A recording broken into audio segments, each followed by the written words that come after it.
Live from London, England, this is GB News with the stories shaping Britain and America. But as things stand, you're not sure at this stage that you can place your trust in him as a fellow leader. It's a changing world, isn't it? And you just have to obviously call things as they develop. Wasn't exactly a ringing endorsement, was it? Andy Burnham refused to say whether he trusts Donald Trump after his first phone call with the US president. Will this sour relations before they've even really started? Also, not another one? Oh, for God's sake, I can't stand this. rest assured, Brenda from Bristol, you're okay as Andy Burnham flatly refuses to call a general election. But is he risk looking like Labor's messiah without a mandate? Also,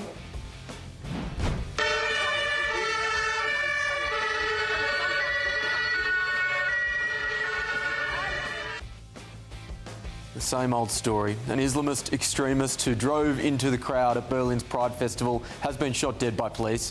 Is it time we had the difficult but necessary conversations about Islamist extremism in Europe and in this country? Also, but he's giving talk some space. He's giving it a little bit of room.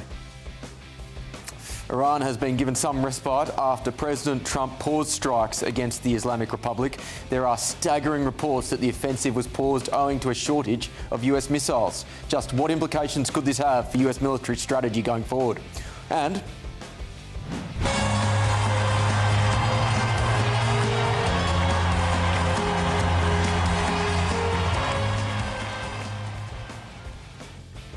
well, speaking of messiahs, he was the Liberal saviour that proclaimed, yes, we can. Progressives will have another chance to see their hero as former President Barack Obama plans to jet into the UK. I imagine private jet into the UK on a new tour. But just what is Obama's legacy?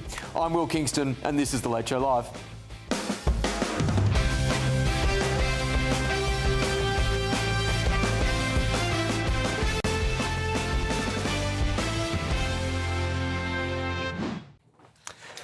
Welcome to The Late Show Live, ladies and gentlemen, and what a panel that I have for you.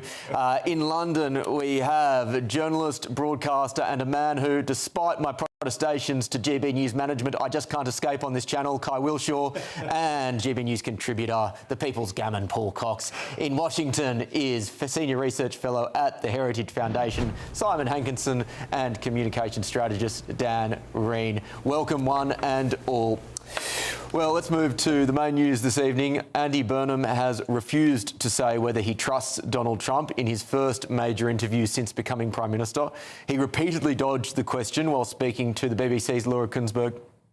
Well, I've had one phone call, and I always treat people as I find them, and it was a good exchange. It was, as I said before, it was a warm exchange. So I am that kind of politician. I always will judge people as I find them. I've lived my whole life by that, and I found him to be really... As an aside, that whole interview was one half volley outside off stump for Andy Burnham to hit through the covers, but you would expect that from the BBC. In contrast to Andy Burnham, Trump's response to their first conversation was positive. He posted on Truth Social afterwards, the call was interesting and went very well. I wish the Prime Minister, Burnham, good luck and Godspeed.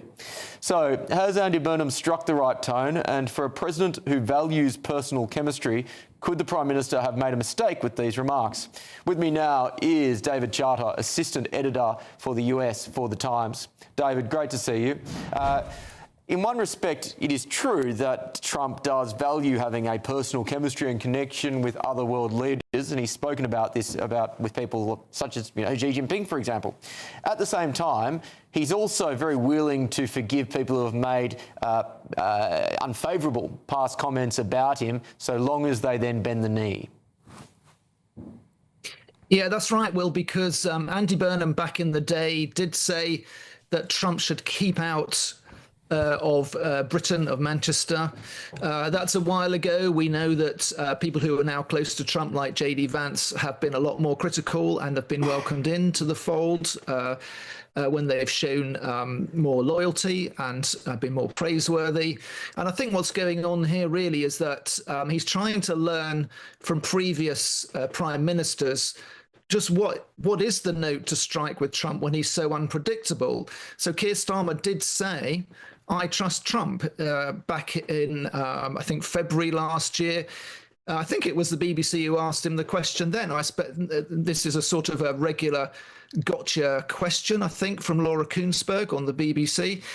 She's trying to get to put British prime ministers on the spot when they don't want to do anything at all to upset Trump. And the first phone call between Burnham and the president did seem to go rather well, because Trump's heard, oh, he wants to do some more drilling in the North Sea. And that's one thing that Trump has been banging on about for months, and which soured relations with Starmer. So I think Burnham wanted to sound different to Starmer. He wanted to sound more in touch with the British people, who he thinks are overwhelmingly sceptical, to use a kind word, about Donald Trump. I think it shows to me that Andy Burnham is trying to communicate through that he's got a more domestic focus, and he's more laser focused on the British problems and the British economy, and he doesn't want to get tangled up with some kind of international situation with Trump. Look, and on that I agree, but inevitably he will have to take a position on the relationship between the United Kingdom and the US. And let me give you two possible approaches, as unsophisticated as they are. The Hugh Grant in Love Actually approach of, this is a great country, the UK stands on its own 2 feet, we don't need the United States. And the other approach, which Starmer took initially at least, of bending over backwards to be sycophantic towards Donald Trump, which worked for a period before it didn't. Where do you think that Andy Burnham falls? How do you think he will approach this relationship? So there will be many in the Labour Party who want the Hugh Grant approach. It would be insane for Andy Burnham to go there. The international relationship with the US is far too important to score one Hollywood-style hit like that. I don't think he wants to be seen on the spectrum, however, as being quite as cozy as Starmer tried to be, because it didn't really work. I mean, no. There is a problem, an inherent problem. The clue is in the question between the Republican president and the Labour prime minister. They're not on the same page on a lot of issues. But what Burnham wants to do, I think, is keep the issues where they are diametrically opposed in the backyard of Britain, away from America. He's already got a positive start with the North Sea oil acknowledgement from Trump, and that's as far as he wants to go to get tangled up, because he's appointed Ed Miliband as his foreign secretary, who hates Trump, and so there are problems looming on the horizon for the Labour government. But at the moment, I think Andy Burnham actually probably handled it as a gotcha question as well as he could, I think, today. You've predicted my final question because Ed Miliband is on the front of The Guardian. Miliband vows to give the UK global leadership role on the climate crisis. This is, of course, one of those policy areas where there is diametric opposition between where the US is now and where the UK is, particularly with Ed Miliband now as Foreign Secretary. How dangerous is that for the relationship between the UK and the US, and specifically politically for Andy Burnham? This is a flashing red light, actually, and I'd be pretty worried about it, because the Starmer policy and the policy of the British Embassy here was not to look for fights. And I'm a bit worried that Ed Miliband will look for a conflict with the American administration on climate change. We all know that they have completely different outlooks on how to deal with climate, but it's a mistake to go on the front foot and, I think, challenge Trump on an issue that he is we know he's solidly fixed on his opposition to various climate change measures. So I do think that Andy Burnham will be telling Ed Miliband, take your message around the world, but perhaps not so much to Washington. David, pleasure as always. Thanks for your time. Let's go to my panel. I'll start in London. Kai, what do you make of those comments from Burnham with the BBC? Do you think they'll really matter? I don't think so, ultimately. I think there's two questions we have to separate out, right? Should he have said, yes, I trust him, even though he doesn't believe it? Is it right to say publicly what he actually thinks, right? I think Burnham wants to be a straight shooter and say it how he sees it. And I think Wes Streeting had a better line on this. He said, we're in first impressions territory. Fair enough, right? We all know that trust is built over time. And if you are looking for reasons not to trust somebody, I think there are plenty with Donald Trump, right? Put the politics aside, his treatment of prime ministers, calling out Theresa May on the eve of his visit to the UK as having a soft plan for Brexit that would kill any US deal. More recently, with Keir Starmer, saying, oh, he's not Winston Churchill. Obviously, that's true, but in diplomatic terms, that's huge, right? So treatment of prime ministers, alignment on issues, as the guest just said, politically, we're increasingly misaligned. And then finally, the public don't like him, right? So I think it's right that he tries to... Every prime minister is going to have to tread a fine line. Well, Kai is right in saying that if you look at the polls, Donald Trump is not popular in the UK. He's very popular with certain elements of the voting public. Say, Reform supporters, for example, would by and large support Trump, I imagine. But would Burnham be wise to take a more... what's the right word? Not hostile tone towards Donald Trump, but at least a less sycophantic tone than what Keir Starmer struck initially? Well, it's interesting that Kai said he thought Andy Burnham wants to be a straight shooter. This is the guy that was a snake in the grass that undermined Keir Starmer, brought down that government, and is now Prime Minister after winning Makerfield, that well-known kingmaker of the North. So I find that extraordinary. I also find Andy Burnham. Let's not be remiss here. It's obviously very difficult for him. He has got to please two people here. He knows Donald Trump's team are listening. He also knows he's got massive swathes of his own constituents who do genuinely dislike Donald Trump. So he's got to make sure he does it. Now, Andy Burnham is not the mayor of Great Britain, as he has been behaving this week. Andy Burnham is the Prime Minister of Great Britain, and the Prime Minister of Great Britain has to cosy up to some degree to the US. It's as simple as that. If you don't, it's politically stupid. So he has to do that, and he's going to have to work alongside Donald Trump, which is why he's got Wes Streeting on manoeuvres at the moment. Interesting combination going on, the Burnham and Streeting pincer movement on Trump. I mean, who hasn't wanted to see that for a while?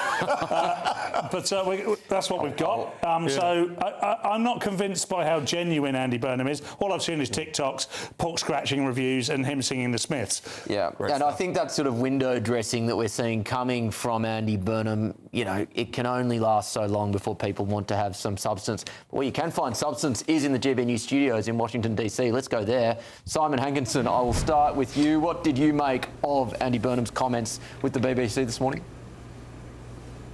Hey, well, listen, I heard you say a cricket analogy that I totally didn't get, but you were right in that BBC, in the BBC interview. I guess it would be, I guess for a softball interview, Right. You pitch him a softball, how awesome are you and how much do you love America or whatever, and he hits it out of the park. This is a tough question. It's what we call a process story, where we're going to try to dig into, second guessing. Andy Burnham has been Prime Minister for, what, a week, barely. So I think he did a perfectly good job of trying to hit that curveball, and it was a gotcha question. He doesn't know Trump. I don't know if they've ever met, but they've talked once. It's going to take him a while to figure him out, and as Paul says, he's got two constituencies to please who are vastly opposed on this. He doesn't want to appear to be sucking up to Trump and lose his leftist base, and on the other hand, he can't afford to alienate Britain's longest and greatest ally. Yeah, and Dan, from what we've seen with Donald Trump over the last 10 years, being a left-wing leader isn't necessarily fatal to your relationship with Donald Trump. What should Andy Burnham have in mind as he tries to cultivate that relationship? Well, Burnham should have anticipated this style of question. And we all know the type of leadership that Donald Trump brings to the table. Donald Trump is an America First leader, and that's something that I think Burnham could have used in answering this question. So if you're being asked about trust, I mean, we coach people all the time that you don't necessarily have to answer the question you're being asked. You have to deliver a message. And he had an opportunity there to deliver a message about how he respects Donald Trump's America First ideology. And while the U.S. and the U.K. may not always agree on every issue, the relationship is incredibly important, and that we're here to have a real conversation. We're here to have real diplomacy. But at the same time, by kind of ignoring this trust, it leaves a bit of a hole there, and leaves them kind of waffling in terms of what did he really mean by all this. So I do think that he can kind of come back from this and without being a Trump sycophant, without being a never Trumper in the process, and try to find that middle ground where he can respect Trump's America First ideology, and also at the same time respect America's might and economic and military might too. And Simon, how do you think, what are the secrets to success here for Andy Burnham? So someone like Zoran Mamdani, for example, who is about as politically opposed to Donald Trump as it is possible to be, apparently has quite a warm relationship with Trump, which is perhaps instructive. How do you go about building that relationship, again, if you're not going to agree on many, if not most things, from a political ideology perspective? Well, I'd probably flip that around, and I'd say the issues are what are most important. Is Britain going to help us do what we need to do in the Middle East, use the bases that we have been in since World War II, helping to protect Britain? Are they going to give away the Chagos Islands for a dime and expect us to compete with the Chinese for that extremely important base? Are they going to pony up the money to support NATO the way we've asked all of our allies to do? Those are the things that are going to matter to President Trump in the long run, more than I think how chummy someone is or how charming or how entertaining they are to be around. Trump has been able to get along with all kinds of different people of all kinds of political persuasions, but the bottom line for him is going to be what's in it for us, how can we help each other to get ahead. And Kai, he doesn't have a nickname yet. This is the problem that I have, is that I think on most of those issues you will not see a change in direction from Burnham. For example, we have already heard that he wants to proceed with the Chagos deal. Well, yes, and famously, one of the reasons you might choose to not trust Donald Trump is his flip-flopping on that exact deal. He said in February 2025, I have a feeling it's going to go very well, only to flip-flop. And some might say, maybe me actually, that part of the reason that he has a change of mind sometimes and has been quite vicious towards, for instance, Keir Starmer, and I'd imagine he'll turn his eye towards Burnham in future, is because there are politicians who have his ear here in Britain who are not Andy Burnham's politics, who are dripping poison into Trump's ear. So that's another reason to distrust Donald Trump. The one thing I will say, though, on this, which is interesting, and you mentioned the issues, and I think it is really important on defence, for instance. Wes Streeting has said he will resign if we don't get the defence funding that's needed. The British people actually distrust the US as a reliable ally much more now that Donald Trump is president. It's dropped precipitously in the last year. So there's a question there of the impact that it has on British people and what they think about the US, not just Trump. Yeah. As an aside, some might say, nice little reference, Kai, to Oasis as we talk about Andy Burnham. Whether you were clever enough to do that deliberately, I doubt it very much, but I enjoyed it nonetheless. Still ahead on The Late Show Live, ladies and gentlemen. Not another one? Oh, for God's sake, I can't stand this. Rest assured, Brenda from Bristol, you're okay, as Andy Burnham has flatly refused to call a general election. But is he risking looking like Labor's messiah without a mandate? This is The Late Show Live, only on GBNews.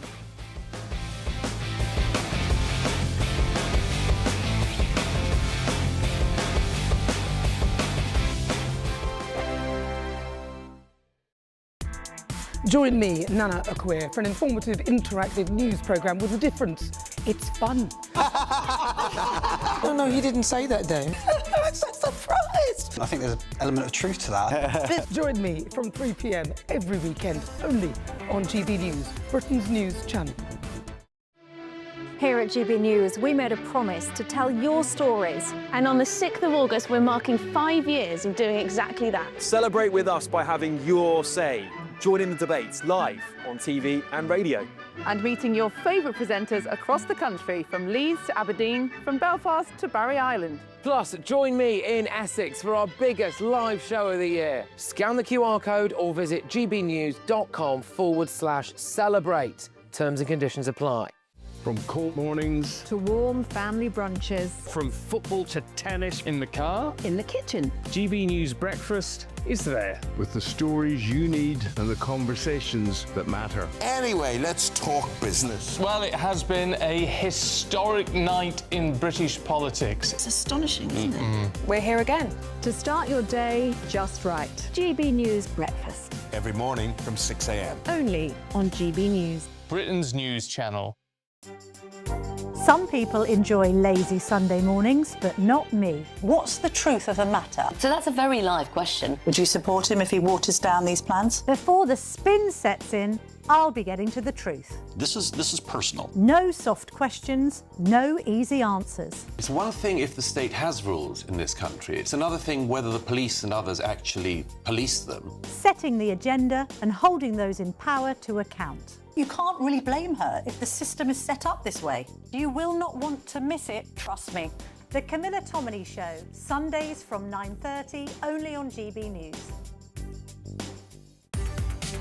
From the school run to the home run, watch a new show for all of Britain. He can say whatever he wants. A straight-talking show where all voices are heard. And, you know, when are we going to stop talking about smashing the gangs and actually do it? With the stories that matter from every part of our country. There's a bit of a crash landing there for your Chancellor. Bold, fearless and standing up for you. That's me, Martin Daubney, 3 p.m. till 6 p.m, weekdays, here only on GB News. The People's Channel, Britain's news channel. Westminster's full of talk, but out here, it's the real world. Am I allowed to talk now? No, that's it. This is where it matters, real people and real lives. That's what politics is all about. In fact, has Trump made a good start? No. Straight answers, no spin, and just a couple of pints. How many fingers have I got up? About 10. So join me for Lee Anderson's Real World every Friday at 7 p.m, only on GB News. The People's Channel, Britain's news channel.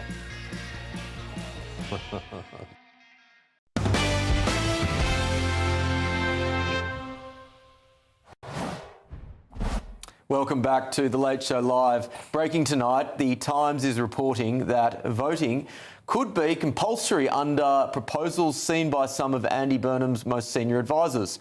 Earlier in the day, Andy Burnham's ruled out calling an early general election, despite accusations that he doesn't have a mandate to govern. He addressed the issue in his first major TV interview since coming to power. Burnham took the top job at the beginning of last week and promised the biggest change to British politics in decades. But he also claims there's no need for an election because he's going to stick to Labor's 2024 manifesto, including Rachel Reeves' fiscal rules. So is it the ultimate irony that rumours about compulsory voting have risen when the public have been denied a vote in a general election? Well, with me now to discuss is former Labor MP Stephen Pound. Stephen, I'll go to you. Let's start with that ruling out of an early general election. Look, at some respects, I actually think that it would have been the smartest move for him strategically, albeit the most gutsy and not without considerable risk, for him to go whilst Reform doesn't have their operational machinery fully set up, whilst he enjoys the benefit of a Burnham bounce, whilst there is potentially the ability to catch the other parties on the hop. Do you think this is the right move? Well, let's just go back a bit. When Margaret Thatcher got thrown under the bus back in 1990, John Major took over as Prime Minister, and people said, why don't we have a general election then? John Major, and as has happened subsequently with Liz Truss and with Rishi Sunak, they said, look, in this country, we don't vote for a president. We don't vote for a prime minister. We vote for a party. It's a very, very different situation. So it's just as, oddly enough, in America, where you do vote for a president, sometimes, as in the case of Nixon and Agnew, you don't have an election. But in this particular case, there is no constitutional reason whatsoever to have a general election if you change the leader, because it's a question of voting for the party. And whether the king would actually agree, because you have to, any election has to be approved by the king or the reigning monarch. Whether they'd agree to it or not, I don't know. But the point is, look at all the different issues. Your point's actually very, very interesting. And I think it's an unusual point that you've made there. Would it actually be beneficial to Andy Burnham and the Labour Party to actually go now? And, Reform, obviously, they're struggling against, the massive popularity of Count Binface in Clacton, and plus the other 33 candidates. The Tories aren't in the best possible place. However, you don't have elections in August, you don't have elections in December, so there's important work to be done. And if you actually look at what Andy Burnham's done in the first 3 or 4 days of his prime ministership, there's work to be done, and there's a lot more to be done. So let's get on with doing the job. Well, Stephen, this is the tension that I think that sits behind what Andy Burnham has said, in that in one respect he says he is going to stick by both the fiscal rules and the Labor manifesto, but at the same time he's promising the biggest change to the way the country is governed in 40 years. And I assume there needs to be some change in direction, or else what was the point other than just, a lick of paint on the Labor machine and a slightly better communicator with slightly more slick social media videos? Yeah, nicely put. Look, the idea is the cake is the same size cake, but it's getting divided up and sent to different parts of the country. The reality is that we're actually slicing the national cake, the national income, in different directions. So the basic principles are the same. We're not going to start understanding major political or fiscal changes. But, however, there's a difference of emphasis. There's a difference in the way we actually distribute what we've already got. And at the present time, we're too London-centric. I'm a Londoner, born and bred. I've been here all my life. I've represented London constituencies for God knows how long. But the reality is, we are the most centralised country in Europe, and it makes more sense. Just in the same way that I have to say that virtually the last 3 Tory prime ministers have all said we've got to level up, because this country is not going to be a good place for any of us to live in, and this is a good place for all of us to live in. And at the moment, people outside London and the South East don't feel they've got skin in the game. They don't feel they've got a dog in the fight. We've actually got to level up. Now, so that's not actually changing the basis of the fiscal discipline that Andy Burnham's talked about. It's a question of distributing in a different direction. Stephen, we are hearing whispers that Andy Burnham may propose compulsory voting as a constitutional change. My home country of Australia has compulsory voting. I'm actually broadly in favour of it, despite the fact that it generally favours left-wing parties. I imagine you're in favour of it for that very reason. Well, no, I'm not. I'm basically one of those people who thinks that I despair at the fact that only 60-70% of the people vote in the elections on a good time. I always thought that the best way to actually increase voter turnout is to make voting illegal. Because then everybody will pile down to the polling station and say, I demand the right to vote. But Australia is a good example. I mean, I think it's what, about 10 Australian dollars or something? It's a fairly low fine if you don't vote. But it's not favoured the rest. OK, we've got a fairly, with Albo at the moment, Albanese, a fairly left-wing leadership at the moment. But under compulsory voting, you've had Howard, you've had the Liberal parties, you've had the Conservative Party. Sure. I don't think it favours one or the other. It's an interesting question, though, because my basic instinct is libertarian. I think people should actually have the right to vote or not to vote. However, the counter-argument, and I think you kind of touched on it in there, is that it can actually enfranchise more people. And don't forget, you've got the right to, if you want to draw something quite obscene on your voting paper, or just to say none of the above. You can actually get away with it. I mean, I've seen some pretty weird things drawn on ballot papers, particularly next to my name over the years. I won't go into, So my basic instinct is, no, voting should be a choice. On the other hand, there's a powerful argument, in all honesty, to say that voting is a responsibility. Now, if we're going to actually lower the voting age to 16, believe you me, mate, we're going to actually dragoon a bunch of 16-year-olds to say they're going to vote, otherwise you're going to get fined 10, 12 quid. Good luck with that one, mate. Yeah, fair point. Stephen, always a pleasure to chat. Thanks for your time. Thank you. Let's go to my panel. Paul, I'll start with you. Let's start generally on the early election debate. And this is something that, whilst he has ruled it out, I still think it will be a discussion point over the summer, because all it takes for him is to say, well, guys, sorry, circumstances have changed for these reasons. Therefore, I'm obligated to give you, the people, a say in who should govern you. And I think people would probably accept that. So I'm still not ruling it out, despite the fact that he has. Look, Because he's ruled it out, I actually think there's a greater chance of it happening. Also, all the time, the way that Andy Burnham behaves gets further and further away from the country's biggest problems. The people are going to grow tired. He's got this grace period now where it's the summer, less scrutiny. He hasn't had to ask any questions. I mean, 10 North is a gimmick. Rating pork scratchings in a pub with your mate, who happens to be the Chancellor, is a gimmick. Making TikToks is a gimmick. Singing Smith's lyrics, which I do in the car all the time, is also a gimmick. But what if you juxtapose that against what happened in Berlin, what's happening on the shores at Dover, what's happening with our police, what's happening on the streets with regards to crime and machetes. These things don't go together well. They don't marry well. Mr. Jolly, Jolly, Jolly, I know the lyrics to songs, juxtaposed against, oh my God, what is happening to our country? People will soon start to worry. Yeah, but it's more than worry, Kai, and I think that's a really good point from Paul, in that if you continue to get this, we're fiddling whilst Rome burns, everything's all happy and fun and we're dancing in Westminster kind of mentality, and whilst we have, rank pork scratchings, whilst at the same time the problems around immigration and the economy aren't solved, people not only would start to worry, they'll start to get very angry that we are being governed by unserious people, and may make the judgment that Andy Burnham is a fundamentally unserious politician. Yeah, I think you will see the depth and the seriousness come through in the fullness of time. And I'm not just saying that as a fumble, right? I really do think that as a matter of principle, we all now in retrospect think that Keir Starmer, one of the biggest mistakes, there are lots of mistakes early on, one of the biggest mistakes was setting that tone as saying, everything will get worse, right? Because he had imbued in some a sense of hope and change. And he immediately switched that on his head and said, look, guys, it's rubbish. No, I think the fact that he started off trying to have some easy wins, some comforting things for people who are struggling, and then having a time to have a thoughtful response to the really big issues, I think that's the right move. And I think he will bring those proposals forward. Time will tell.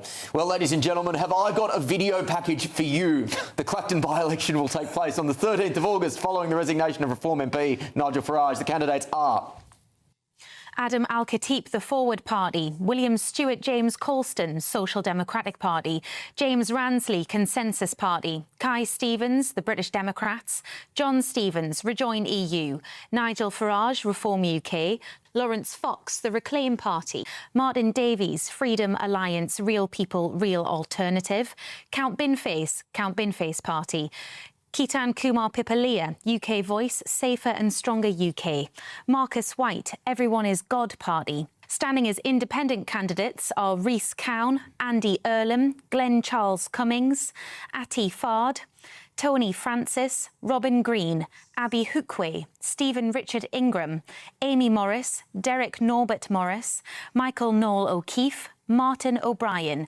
Nick Pellas, Daniel Pocock, Jerry Smith, Pamela Walford, Joseph 77, Tony Kane, Woke Trump Kazi, Mark Wilkinson. Standing for the official Monster Raving Loony Party is Baron von Thunderclap, Howling Lord Hope, Nick the Incredible Flying Brick.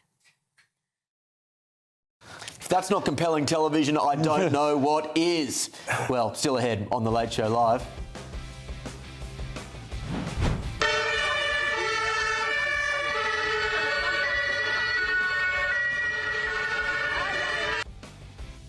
An Islamist extremist who drove into the crowd at Berlin's Pride Festival has been shot dead by police. It's time we had those difficult but necessary conversations about Islamist extremism in this country. This is The Late Show Live, only on GBNews.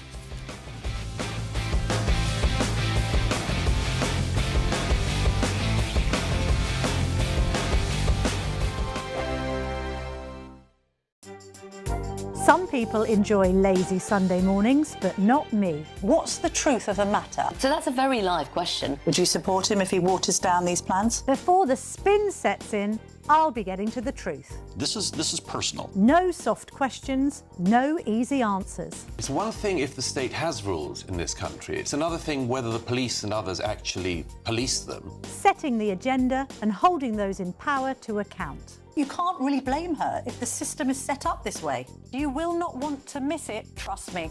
The Camilla Tominey Show, Sundays from 9:30, only on GB News. Breaking news, live updates, stories that matter. From the heart of the GB newsroom to every corner of Britain, With our team of dedicated journalists across the UK. GB News bulletins are there to deliver the latest news that matters to you. bulletins on GB News, the People's Channel, Britain's news channel. Hi, I'm Michelle Dewberry, and my show is your opportunity to cut through all the noise and dive in headfirst to some robust debates. Ideas clash. Situation, isn't it? No, Because the failure is you're deliberately avoiding my point. Nothing's held back, And if you think this is the end of it, wait for more. and we do not shy away from the difficult stuff. Sometimes I want to shake people and say, if only you understood. So join me on Jubes and Co weeknights at 6 p.m. only on GB News, Britain's news channel.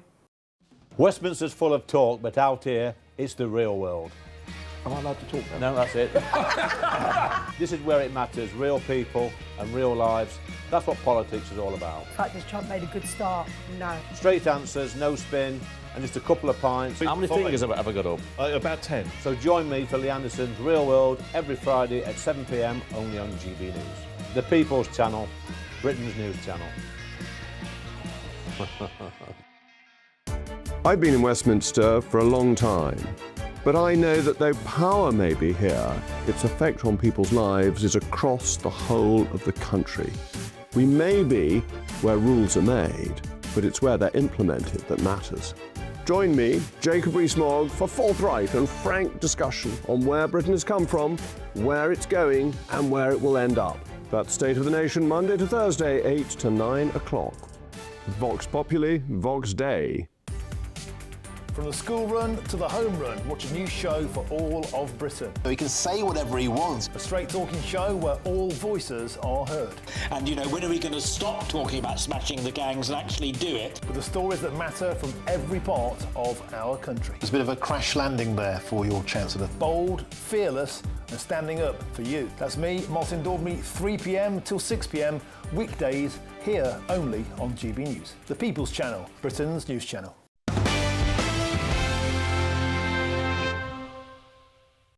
Welcome back to The Late Show Live. The man suspected of driving a van into a crowd at a pride parade in Berlin has been shot and killed after officials suggested it was an Islamist terror attack.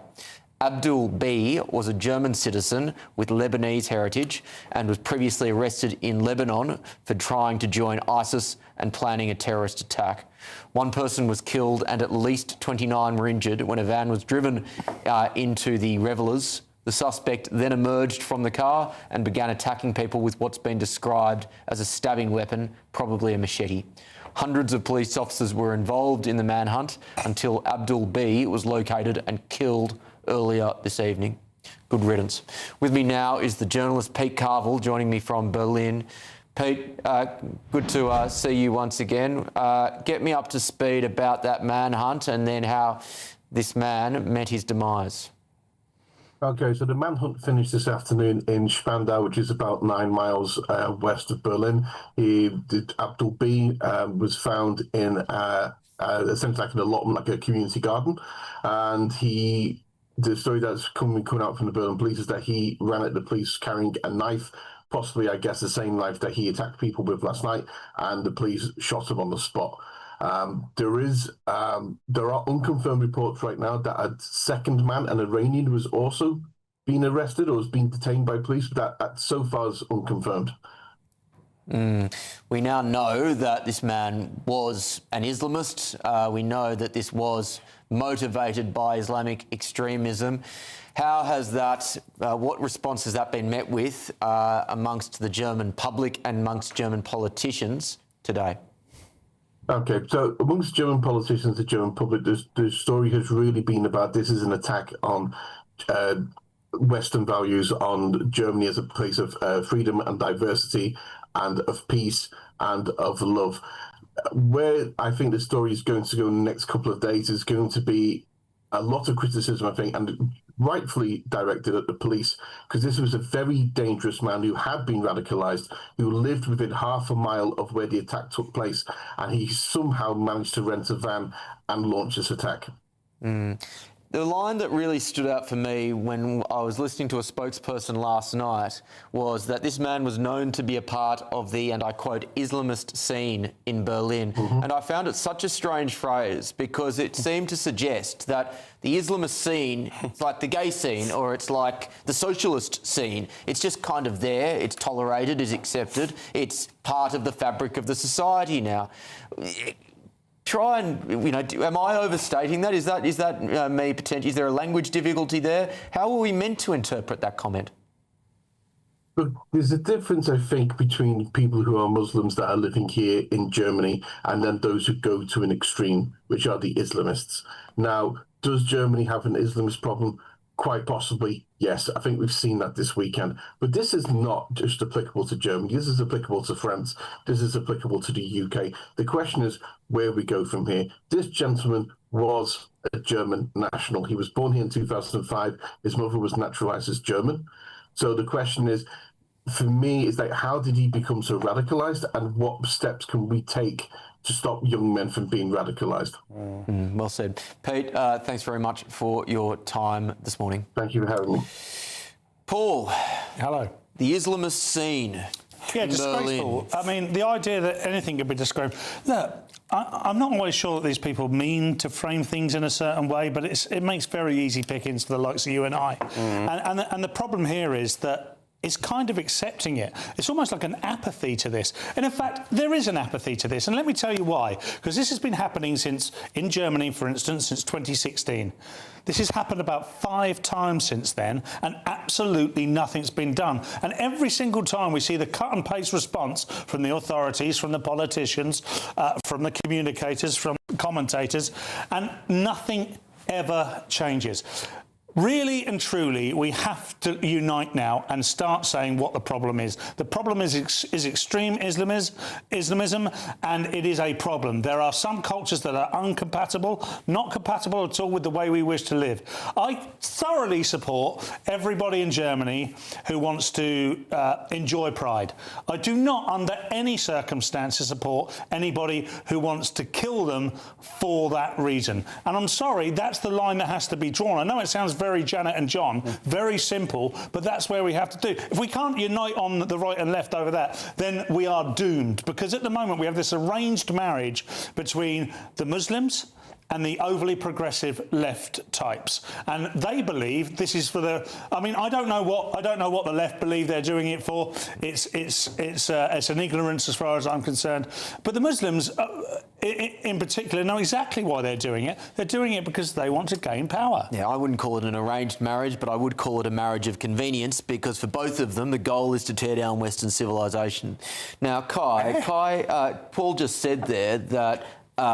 We hear continuously the copy and paste response from politicians and public figures in the aftermath of these attacks. Yeah. And Exhibit A, the organisers of Pride yesterday, who said, people are trying to divide our society and send some people against others. As the CSD in Berlin, we will not allow this to be used for political ends. Now, of course, they're not referring to the Islamists trying to divide society. They're referring, and I would suggest they didn't say it, I'm not suggesting they said it, but they are inferring those nasty right-wingers who are trying to bring up the problems around Islamism, as Paul just said. And to be honest, I'm sick of it. Yeah, well, look, I think there's not much more that they can say in a time when they've just been attacked. I think that's for them to decide. Sorry, I never interrupt you, but what they could say is what the problem is, and they don't do that. Why on earth is it in the place of a Pride march to say something like that? At a time when the investigation is developing, when they don't want to have a political view outside of LGBT rights, and also when the community needs time to actually process what's happened, Paul. I don't think that's even appropriate. However, in the UK, you say the problem is Islamist extremism. The government agrees. I agree. Well, before we get on to that, I do want to get Paul's response to that question. So, look, this is very uncomfortable, of course, and I hope I'm not outing you, Carl, but you're part of that community, right? And Surprise! Surprise! and you know, I'm not. which means that I think, in this particular instance, I'm trying to say something to protect a community I'm not a part of. And whilst it's an incredibly sensitive time, I think it is the right time, right now, for anybody who talks about this. I'm not suggesting I put words in your mouth, Guy, of course, but if you represent that particular pride, or if you represent the politicians, particularly on the left in Germany and across Europe, then call it out for what it is. The police know what it is. I mean, I know we keep saying alleged and suspect, but if he's not alleged and if he's not a suspect, then they've shot dead the wrong man. So we know what this problem is, and it should be called out. Dan, I'll go to you in DC. What are your reflections on this tragedy and its aftermath? Right. What this shows us is that freedom is not self-protecting. Freedom is not self-preserving. This could have been, while it was a pride event, this could have been a religious ceremony. This could have been a football match. This could have been a gathering of anyone for anything. And what we've seen now is that there are problems out there. And like we said, we know the root of these problems. And so we need to have law enforcement, and we need to have more protections to protect citizens and allow them to obtain these freedoms, to continue to exercise these freedoms, to have their speech protected. And in this case, it was violently interrupted, and that can't happen. So we have to call out these extremists for what they are. We have to get to the root of the problem and find a solution. And that means safer streets, that means more security, and that means more law enforcement activities to make sure that these freedoms can be protected and preserved. Simon, we're tight on time, but I'll get your thoughts on this later in the show. Still ahead on The Late Show Live, ladies and gentlemen. We'll be going through your day, tomorrow's papers. The Express goes with police waste millions, hundreds of millions, on diversity schemes. This is The Late Show Live, only on the People's Channel, GB News.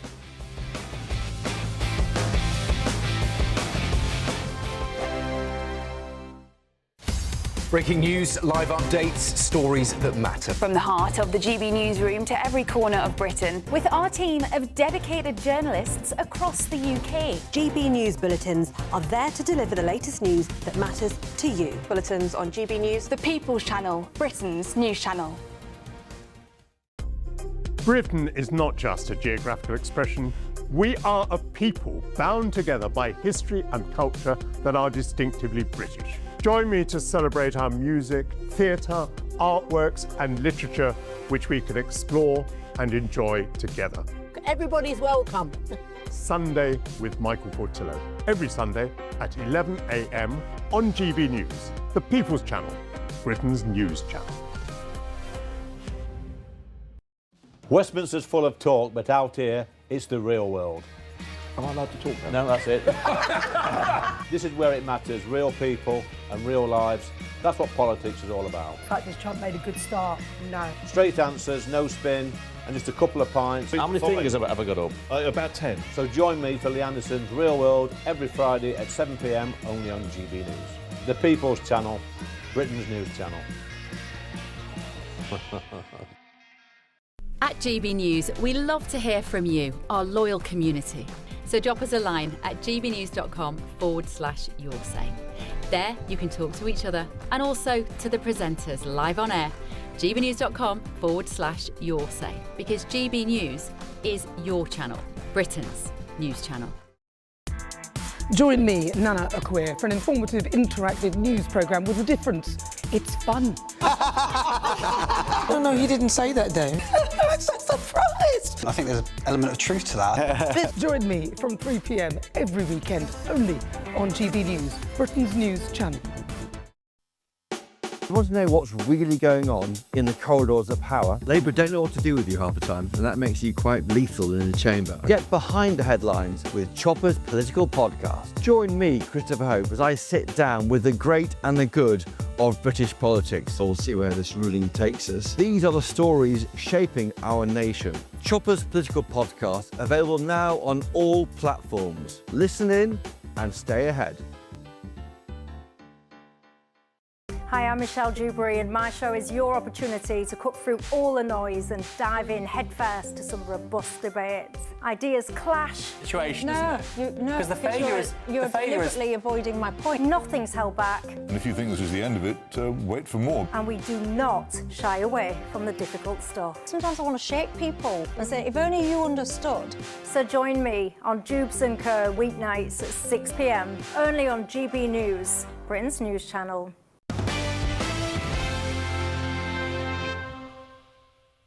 Welcome back to The Late Show Live. Let's delve into some of the main stories on the front of tomorrow's papers, starting with The Express, as the lights in the studio really are buzzing. There's a new disco feature that the tech team have brought in, which I'm loving, guys. Oh, look at that. How good's that? Oh, wow. GB News, Masters of Innovation. I'm into it. We're celebrating Pride in here. We are. Oh, it's about time. It is interesting how the right wing have decided to celebrate Pride today. Well, I did note that Lord Mayor Sadiq Khan was putting another Pride Day in the diary yesterday. I can't remember exactly what it was for. I thought they already had a full month. How many days do you need? Anyway, not what we're talking about. We're going to go to The Express, which is reporting that police waste millions on diversity schemes. We touched on this in the late edition. £631 million on DEI schemes in the police forces of this country since 2020. Kai, I'll go to you first because you haven't had your say on this one. That equates to 2,000 more frontline police officers every year. Even if you think DEI has some merit, and I don't, you have to try and tell me that it has more merit than 2,000 frontline police officers every year. Of course it doesn't. Yeah, no. I mean, just one challenge on the actual report before I engage with the substance. When it breaks down, £431 million of that is so-called DEI manpower costs of doing the training, i.e. the sunk cost of people undertaking training instead of frontline policing. Now, yeah, look, these figures are ridiculous, and what it points to, I think, is a misalignment and where good intentions and trying to do the right thing have ended up with these sort of very malign ends. I don't think anybody really intended for all this time to be wasted at a time when the police is already stretched. We are where we are. Something needs to change, and it needs to be in an UK-centric context, because I think a story we're getting on to later really highlights for me the fact that in Britain, diversity, equity, inclusion has not focused on the big issues in Britain. And the big issues here are things like class, and white working class people have been left behind so much more than other groups that are sort of put on a pedestal through DEI schemes. So we need to have an honest conversation about that, but I don't think we should get rid of everything completely, because, as I say, if that includes working class people, for instance, then I think there still needs to be work on that front. Yeah, I think that you're getting into a definitional debate there, because I don't think anyone seriously equates DEI as a term with class equality, and that wouldn't should be part have been. Sure, and that is not, to my knowledge, part of the programs that police forces are used to train. Simon, I want to get your thoughts on this as someone watching from afar, because you saw the tragic death of Henry Novak and the way the police responded to that crime scene. It shocked America. This £631 million in police forces across the country since 2020 highlights the scale of the ideological corruption in this country's police forces. Yeah, it's completely insane. I mean, we have a similar struggle here, but of course we don't have a national police service the way you do. We've got the FBI, but each state and each city and town controls its police, so it does vary tremendously in our country. And look, we don't want the police to be shooting people for no reason. We don't want them to treat people disrespectfully. In my experience, the police are extremely professional. The more you see them with body cameras, the more you see how professional they are in the face of just absolutely insane misbehavior by the general public. But to me, this is a giant squandering of money. We have similar programs here in bar schools for lawyers, in schools for doctors, where they teach just ridiculous ideology that has no bearing on their jobs day to day, which are to take care of people, to stop crime, to fix sick people, and put out fires. So I really hope that they take a good look at all of these DEI instructions and all of the time that they're wasting, staring at screens and watching PowerPoint, and just teach them how to do their jobs. Get a quick and entertaining insight in 15 or so seconds. I would absolutely love to see the measure of success on against EI. That's 6 years, that's 600 million, that's £100 million a year. What is the return? Our police is on its knees. Yeah, certainly quick, certainly entertaining, certainly insightful. That's Paul Cox for you. There's more coming up in the next hour, ladies and gentlemen, including this. This is the law, and they need to stop pushing faulty guidance into schools and hospitals. We thought these matters had been settled by the Supreme Court, but it's being reported that a UK police force is putting biological men in women's cells. We'll be having a lively debate about that at the second hour. This is The Late Show live on the People's Channel, GB News.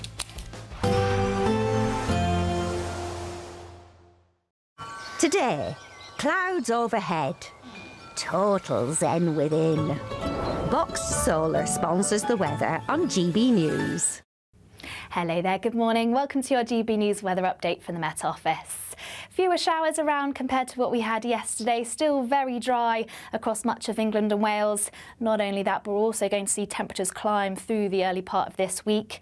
For now, though, mostly dry for many areas. Some sunshine across much of the east, clouding over from the west through the course of the morning. Just a few showers filtering through, but actually most of these easing away by the afternoon. So mostly dry day ahead for many areas. Some fairly decent sunny spells across much of England and Wales, certainly towards the south. This is where we'll see the best of the temperatures, highs of around 26 degrees Celsius, but even further north, highs widely in the low 20s, so still feeling warm in the brightness. Then to finish off the day, across many eastern areas of Scotland, it should be mostly dry, but there will still be some showers pushing in from the west, filtering through at times. Similar across Northern Ireland, some showers before some longer spells of rain just start to edge their way in further west. Some drizzly showers perhaps across northwest England and parts of Wales, but still very dry for many areas. Through the overnight period, we'll start to see a bit of a north-south split in our weather, turning very unsettled towards the northwest with some spells of rain pushing their way northeastwards. This will start to turn quite heavy for some areas during the early parts of the morning. Once again, a mix of cloud, and it's likely the clearest skies will be across the far southeast. But for most, it's a slightly warmer night to come, especially across southern areas of England and Wales. Now on Tuesday, quite a lot of rain around towards the north. This will gradually push its way northeastward, still with some heavy areas of rain at times, eventually clearing for much of Northern Ireland, northern parts of England and Scotland, so brighter here by the afternoon, bar a few showers. But towards the south of this, it's still another dry day with some sunny spells by the afternoon. Temperatures higher compared to what we'll have today as well, pushing into the high 20s, if not the low 20s, across the north. Today, clouds overhead, total zen within.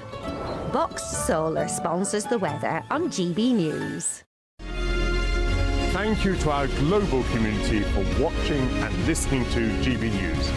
We're not only the #1 news channel in Britain, we're chosen by you around the world.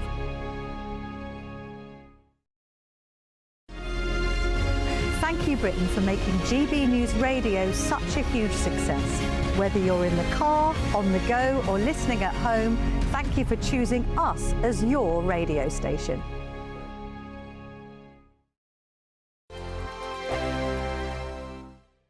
From court mornings to warm family brunches, from football to tennis, in the car, in the kitchen, GB News Breakfast is there. With the stories you need and the conversations that matter. Anyway, let's talk business. Well, it has been a historic night in British politics. It's astonishing, isn't it? We're here again to start your day just right. GB News Breakfast. Every morning from 6 a.m. Only on GB News. Britain's news channel.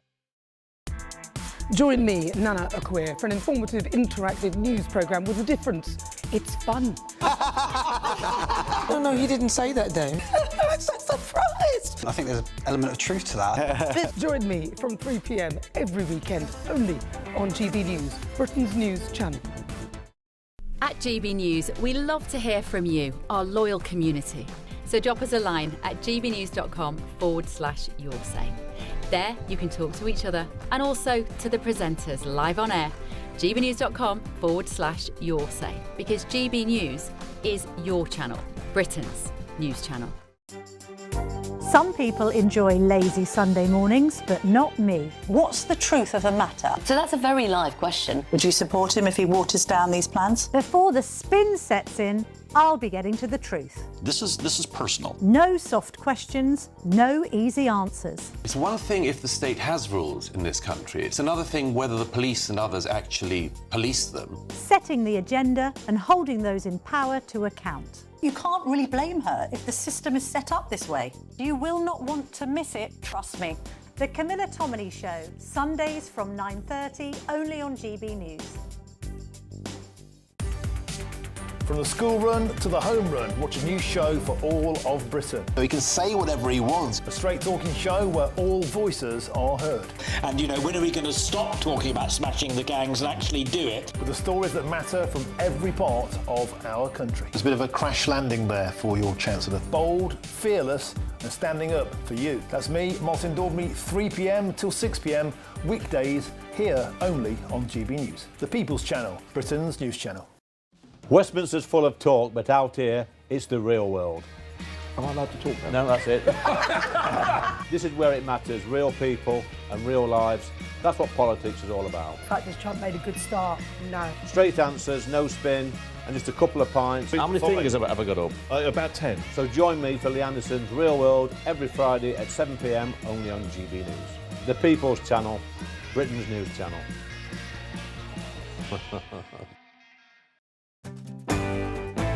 I'm Tom Harwood. This is GB News, Britain's news channel.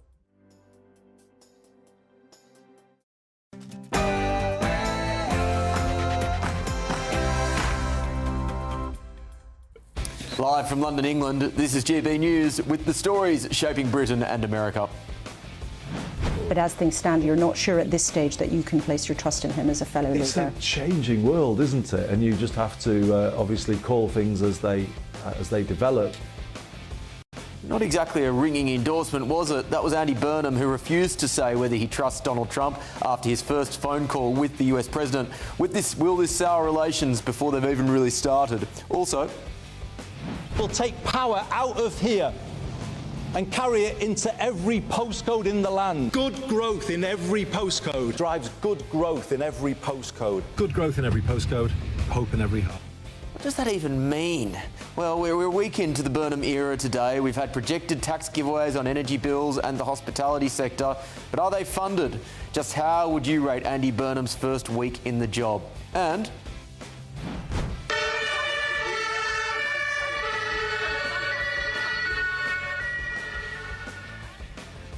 an Islamist extremist who drove into the crowd at Berlin's Pride Festival has been shot dead by the police. Good riddance. It's time that we had the difficult but necessary conversations about Islamist extremism both in Europe and in this country. Also, but he's giving talk some space. He's giving it a little bit of room. Well, some respite for Iran after President Trump paused strikes against the Islamic Republic. There are staggering reports that the offensive was paused owing to a shortage of US missiles. Just what are the implications for the US military strategy going forward? And this is the law, and they need to stop pushing faulty guidance into schools and hospitals. I thought we were past the gender ideology madness, but obviously not. It's being reported that a UK police force is putting biological men in women's cells. We'll be having a lively debate about that. And finally, I'm Will Kingston. This is The Late Show Live.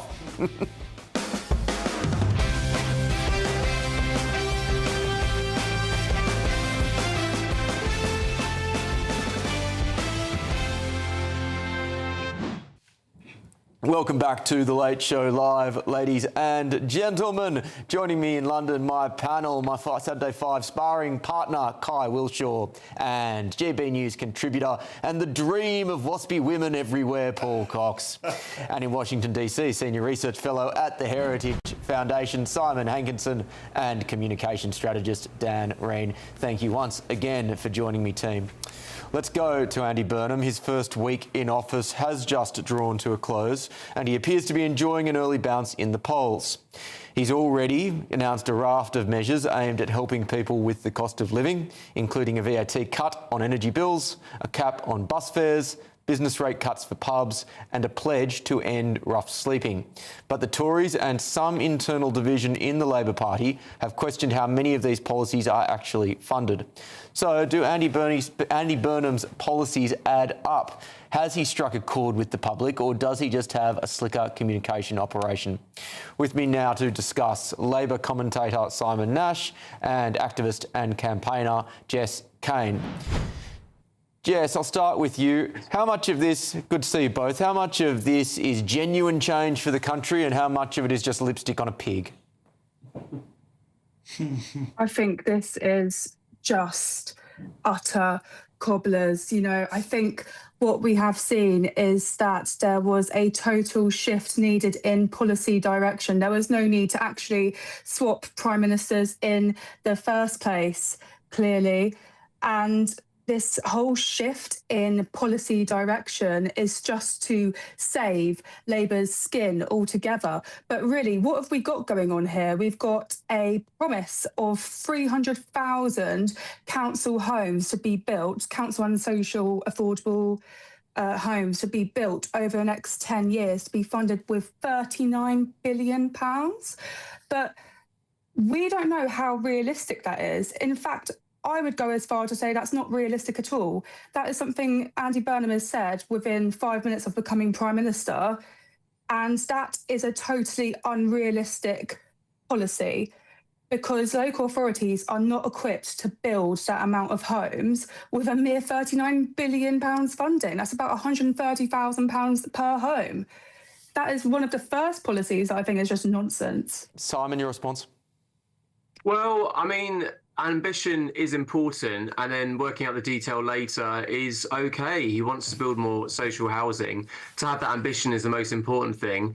Working out the finances later, I think is absolutely fine. I mean, he's got plans on rough sleeping as well, and you know, getting the economy going again will, God willing, provide more tax revenue. He's looking at giving business rate cuts to pubs to stop them closing. He's getting rid of the national insurance increases for younger people, which should boost business and therefore provide more tax revenue and therefore provide more money for the social housing ambitions. And secondly, there might be ways of building social housing which are cheaper. You say £139,000 per house. Well, you could do that. You know, you get these kind of shipping container buildings. You get these kind of houses that are built in factories and then just kind of dumped on the ground. People to live in boxes, sorry. Well, I mean, we all live in boxes. I live in an apartment, and it's not too bad. It's a box shape. I mean, actual shipping containers, yeah, that would be not great if it's just one shipping container. But there are these kind of houses which are built in factories. I mean, when I went to Southampton University, a new halls of residence was being built, and it was built off site and basically sort of stacked up in boxes. It was actually very nice accommodation, well insulated, and then of course you plug in the water and the electricity. That's a cheap way of doing it. Like, why not? I mean, people lived in prefab houses after World War II. Made of asbestos, and they're actually okay to live in, and they lasted for 50 years. It's a way of providing home. This is council housing. This is kind of a step on in your life, not a permanent solution. Sorry, are you saying, oh, it's totally acceptable for people who live in social housing and council housing to live somewhere with asbestos? No, so look, I we'll leave that one to one side. For the record, I'm not advocating, or GBNews isn't advocating the use of asbestos in modern building practices, but I take your general point, Simon. But more generally still on Burnham's first week, Jess, the arguments for the Burnham measures around the economy, particularly those VAT changes and support for pubs, is good, but does it really go far enough, or is it just nice little bits of window dressing to distract from the fact that he can't make the structural changes that the economy really needs? Well, I think this is something to... I'll go to Jess before going to you, Simon. Well, the fact is that so many pubs have already closed. What was it, 2 a day under Rachel Reeves as Chancellor or something I read? We barely have any pubs left. So at this point, what is he saving? You know, there's no nightclubs left, barely any pubs. Everywhere I see, they're all closed. And all do you think Burnham's measures will help? No, I don't, because also his tax cuts or whatever, what are they really going to do in terms of energy? What, 90 pence a week? Wow. My energy bill has gone up about £5 a week. So what's that going to be? £4.30. I'm still spending over. This is not helping whatsoever. He's dressing it up to be way bigger economic intervention than it really is. Simon? Well, I mean, 5% is a lot. If you're spending £1,000 a year, then 5% is £50 a year, and that's significant for most people. And it's on average £92 a year per household if you take off that 5% VAT. So that is significant. Then if you add other measures on top of that, significant for bargain hunters. Well, every little helps, as one supermarket says. So, I mean, it does make a difference. And if you add that up to other savings and potentially other benefits and other, increase in wages, then that is significant for the average household. And that's something he's aiming towards. I mean, it'd be great if he said, look, 100% discount on your electricity. I mean, that'd be wonderful, wouldn't it? But we're living in the real world, and it is about compromise. I mean, there are talks about wealth taxes and land taxes and things. Maybe that will increase the revenue for the government, and then they will be able to subsidise your energy bill even more. Or maybe they'll stop supermarkets guzzling electricity with open door fridges and this kind of nonsense. There'll be more electricity. It could just mean more rich people leave the country, but time will tell. I want to get your thoughts quickly, Simon, again on what has gone unsaid, in my view, and that is on immigration, which has been the defining political policy area of the last decade, if not more. Do you think it is conspicuous that there hasn't been a focus on immigration from Andy Burnham? Well, I do, but I think, he has only been in the job for 1 week, so I think we need to give him a chance. I do think in terms of the Labour government, I do think if they want to stop reform, and I think we do, if they sort out the illegal boats problem very quickly, they could do that. And I mean, it's not beyond the wit of man to do that. Cover the French coast in drones and have sort of police on motorbikes to stop the boats before they leave the coast. That would make the migrants safe, and they will fix it. I don't know how he's going to do that. Yes, final word. How are they going to do that if they're already siphoning off how many millions of pounds to fund Number 10 North? Really, the main issue that Andy Burnham should be focusing on straight away with fixing in his premiership is immigration. It's the most pivotal issue in Britain right now, yet he's not mentioned it once. What a disgrace. Yeah, we've got to leave it there, but fascinating conversation. Simon, Jess, thank you both for your time. Go to my panel now, and I'll go back to that original question that I posed before we started going on about asbestos-related matters, matters as important as they are. And I'll start with you, and that is, how do we rate the first week of Andy Burnham's Prime Ministership, Paul? And specifically, I'm going to ask for a letter rating, and then your thoughts. Well, I mean, what have we seen? There's been no substance at all. I know what he thinks of port scratchings. I know that he thinks there's going to be growth in every postcode. I know that he likes the Smiths. I know that he quotes lots of Manchester bands and locations, even though he's a Scouser. I know interrupt you there, though, because in fairness to him, we have heard about a VAT cut on energy bills. We've heard about the bus fares cap. We've heard about business rate cuts for pubs. There have been things there. Homelessness. Well, that's vibesy, but those other three things are proper policy. Okay. No, ending homelessness is not vibesy. I want to hear... No, it's vibesy until you actually do it. Paul, you go. Well, that's an interesting point, actually, because Simon Nash, who is a brilliant parody character, by the way, I assume that was an actor, he said, ambition now, details later. Well, that's okay, but you will be measured by ambition. So if you... This comes back to the point I want to make. Whatever Andy Burnham says now, no matter what music he plays in the background as he says it, he will be held to it. And if he doesn't get it right, we'll be pointed to Number 10 up north and going, that's where you wasted your money, mate.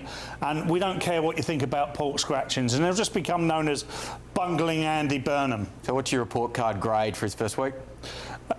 D. Kai, report card grade, and then your comments. A. Look, politics is a lot about momentum, And I think what he wanted to achieve, on the basis of what I think he would have wanted to achieve in his first week, I think he gets an A.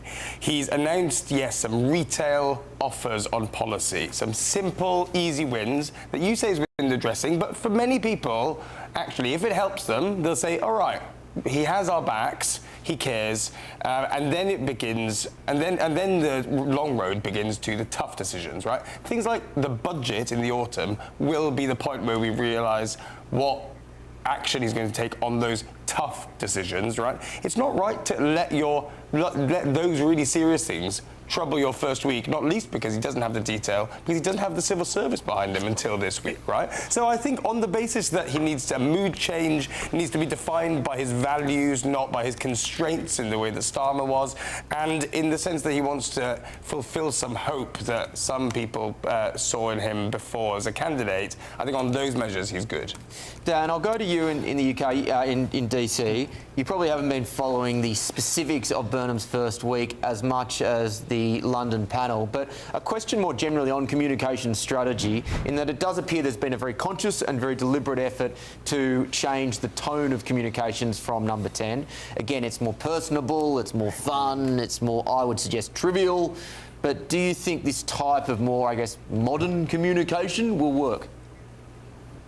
Well, it's going to have to in some way, shape, or form, or it's going to be a miserable failure. You know, I wish I could be measured on ambition when I go to the bank or go to a restaurant or go talk to a boss or a client. But in the real world, we have to be measured on other things, being success, being funding, being budgets, being security. So in this case, he's proposing a lot of things, but you know, you can't save the world if you can't pay the rent, and so there's going to be a lot of things that are going to either come true and be successful, or unfortunately will be a blunder. So I think it's going to be when the rubber meets the road and a lot of these programs start to get funded or begin, and they aren't as successful as we hope that he would achieve. It's going to spell disaster, I think. You can't save the world if you can't pay the rent. What a great summary of where we stand in British politics today. And Simon, the reality is that this country is pretty much maxed out when it comes to taxation. I can't see this government having the appetite for real spending cuts. And so the question must be asked that how much can Burnham really do given those two constraining forces? Yeah, I mean, that's what occurs to me. I was a teacher for many years, and you could have a class full of super talented kids. You get some pretty good results at the end of the year. You have a class full of thick kids. You could do your absolute best to raise them up as high as they can go, but they're not all going to get into Oxbridge.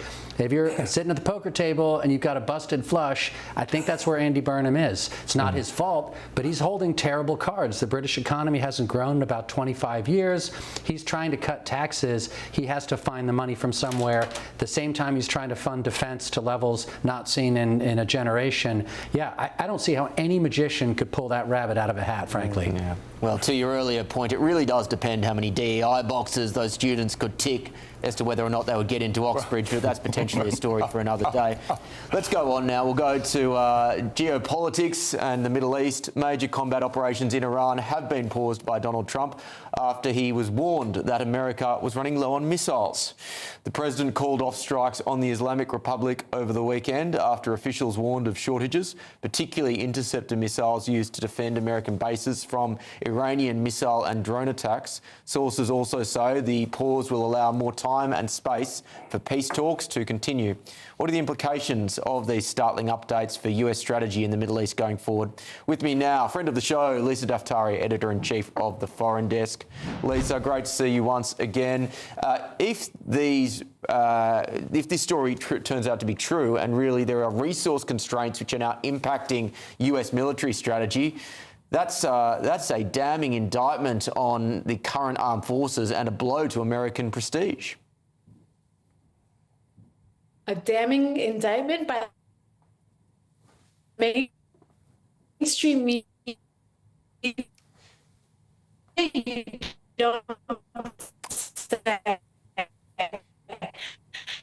We may be having some issues there with Lisa's comms. We will try and get back to her. I'm I'm not quite sure, actually, whether or not she was about to firmly agree with me or firmly disagree with me there. But I think it was definitely firm in one way or another. So that will leave you on tenterhooks when we do get it back. But let's go to the panel in DC in the meantime. Simon, I'll pose the same question to you, and that is, if again this is the case that military strategy was not being dictated by the war objectives, but it was being dictated by the fact that we're running low on missiles, that's, needless to say, a big problem. Yes, and I would hate to, every time I see a rumor of stuff that's leaked or reported, I take it with a giant pinch of salt. I don't think the U.S. is down to its last bullet or missile. We always have reserves. We're pretty well-furnished military. But it's possible constraints like that are a factor. You look at the cost of a Patriot battery, it's like $1 billion. You're talking $8 million a missile. These are expensive munitions, and there are limits to how many we can produce in a month. So that's going to be a factor, particularly as we're looking at really, low quality, cheap drones from Turkey and other countries that they're able to field that have to be countered by much more expensive munitions coming out of the U.S. And Simon, just to follow up there, what specifically was Pete Hegseth asking for from Congress this week? I think this week they're asking to fund what they've spent so far. I know the Pentagon budget this year was the biggest it's been in history. It was over $1 trillion. But this war, or whatever we're calling it, extended conflict, was not budgeted for. So it's at least, I think, $37 billion, and I believe the ask is for 80, but don't quote me on that. Dan, on the messaging to the American public, the war has declined in popularity since Trump announced it. That probably in some respects is unsurprising. But now, does that mean that the political pressure with midterms coming up means that he will be under more and more pressure to just get to some sort of conclusion, regardless of what the end outcome looks like? Yes, absolutely. I think that we could all benefit from an exit ramp at this point. And so when it comes to what we're talking about, whether we're running out of missiles or not, not only a grain of salt or a pinch of salt, but I take that with a salt mine. There's a lot of propaganda out there, and we don't necessarily know what to believe and what not to believe. But yes, it is becoming a very inconvenient situation when it comes to gas prices and energy prices, the inflation that's resulting. And politically, it is unpopular. But to those that it's politically unpopular to, I would ask, what is the alternative? A nuclear Iran, an Iran that controls the Strait of Hormuz? These are unacceptable things that are out there. And so when it comes to the messaging that's out there, yes, it may be an unpopular conflict, and there may be some short-term pain that the American people and, frankly, the globe is asked to endure. But the alternatives here are far too dangerous. We finally have some leadership that's willing to take on the Iranian regime that we haven't seen before. So I think this is important that that gets communicated. Dan, I think that's a false dichotomy, though, because I don't think the alternatives are a nuclear Iran or a conflict as such. For example, you could have had another variation of Operation Midnight Fury and then regular 6-monthly, yearly mow the lawn exercises where you just bomb the hell out of their nuclear capabilities and hope that that is enough to ensure that they can never actually get nuclear capacity. So some would argue that would have been a better strategy than a conflict, full-blown conflict. Right, but we've seen that movie before. We've seen that movie over and over again, and it hasn't worked. We have a cycle now with real leadership that's breaking that cycle, because every agreement that's ever been had with the Iranians has been one where they've either cheated or they've ignored. And so at this point, we now have some leadership where we can try to break that cycle, where we don't have to go back every few years to bomb, where we don't have to go back and wonder what's happening out there with more inspections, and we can actually have a Middle East that's much more stable and find a pathway toward a longer lasting peace. I mean, we've dealt with this problem for more than 40, almost 50 years, and so now it's time to actually deal with it for the long term. Again, I know it's not popular, and I know it might seem like a false dichotomy, but at the same time, let's try something different. Let's try to see some real leadership there versus kicking the can and doing the same thing over and over again. Okay, we have Lisa back on the line. Let's go to her now. This is Lisa Daftari, Editor-in-Chief of the Foreign Desk. Lisa, before you cut out, I got the sense you were about to either firmly agree with me or very firmly disagree with me, but I actually wasn't sure which way you'd go. So when I said that if it is true that the pause in this conflict was as a result of capacity restraints, that would be a huge blow to American military prestige. Well, you said huge blow, and I said mainstream media framing it as a huge blow to American prestige. You don't say. Look, this has to be taken with a grain of salt. Do I actually believe that the United States is running out of weapons to tackle the Iran regime? Absolutely not. We've gone through about half of our supplies, so we're talking about defense missiles, and that helps our allies in the region as well. But this is more to be prudent. Perhaps Donald Trump is trying to pump the brakes once again. We're up against the midterms. We're up against our own domestic pressures here. This is not a popular war that hasn't been communicated well. But that doesn't mean that we're going to frame this in a way to say that the United States doesn't have the proper missiles and capabilities. Maybe we need to be prudent in case we get involved in a second conflict, like, for example, with China. We need to be absolutely sure that we can tackle two conflicts at once. And if that's the case, then I don't think that these headlines are actually true. But Will, to your point about mowing the lawn every so often, I just want to say this. How long are we going to go with saying that the Iran regime is around the corner from a bomb, that they're months away, that they're weeks away, that they're a year away?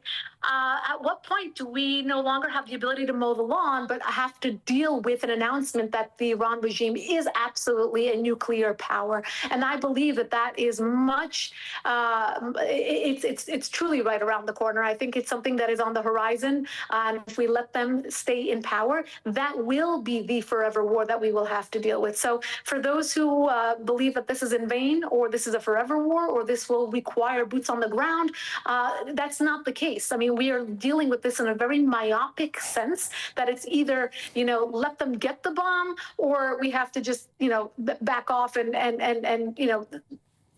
surrender.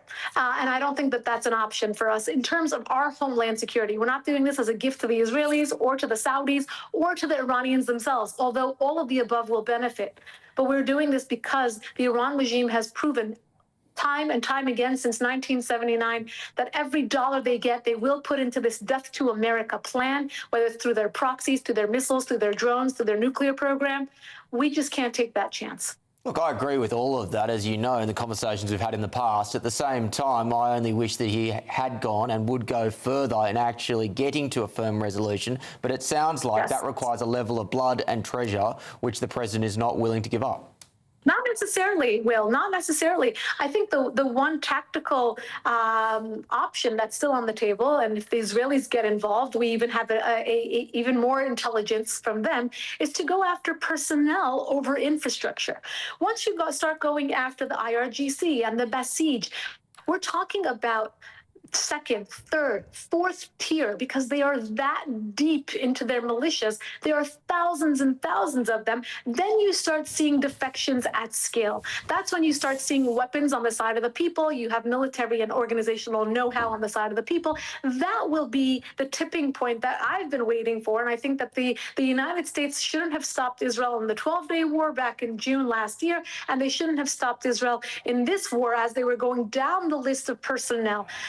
Killing a few here and there, Khamenei, now it's Mujtaba, now it's this one, now it's that one. It's not going to do anything for us. All we saw is personnel change. If we want to see real change, we have to go after them wholesale, the way they went after the Iranian people in January. They have the appetite to keep going. They want to stay in power. We know that. They will do everything. They will stay until they fire off their very last missile, and we have to understand that and have the appetite and the patience to combat that patience.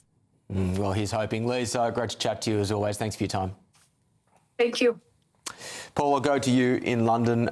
Your reflections on this story, as we have heard from multiple people now. It sounds like a truckload of salt should be taken with this. I don't think the American military is going broke anytime soon, but it does point to wider concerns about this conflict, and the fact that these stories are even in the public domain suggests that it is not going quite the way that Trump would like it to go.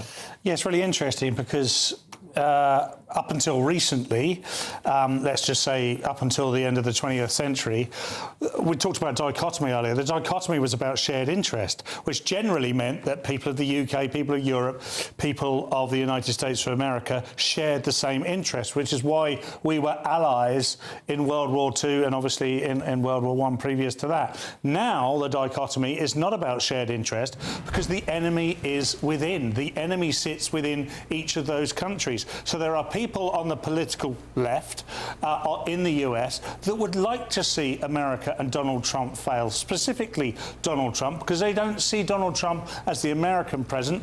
They see him as the president of Donald Trump's America, which is different in their mind. And for some reason, they've got it into their heads that Iran shouldn't be attacked. I agree with Dan, who, by the way, it's the first time I worked with you, Dan. Very good. You're up there with Simon. You and Simon as a pairing, what a team. We are very lucky tonight. But what I would say is that I agree with Dan on this, that if you're going in, if you're going to stay on the pot, then do the best job on that pot you can possibly do, because getting on and off the pot is not going to work for anybody. I'm glad you're not going to extend on that that metaphor, Paul. Thank you for that. Get off the pot. Kai, your thoughts? I don't know what the American left has to do with this story specifically. Look, yes, take it with a pinch of salt, but of course America is not unassailable. It's difficult for any country to go from a non-war posture to a full-blown war as the Iranian president sees it. Of course, it's not necessarily how Donald Trump would like us to see it.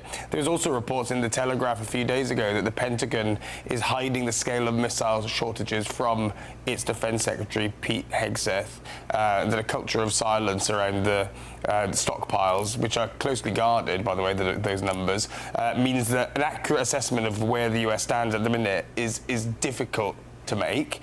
Look, I really do wonder where this is going. I think many people are wondering that too. The problem where you're fighting a military theocracy that has been planning for all-out war for decades, as we've heard, is that it has strategies to keep going for many, many years. And I worry that that is the situation we find ourselves in, that this is a war where the objective of Iran is merely survival, and that it's very difficult to fight a battle with a country that can accept that. Simon, Kai is wondering where this war is going. Educate him for me, please. And we've been doing this a right? while now. We've been doing this a long time, and I still don't have any quick answers. You know, like I'm with Dan. In the beginning, I thought we were, you know, the dog took a dump on the carpet, and 40 years later, we're slapping it on the nose. So, you know, the lesson was a bit late in coming. You know, Iran had to be taught that they can't get away with literal murder and sponsoring terrorism and kidnapping diplomats and blowing up buildings full of Marines and on and on and on. But you know, there's political realities. There's the history of Vietnam and Afghanistan and Iraq and the other wars that the United States is engaged in that people my age remember. So this is a tightrope that the administration is walking to accomplish a very important goal of making sure Iran doesn't have nuclear weapons and isn't a sponsor of worldwide terrorism, but at the same time not getting sucked into what Lyndon Johnson got sucked into in the 60s. Dan, we keep hearing from Trump, you know, the war's going incredibly well. You know, we've even heard him declare victory at various points. I'm not sure the American people are buying that necessarily. What would be your advice to him on the appropriate messaging on this campaign? Well, one thing that Trump hardly ever does that I wish he would do more of is to underpromise and overachieve. That's really the mark of really good leaders, and Trump is an overpromiser and wants to go out there and talk about these things as if they're already accomplished. We do have some issues here. This is, you know, getting into what some people might term a forever war, something that no one from either side wants to see. So Trump needs to be able to message his off-ramp here in a way that that achieves the victory that we need to achieve. That would be a non-nuclear Iran and an Iran that does not have the ability to fund terrorism. So whether that is through the military might of the United States, whether that's through economic strangulation of the Iranian regime, or whether that's through some diplomacy, I think that's one of the three paths that we're going to see as an end result. And hopefully that's sooner versus later. Trump needs to manage this timeline much better than he has been. Well, this is a story we will continue to discuss on The Late Show Live in the days and weeks ahead. Still ahead on the show this evening, however. This is the law, and they need to stop pushing faulty guidance into schools and hospitals. Well, we had that Supreme Court ruling, but gender ideology madness continues. It's being reported that a UK police force is putting biological men in women's cells. We'll be discussing that on The Late Show Live, only on the People's Channel, GB News. Expect warm spells with the odd rude interruption. Box Boilers sponsors the weather on GB News. Hello there, good morning. Welcome to your GB News weather update from the Met Office. Fewer showers around compared to what we had yesterday. Still very dry across much of England and Wales. Not only that, but we're also going to see temperatures climb through the early part of this week. For now, though, mostly dry for many areas. Some sunshine across much of the east, clouding over from the west through the course of the morning. Just a few showers filtering through, but actually most of these easing away by the afternoon. So mostly dry day ahead for many areas. Some fairly decent sunny spells across much of England and Wales, certainly towards the south. This is where we'll see the best of the temperatures, highs of around 26 degrees Celsius, but even further north, highs widely in the low 20s, so still feeling warm in the brightness. Then to finish off the day, across many eastern areas of Scotland, it should be mostly dry, but there will still be some showers pushing in from the west, filtering through at times. Similar across Northern Ireland, some showers before some longer spells of rain just start to edge their way in further west. Some drizzly showers perhaps across northwest England and parts of Wales, but still very dry for many areas. Through the overnight period, we'll start to see a bit of a north-south split in our weather, turning very unsettled towards the northwest with some spells of rain pushing their way northeastwards. This will start to turn quite heavy for some areas during the early parts of the morning. Once again, a mix of cloud, and it's likely the clearest skies will be across the far southeast. But for most, it's a slightly warmer night to come, especially across southern areas of England and Wales. Now on Tuesday, quite a lot of rain around towards the north. This will gradually push its way northeastward, still with some heavy areas of rain at times, eventually clearing for much of Northern Ireland, northern parts of England and Scotland, so brighter here by the afternoon, bar a few showers. But towards the south of this, it's still another dry day with some sunny spells by the afternoon. Temperatures higher compared to what we'll have today as well, pushing into the high 20s, if not the low 20s across the north. Expect warm spells with the odd rude interruption. Box Boilers sponsors the weather on GB News. Here at GB News, we made a promise to tell your stories. And on the 6th of August, we're marking 5 years of doing exactly that. Celebrate with us by having your say. Join in the debates live on TV and radio. And meeting your favourite presenters across the country, from Leeds to Aberdeen, from Belfast to Barry Island. Plus, join me in Essex for our biggest live show of the year. Scan the QR code or visit gbnews.com/celebrate. Terms and conditions apply.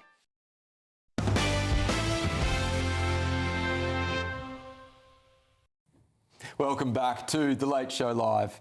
Well, more gender ideology madness for you, sadly, ladies and gentlemen. A police force has been accused of ignoring the law by allowing biological men to be placed in women's cells. According to The Telegraph, the official policy of Staffordshire Police states that detainees may be placed in accommodation consistent with their gender identity. It goes against last year's ruling from the Supreme Court, which stated that sex refers to biological sex, the implication being that biological men can't use women's spaces. Staff in the force are also being trained on inclusivity and proper pronoun use. I'm shocked. Let's go to my panel in London. Paul, this was the front page of The Telegraph coming to you in the morning. And again, what they've said in response here is, let me get to this. They've told The Telegraph, this is Staffordshire Police, by the way, that detainees were not put at risk as they were kept in separate cells and that searching decisions were made on an individual basis in compliance with the law. What I would suggest, even if there is separation between men and women, it still goes to show that there is at least one police force in this country, and I would suggest many others, who are still buying into the gender ideology cult in a way which they shouldn't. Yeah, there's a contradiction in the stories. The headline is different to the substance of the story. That's not the first time I've seen that in my commentary career. But there should be a very simple answer to this. When the fella says, I'm a woman, I need to go into the women's cell, you say, no, you're not, on the account of your testicles. And that's the end of the discussion, and we move on. Yep. Well, look, again, It is funny because, again, biological reality is the single most simple thing that possibly, you know, to use that word again, dichotomy, that human beings have, but it has been overcomplicated by left-wing nutters. Kai, as a left-wing nutter, how can you explain this? The explanation, Will, is that actually what that ruling showed is that in certain services, like in the police, like in rape shelters and so on, those organisations are the right places to make the right arrangements, specific arrangements. And I think, actually, that based on this article, so we're talking about intimate body searches and we're talking about the accommodation in custody, on those two things, this police force is taking the right approach, which is, frankly, it looks like a case-by-case approach. On the custody. Stop.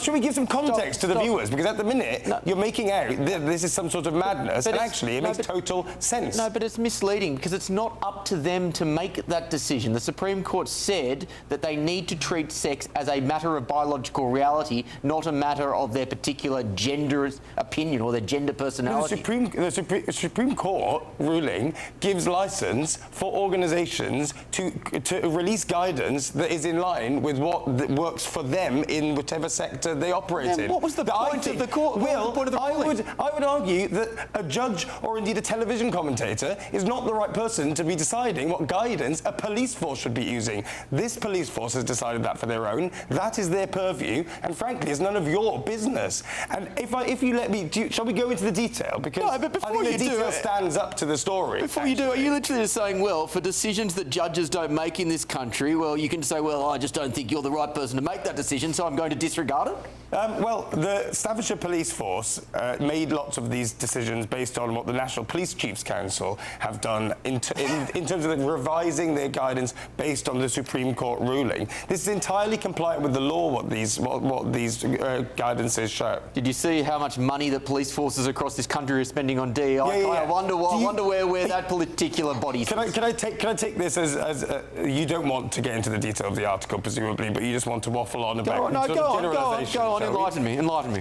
Trans searching. So searching of intimate body parts should be carried out by police officers apparently with the same biological sex as the detained person. That makes sense, right?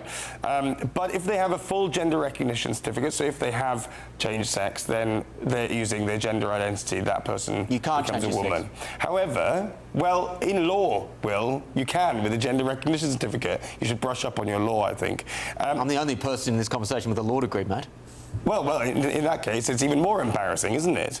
Now, so trans people can request that they're searched by somebody of their lived experience, but that needs to be done with acceptance from the police officers. I think that's all perfectly reasonable if you want to maintain somebody's dignity. Whether or not you think that they're mentally ill, or whether I think that they're a trans woman, that is a different conversation. But you both agree that people deserve comfort and dignity in being searched intimately. Second thing is the custody arrangements, and here it's even clearer for me, right?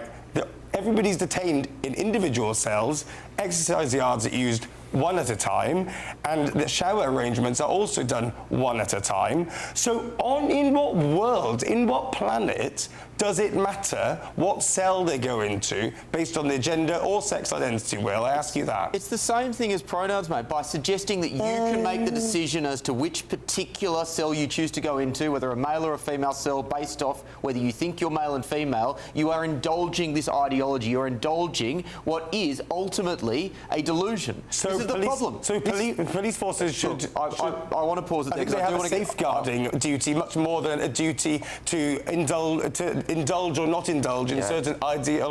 How did that safeguarding duty go in Scotland, in Scottish prisons, when men were allowed in women's prisons? That was in 2017, and they changed the guidance after that, actually, in response. Dan, I'll go to you to get the perspective from across the pond on this gender ideology stuff. Well, we've had similar issues when it comes to men wanting to play in women's sports. And so it comes down to we cannot deny biological realities to help to reassure an ideological theory that is just plain wrong.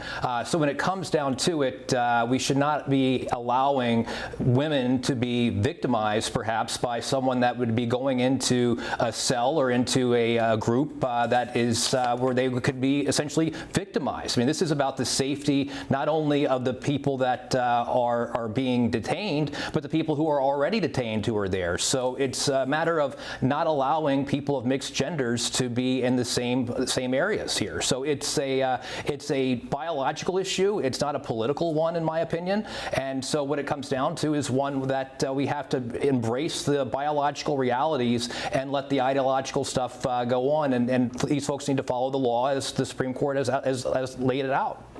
Yeah. Simon, your thoughts? Look, I wrote 2 whole chapters on gender ideology in my book, and my favorite story was a Canadian guy who made a hobby of suing spas that would not wax his meat and 2 veg, I'll say, on television, and won because Canada has gone so far down this woke madness road. At some point, I think we were all trying to be nice, and I'm sure Kai wants to be nice to people and not make anyone feel upset. But the bottom line is you have to accept some biological reality in life. And, you know, prison, being arrested is not a pleasant experience. We can get it over with. We can respect people's privacy, keep them isolated. But at the end of the day, you shouldn't expect women to have to search a dude and vice versa. Yeah. Let's go to Staffordshire Police, who have said it is incorrect to suggest that custody arrangements place detainees at risk. All detainees are accommodated in individual cells with their own toilet and hand-washing facilities. Exercise yards are used by one detainee at a time, and shower arrangements are managed to prevent contact, between detainees. In relation to searches, our officers and staff act in accordance with applicable legislation, national policing guidance and force policy. Where there is any dispute regarding a detainee's sex, searches are conducted according to the detainee's biological sex. Well, let's go on to an inside story in tomorrow's papers. This is from The Telegraph, who are reporting the D-Day beaches of Normandy have been declared a UNESCO World Heritage Site. The special status covers the 5 beaches used for the invasion: Omaha, Utah, Sword, Gold and Juno, where more than 150,000 troops came ashore in 1944. It became a defining moment in the Allies' campaign to defeat the Nazis. There's been an 18-year campaign for the beaches to be designated as heritage sites. The UNESCO committee said they symbolically commemorate the immense human sacrifice that was made to overthrow an entrenched authoritarian occupation of Europe. Last month marked 82 years since the D-Day landings, lest we forget. Paul, I think this is a great news story. I also note there's a really good movie. I saw a trailer the other day for the predictions for the weather for D-Day and the implications that had for planning. Oh, yeah. With Brendan Fraser. I've forgotten what it's going to be called, but I can't wait to see it. Anyway, more directly on the UNESCO story, what do you make of it? Yeah, of course I support this. I mean, D-Day was planned from Southwark, which is just a stone's throw from where I grew up, which is behind Portsdown Hill. Portsdown Hill oversees, as a natural landmark, oversees Portsmouth Harbour. I grew up in Portsmouth. Most of our viewers know that. I'm very proud of our Allied victory on those beaches at the end of World War II. I mean, imagine if it was World War II now. There would be human rights lawyers stepping in on behalf of the Nazis, and the D-Day would be seen as an invasion.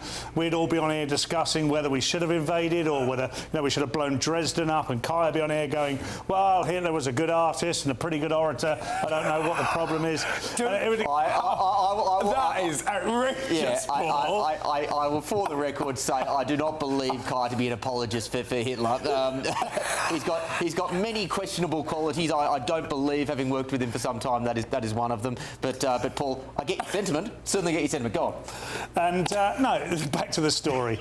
I don't know why Kai's so outraged. It's exactly what he says in the break.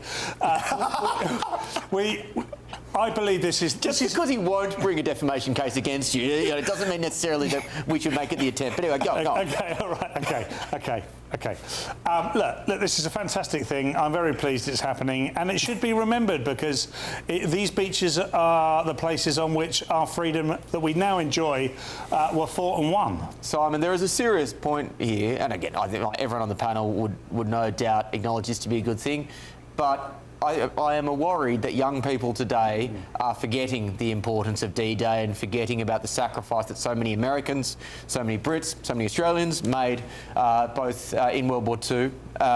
This is one way, perhaps, of trying to re-enliven that history, but I remain very concerned that, that those memories are slowly fading, particularly amongst the young.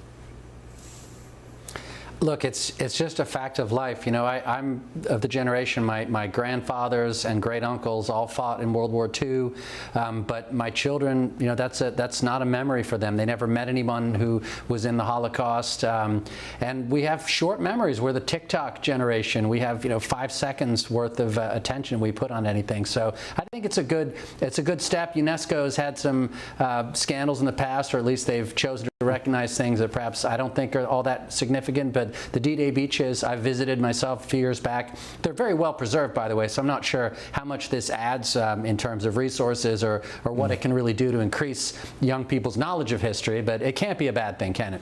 Yeah. Dan?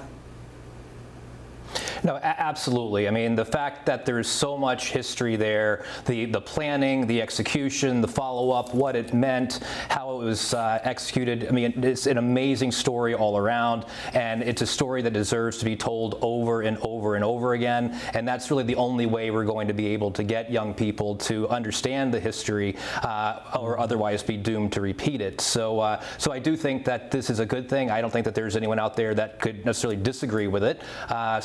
So yes, it's a great way to honor those who served, and a great way to bring more patriotism about to all of the allies. Yeah, well, you mentioned patriotism. There was a really shocking poll that came, well, shocking but unsurprising poll that came out in the Telegraph only 3 days ago, which said that only 6% of Britons would take up arms to defend the UK today. And again, I worry about the future of this country when so few people would take up arms to fight in that way. Let's go to The Guardian, another inside story. They're reporting Ed Miliband, Britain's Foreign Secretary, will announce that he is going to put the climate crisis and overseas development at the heart of UK international relations. His announcement comes as fires continue to devastate swathes of France and Spain after Scotland called for military aid to tackle a blaze that engulfed the Cairngorms. Have I got that right, Kai? The Cairngorms, yeah. And as conditions approaching drought across England and parts of Wales. Miliband's announcement will send a clear message that while net zero policies continue to be debated in the UK, the Foreign Office will always drive climate action. Kai, what do you make of this? It's continuity desnes, isn't it? As I agree with Paul, actually, what Paul said earlier. And Jacob Rees-Mogg has said on this channel, and many others have said actually, which is that the Foreign Secretary role in Britain nowadays is less and less important to what we consider it. You know, we see it as a great office of state. Think about some of the amazing holders of that office in the past. But actually, in reality, so much of the real diplomacy that matters happens from the Prime Minister's office, right, from number 10. And I think it's sort of quite clever, isn't it, for him to put Ed Miliband in the Foreign Secretary role, allow him to add a bit of his own spin on it and push for climate action, while the real stuff, the real hard stuff, is given to Andy Burnham. And I do think it is a time, by the way, for the hard realities of of geopolitics to strike home in Britain. Donald Trump has shown how you can effectively use hard power. I think we've been so squeamish about that in recent years. I mean, many people have it. We're having a resurgence of hard power generally, but I think we need to be a bit more bolshy and a bit more muscular or aggressive, you might say, in our foreign policy. Paul, there was instinctively a sigh of relief when we saw that Ed Miliband would no longer be Net Zero Secretary, but that was followed by perhaps trepidation, because by all accounts the new Net Zero and, well, the formal title is Secretary of State for Energy Security and Net Zero, Miatta Fahnbulleh, is apparently even more of an extremist on this stuff than Miliband is. So I don't think we're going to be seeing any significant policy changes on the drive towards net zero, although perhaps just trying to get there quicker, which is what she is on the record as having said in the past. Yeah, well, she's not going to achieve it, so this is all going to be ambition again. And like Dan said earlier, if only we could all go to the bank and say, I've got loads of ambition, can you bankroll it, please? And in this situation, the people of the UK are being asked to bankroll this ambition. It's going to be very interesting for her to justify Ed Miliband flying all over the world to tell people not to fly all over the world, which is going to make a bit of a mockery of everything that he's doing, I think. I said earlier it was 1-0 Andy Burnham. He's got Miliband out of the UK. He won't be in London too often. He'll be off flying around saying, hi, I'm Ed Miliband. I can't eat bacon sandwiches, but would you like for me to tell you all about net zero? And that'll keep him occupied until they're out of office. Kai, just quickly your thoughts on Miatta Fahnbulleh. Are there any reasons for optimism with her? Yes, I think so. Andy Burnham said before he became Prime Minister that everybody who would join his cabinet, he would essentially say, look, I've got strong ideas about what I want to change from the Keir Starmer government, and they'll be following that. And I think what we've seen so far is an indication that he's willing to open up Jackdaw and Rosebank oil fields, that he wants to restart new drilling licenses, perhaps in the North Sea. Look, Miatta Fahnbulleh will ultimately have to dance to the tune of the Prime Minister, and a Prime Minister who, finally, one who knows his own mind. So I'm not as worried as you. Dan, a quick thought on Ed Miliband? Well, I think that perhaps he has been successful by failing upwards, but at the same time, when it comes to this climate stuff, it's going to be a really tough sell outside of his own audience. Yep, I agree. Geez, you can say that about a few members of the Labor cabinet, can't you? Failing upwards. More coming up in the next hour, ladies and gentlemen, including this.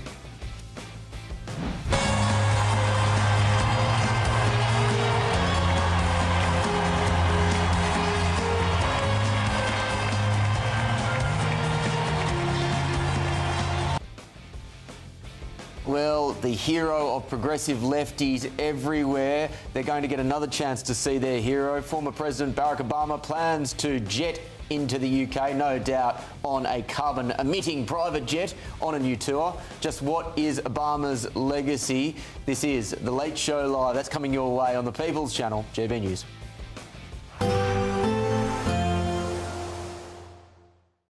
Today, clouds overhead.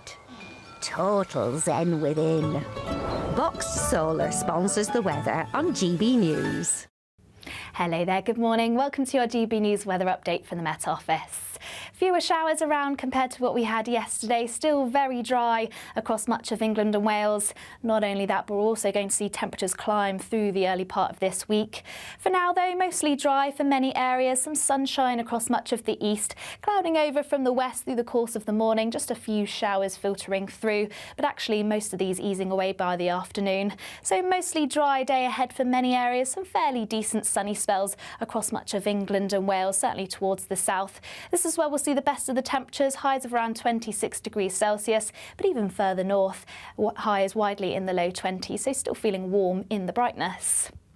Then to finish off the day, across many eastern areas of Scotland, it should be mostly dry, but there will still be some showers pushing in from the west, filtering through at times. Similar across Northern Ireland, some showers before some longer spells of rain just start to edge their way in further west. Some drizzly showers perhaps across northwest England and parts of Wales, but still very dry for many areas. Through the overnight period, we'll start to see a bit of a north-south split in our weather, turning very unsettled towards the northwest with some spells of rain pushing their way northeastwards. This will start to turn quite heavy for some areas during the early parts of the morning. Once again, a mix of cloud, and it's likely the clearest skies will be across the far southeast. But for most, it's a slightly warmer night to come, especially across southern areas of England and Wales. Now on Tuesday, quite a lot of rain around towards the north. This will gradually push its way northeastward, still with some heavy areas of rain at times, eventually clearing for much of Northern Ireland, northern parts of England and Scotland, so brighter here by the afternoon, bar a few showers. But towards the south of this, it's still another dry day with some sunny spells by the afternoon. Temperatures higher compared to what we'll have today as well, pushing into the high 20s, if not the low 20s across the north. Today, clouds overhead. Total zen within. Boxed Solar sponsors the weather on GB News. Thank you, Britain, for making GB News Radio such a huge success.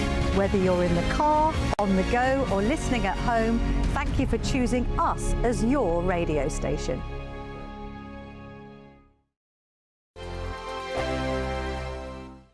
Britain deserves a newsroom that puts the facts and your voice first. Well, and that's what you get on GB News. Lively debates, lively conversation. And we're not afraid to hold power to account.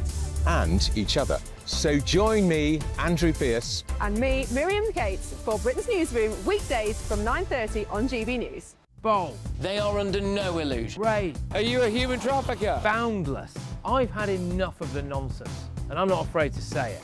Don't get us on the BBC. Every weeknight, I tear through the headlines. The smell of gasoline. Should we be worried about it? From Westminster madness to cultural war chaos. What I'm going to do now is they are throwing things out the car as we speak. Get ready, Britain. Here we go. Patrick Christys tonight, weeknights from 9 p.m. only on GB News, Britain's news channel. From the school run to the home run, watch a new show for all of Britain. He can say whatever he wants. A straight talking show where all voices are heard. And, you know, when are we going to stop talking about smashing the gangs and actually do it? With the stories that matter from every part of our country. There's a bit of a crash landing there for your Chancellor. Bold, fearless and standing up for you. That's me, Martin Daubney, 3 p.m. till 6 p.m, weekdays, here only on GB News. The People's Channel, Britain's news channel.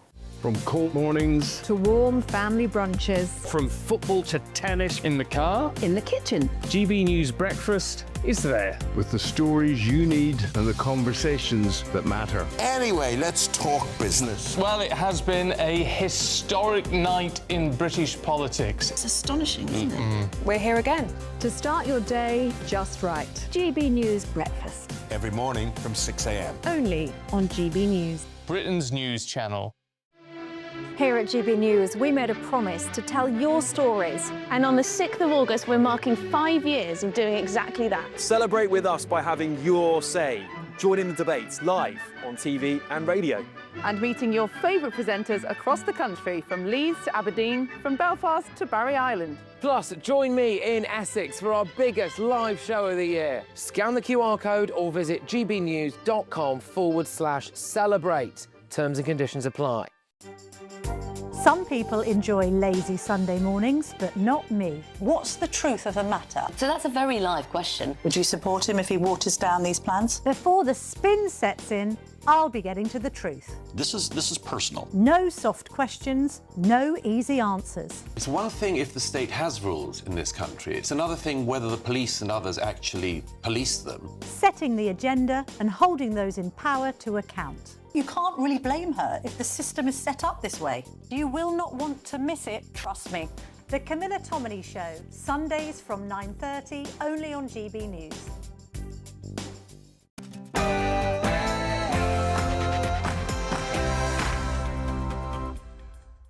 Live from London, England, this is GB News with the stories shaping Britain and America. But as things stand, you're not sure at this stage that you can place your trust in him as a fellow leader. It's a changing world, isn't it? And you just have to obviously call things as they develop. Not a ringing endorsement, was it? That was Andy Burnham, who refused to say whether he trusts Donald Trump after his first phone call with the US president. Will this sour relations before they've even really started? Also,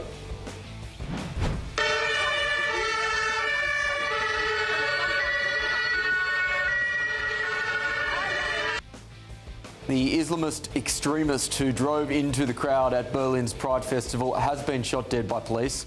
It's time that this led to difficult but necessary conversations about Islamist extremism in Europe and indeed in this country. And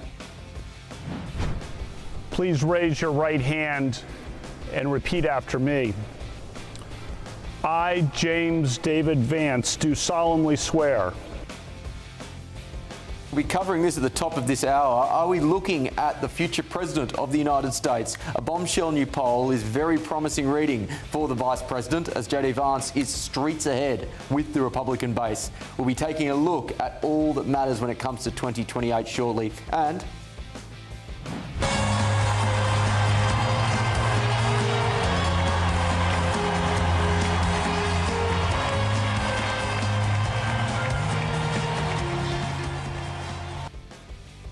Barack Obama is on his way to the UK on a new tour. Geez, I wonder how much he's getting paid for that, and I wonder how much the carbon emissions will be coming out of that private jet en route. We'll also be discussing what indeed is Obama's legacy in the age of Trump. Also,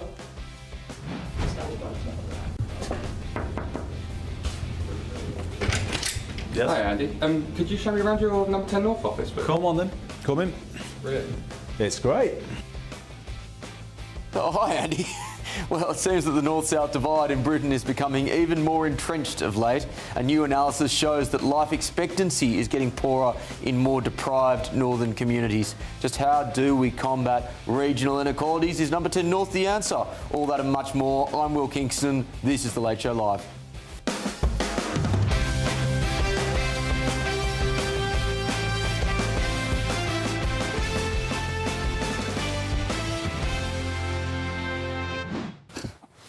Welcome back to The Late Show Live for a third and final hour, ladies and gentlemen. Joining me once again in London is my panel, perpetual irritant Kai Wilshaw and GB News contributor and comedian Paul Cox. In Washington, D.C., Senior Research Fellow at the Heritage Foundation, Simon Hankinson, and Communications Strategist Dan Reen. Thank you for staying with me, gents. And gents, indeed, yes, wonderfully, anti-DEI panel tonight, which I, unlike the police forces of this country, fully support. Let's go to the top story at the start of this hour, and that is that JD Vance has emerged as the clear favourite among Republicans to run for president in 2028.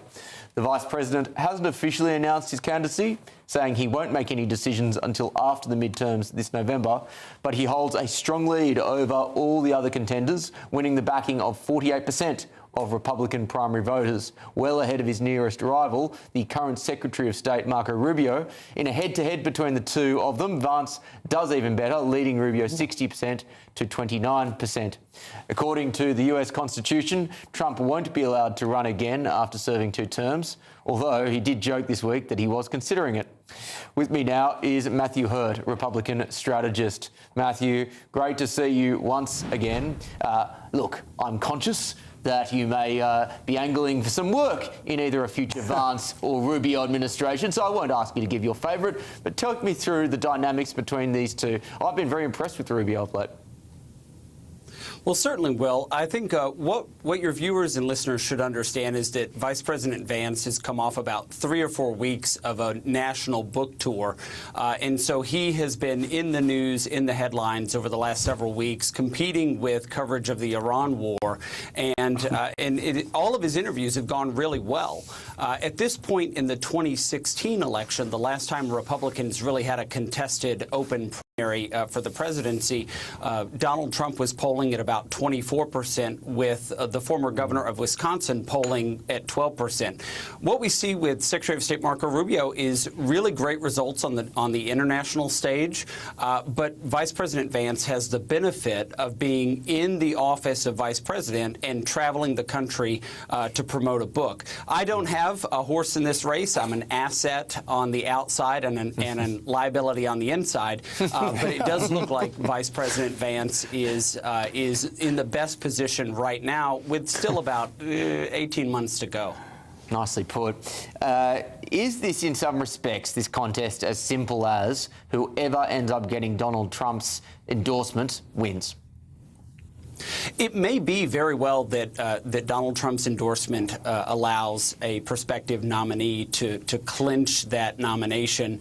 It remains to be seen. It is very obvious to anyone paying attention in the United States and very likely in Great Britain that President Trump has an outsized influence on the Republican Party. His endorsements in primary contests across the country have often yielded the nominees in races for Congress and U.S. Senate and governor. And I do believe that President Trump has a legacy to protect and defend, and in fact to advance in the next presidential administration. I don't believe that President Trump will sit this process out. He will be very involved, and whether he endorses someone outright or gives a candidate the platform. You know, one of the things that President Trump has done is it has allowed Secretary of State Marco Rubio to travel to Europe, to be in the headlines for many of our foreign policy adventures. However, he gave Vice President J.D. Vance the opportunity to sort of hash out what's happening in Iran. And so it remains to be seen, you know, what those results yield. But it is very clear that President Trump will weigh in heavily in this next presidential primary. And it appears that J.D. Vance has managed to maintain a strong relationship with Donald Trump during the term of his administration. At the same time, there are some sources in Washington that say that Rubio has caught the eye of Trump, that he perhaps may even have been able to take on a position of favouritism in Trump's mind. I'm conscious of unnamed sources, but how do you interpret that? Well, I think that's a reasonable assessment. I do think that what I've seen from, say, the State Department's social media presence, they have really promoted Secretary of State Marco Rubio. Obviously, it's their job to do that, but particularly in the wake of his visit to Europe earlier this year, I also think that what we're going to see is quite possibly Marco Rubio not even entering the race. In the same article that talks about the poll results that you and I are discussing, Marco Rubio indicated that he may not run if J.D. Vance does decide to get into the race. It all remains to be seen, and the Republican Party has a deep bench of governors and senators and others who may wade in. But as we saw in 2016, 10 years ago, when this primary contest was wide open, there were about 16 different candidates, and they all fell to the wayside when President Trump got into the race by coming down that golden escalator. So can this be perceived as the Iran conflict has become less popular with the American public, and J.D. Vance, who has been tasked with leading the negotiations on Iran, could this be perceived as a rebuke of that particular conflict? And I guess the second question is, has Vance lost skin as a result of Iran?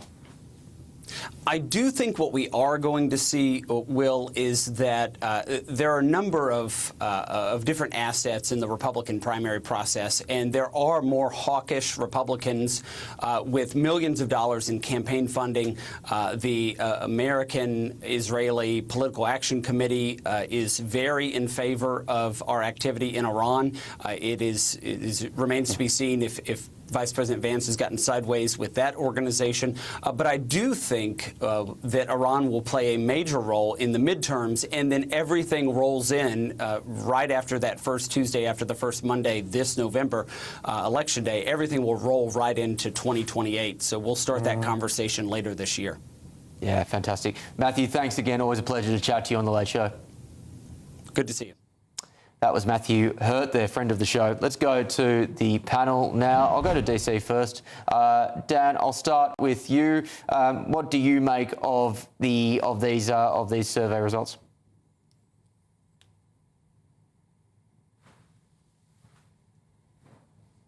Incredibly popular within the Republican Party, and Donald Trump has an iron grip on the Republican Party. It's his party, and any endorsement that he puts forward or any nod will certainly go that way. It's still incredibly early to determine whether or not it will be J.D. Vance. There's still a lot of, like I said, a deep bench out there, a lot of options out there that we can explore, and we're going to have a real primary process, unlike that we saw with the Democrats last time around that brought us Kamala Harris.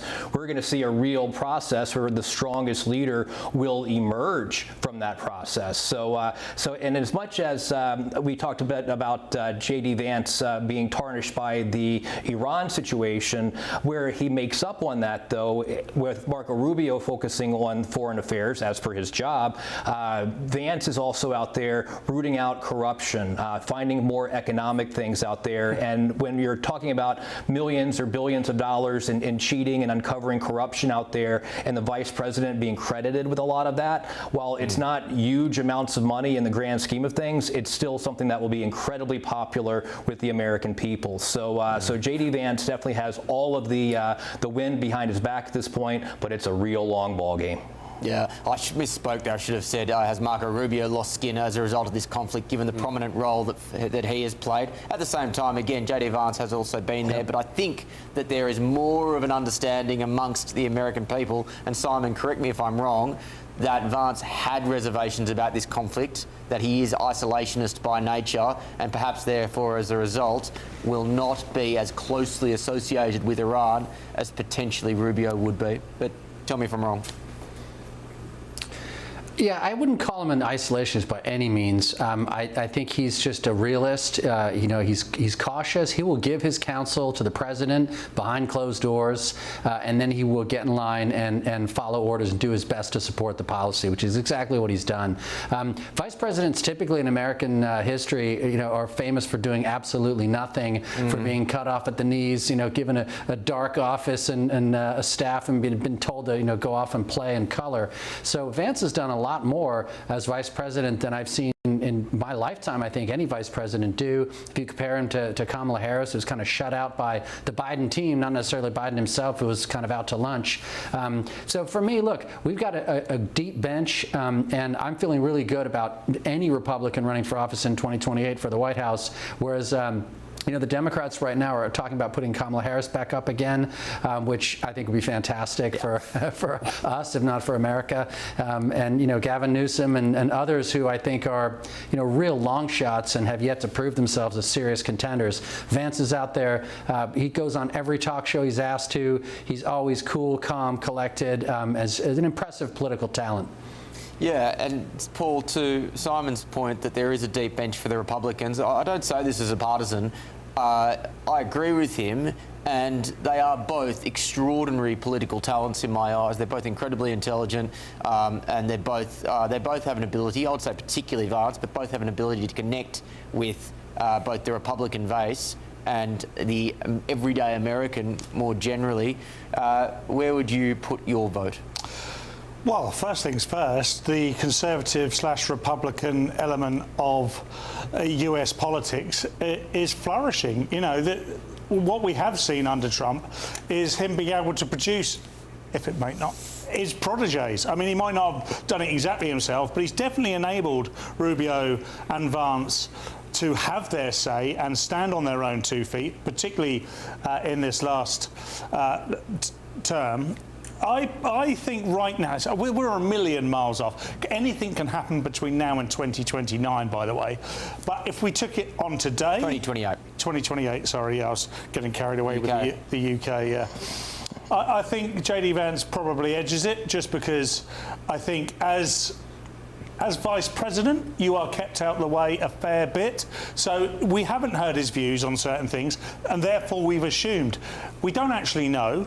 We don't actually know exactly what his views are on Iran. I quite like the fact that if he disagrees with Donald Trump on Iran, he's been able to tell Donald Trump that. He's not been able to lose his position, not been able to lose the faith of the president, and has been able to keep his decorum at the same time. I think that's a really important point. There are no shortage of people who have worked very closely with Donald Trump over the last 10 years who have fallen out with him in a bad way. In fact, I would suggest the amount of people who have maintained a good and cordial relationship with him, having worked in close proximity with him, is relatively small. And Vance appears to have been very, very canny with how he has, I guess, walked that tightrope between not appearing incompetent, which he certainly hasn't, but also not appearing threatening to the president, taking away his spotlight, which we know that Trump appreciates. Kai, your thoughts? Yeah, well, presumably he won his favour by having a job rooting out corruption, as we just heard, but not looking next door. That's sort of extraordinary. The idea that Donald Trump's vice president can have a job rooting out corruption is like giving Guy Fawkes a job as head of security at Parliament. I mean, it's shocking, really. But the reality is exactly as we've described, isn't it? Donald Trump's endorsement matters, and in 2028, it won't be an endorsement, will it? It will be a decision about who can carry the flame of Trumpism, not carry the Republican Party to success, but I think who can maintain Donald Trump's legacy, and even maybe who's willing enough, who's craven enough to do a sort of Medvedev-Putin switcheroo, have Trump run as his vice president. But we shall see. Maybe I'm crazy, but let's check in 2028, shall we? Yeah, let's do that. We'll add that to the long list of predictions that you've made in recent times, Kai, that are on my list to check in on, just to embarrass you when the time comes. Very nice. Let's go now to another US president, that's Barack Obama, who is returning to the UK later this year for a series of live interview shows in arenas across the country.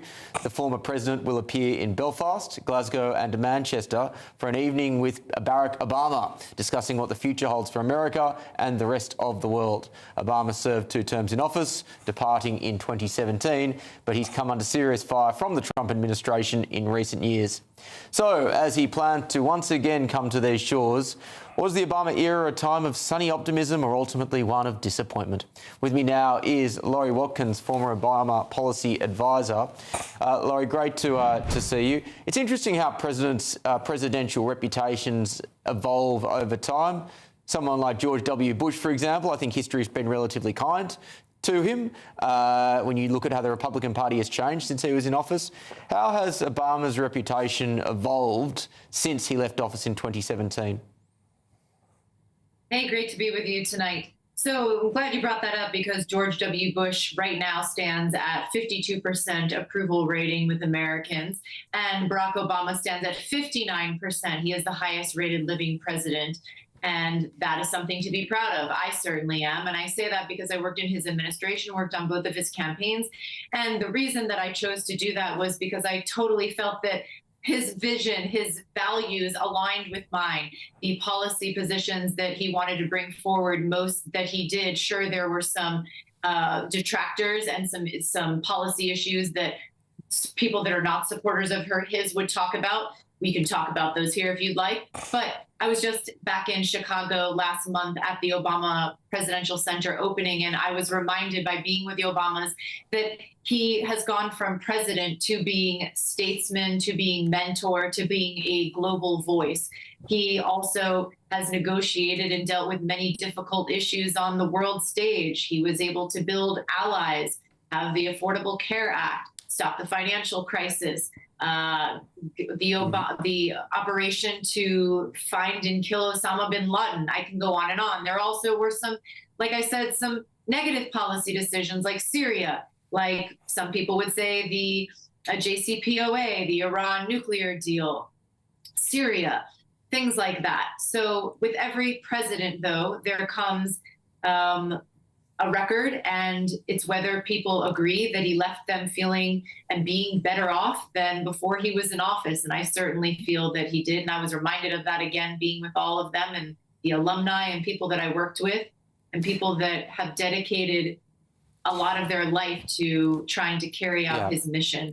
Well, Laurie, there is an elephant in the room which wasn't included on that list here, and that is that some people would argue that the ultimate legacy of Barack Obama was Donald Trump. Now, many Americans on the right would say it's the best thing Obama ever did, but of course, Trump is uniquely loathed by the left and by the Democrats, and some people would say that it was Barack Obama's presidency and the failures of Barack Obama's presidency that opened a door to the type of populist MAGA-style movement that Trump embodies and continues to embody to this day.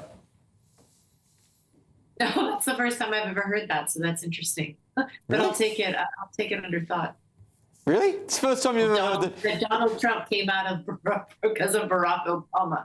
Yeah, well, of course. Like, in pretty much every single time that you look at why a particular political leader, not just in America, but in any democracy, is elected, the actions of the past leader is a significant factor in the context in which that leader leaves and the legacy that leader leaves. I would say it had a lot to do with the candidate he was running against, which was Hillary Clinton, who is an extremely polarized candidate.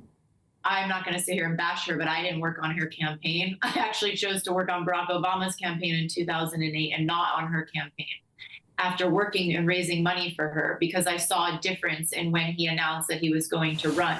So I think that's a lot of it. I also think that the Republican Party was broken and Donald Trump emerged as this leader that people thought that they could get behind, that was going to be this new voice, that was going to be like a bull in a china shop, which he has demonstrated he certainly has been, and that they wanted someone who is going to rough things up and break up the system. And a lot of people are happy. A lot of people are not happy with what he has done, his first or second term. And you can leave that up to them. But I think you pretty much know where I stand.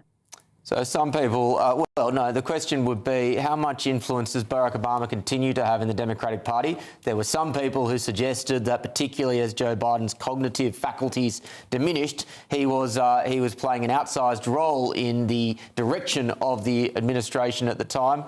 How much influence does he continue to have today? Well, that's interesting because for a lot of the time, the Republicans were saying that Barack Obama was the Joe Biden whisperer and he was making all the decisions. So now he wasn't involved enough and he didn't tell Joe Biden that he needed to drop out of the race. The only person that was ever going to make the decision to get out of that race was Joe Biden. And he chose the time that he made that decision. And unfortunately, there was a short runway for Kamala Harris. People can disagree with how that process turned out. Also, I wasn't involved in that, but we are where we are. History has made its decision, and I don't look back. I continue to move forward. We got so much that we can look forward to. We got November, we got 2028.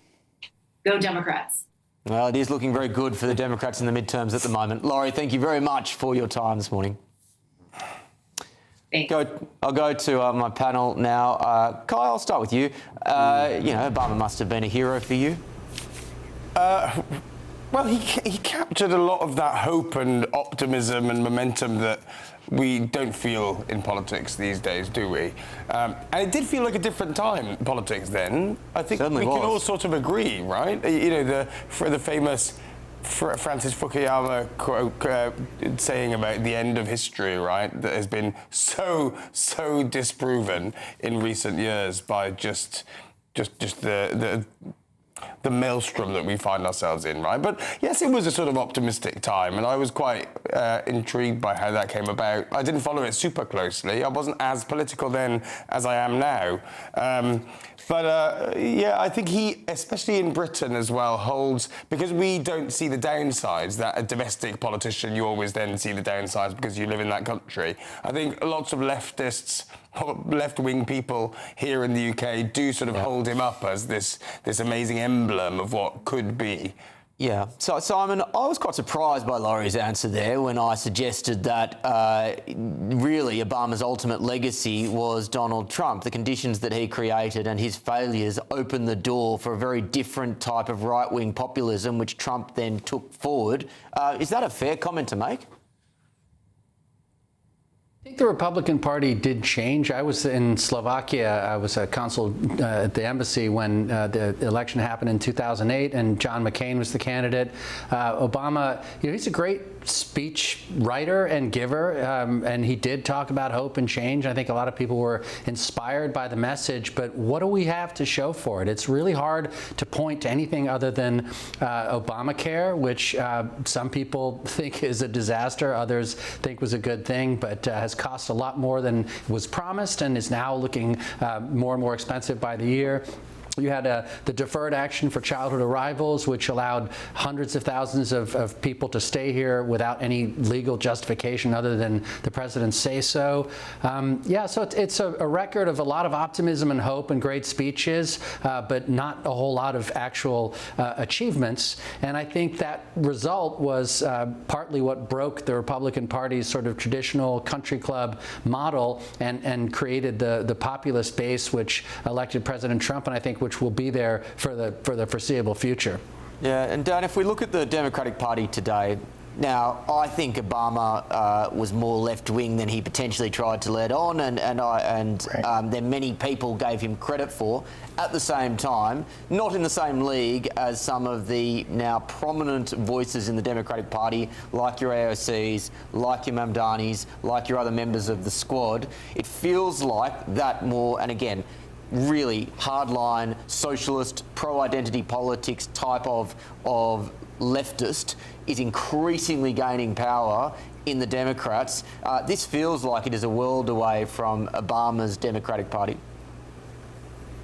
It does, and you're right. Obama was much more left-leaning than he led on to be, which I think gives him even more of that popularity. But the more the Democrats want to fight themselves when it comes to the Democrat socialists or the communists in their own party, the better. I think that Republicans need is to let that fight go on and continue to expose that this socialism hasn't worked anywhere where it's been tried, and that you're just setting yourself up for failure. I think that is the best thing when your enemies are fighting one another. Let them continue to fight. Let's not get in the way unless we get hit ourselves.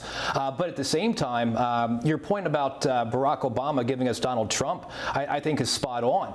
Let's look about recent history. It was Jimmy Carter that gave us Ronald Reagan. Yeah. It was George W. Bush who gave us Barack Obama. So we've got those changes in what people want, that different change. And what I think that we're seeing now with this publicity tour that Obama is going on, we're seeing a politician that wants to become a celebrity, just like Donald Trump went from being a celebrity to becoming a politician. Yeah, and of course it was the dumpster fire of British politics in the 1970s that led to Margaret Thatcher. Of course the context that immediately precedes a leader is critical in the nature of the Prime Minister or the President that follows. Yeah. Sorry, Kai, we've got to move on because I just quickly want to follow up with Paul. Paul, are you buying a ticket? Buying a ticket? Yeah, to an evening with Barack Obama. No, absolutely not. I mean, it's very interesting to hear Laurie Watkins say she only looks forward. If I worked on Obama's team, I wouldn't want to look back either. There was plenty of things that he got wrong. Let's just on substance. Some of his geopolitics, for instance, the Libya intervention. What he did, he allowed Assad in Syria to chemically attack his own people. Interestingly, with regards to Russia, he was the first president to say, oh, we should reset with Russia. This is after Gorbachev and Reagan and all that sort of stuff. We should reset with Russia. Putin absolutely played him, and when he invaded Crimea, it allowed him to do so because Obama didn't step in. We've seen much stronger man politics from nearly everybody, except Joe Biden, of course, as Simon said, has been out for lunch for a long time, God bless him. But I don't think that Obama ultimately will be remembered for anything other than being the first black president. Kai, a right of reply from you. Well, I don't think that's true. I think Laurie gave a few examples of what he'll be remembered for. That will be, if you were to ask, someone in 50 or 100 years' time, that will be the number one on the list, though. Sure. I think Obamacare, the response to the 2008, those stand out. To me, at least, that's the things that I would. But they only really apply to people of the left. Obamacare was an attempt to put the welfare state into the United States, and from anybody from centre to right onwards believes it was pretty much a disaster. It hasn't offered. It hasn't offered what people wanted or needed anyway. Well, what about people who don't have access to healthcare? I think they'd be pretty. Well, I talked about geopolitics deliberately. I think it's not a leftist. It's not a leftist fantasy to indulge, Paul. It's people, the basics of people being able to live their lives without being ill. I think that's pretty fundamental, actually. I'll move on from Obama because there was a question that's running through my mind. Simon, I'll go to you without notice. Who do you think? Let's say in the United States, but you feel free to go further afield if you like. Who do you think has had the best post-political career? Oh, wow, that's a hard one. I mean, Tony Blair's done pretty well, right? Well, but actually, Obama's financially certainly has. Yeah, I mean, financially, right? They cash in. I mean, believe it or not, Joe Biden was charging $300,000 for a speech. I saw his book presentation on video the other day, and wow, that would be a lot of money to spend for him to speak for an hour. Kamala Harris gets about $250. I don't know who pays it, but Hillary Clinton, $300,000 for a speech. So in terms of sheer coin, I think Barack Obama now has houses in Hawaii, Washington, D.C., Martha's Vineyard, and you've seen the new it looks like a sort of collapsed Imperial battle cruiser in Chicago that's $1 billion monument to his administration and whatever they did. He's done pretty well. It's hard to beat that. Well, Dan, maybe to extend the question out in terms of, let's say, the way they have conducted themselves, in terms of their influence, in terms of how they have continued to progress the interests of the United States following their presidency. How would you answer the question in that context? Yeah.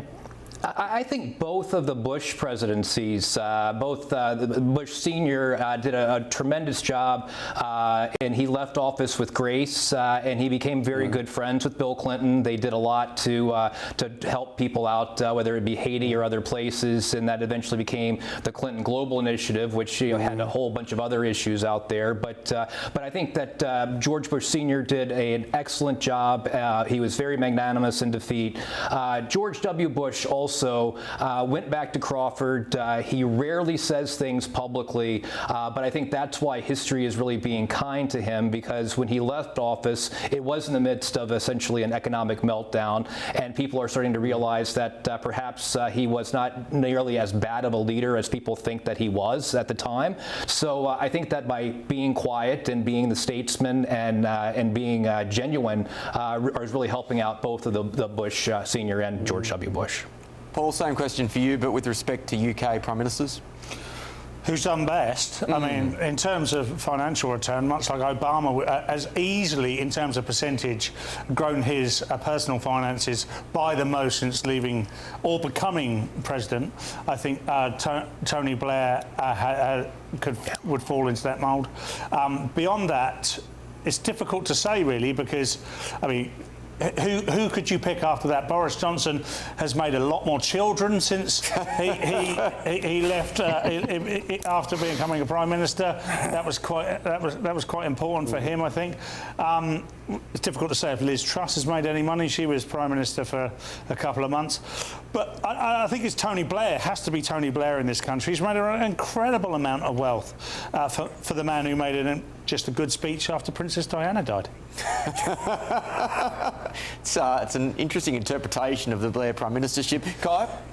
In terms of ongoing value, comedic, of course, Liz Truss clinches it for me.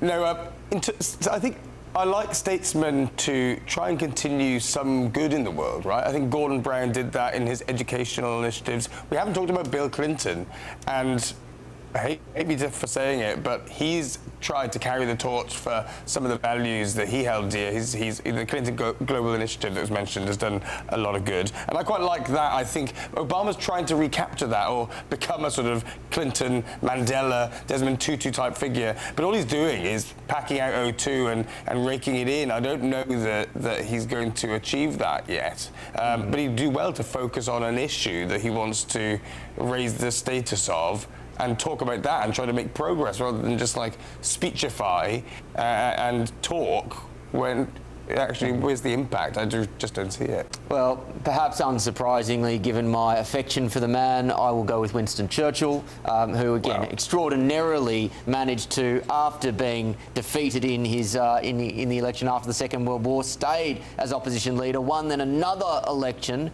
in the most extraordinary display of political grit, and then in his final years continued writing. I can't remember exactly when he got his Nobel Prize for Literature. I can't remember if it was before or after he left as Prime Minister, but he continued his writing. He solidified himself as the great symbol of British courage and resistance against Nazi Germany. And also, it sounds like he's had a whale of a time in Italy, and bobbing up in the water in Italy, and continuing his. He won the Nobel Prize in 1953. Thank you, Henry.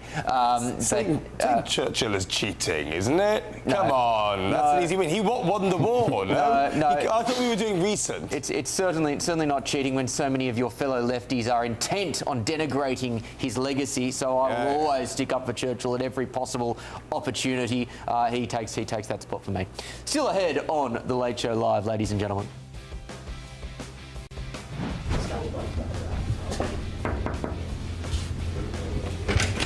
Yes. Hi Andy. Could you show me around your number 10 North office, please? Come on then. Come in. Brilliant. It's great. Hi, Andy. I hate it when they try and make these look like they're random, bumping into each other occurrences in these sorts of videos. Anyway, it seems that the north-south divide in Britain is becoming ever more entrenched of late. A new analysis shows that life expectancy is getting worse in more deprived northern communities. Just how do we combat regional inequalities? And is number 10 North the answer? This is The Late Show Live, only on GB News. Expect warm spells with the odd rude interruption. Box Boiler sponsors the weather on GB News. Hello there, good morning. Welcome to your GB News weather update from the Met Office. Fewer showers around compared to what we had yesterday. Still very dry across much of England and Wales. Not only that, but we're also going to see temperatures climb through the early part of this week.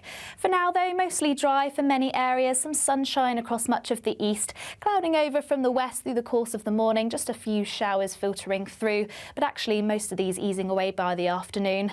So mostly dry day ahead for many areas. Some fairly decent sunny spells across much of England and Wales, certainly towards the south.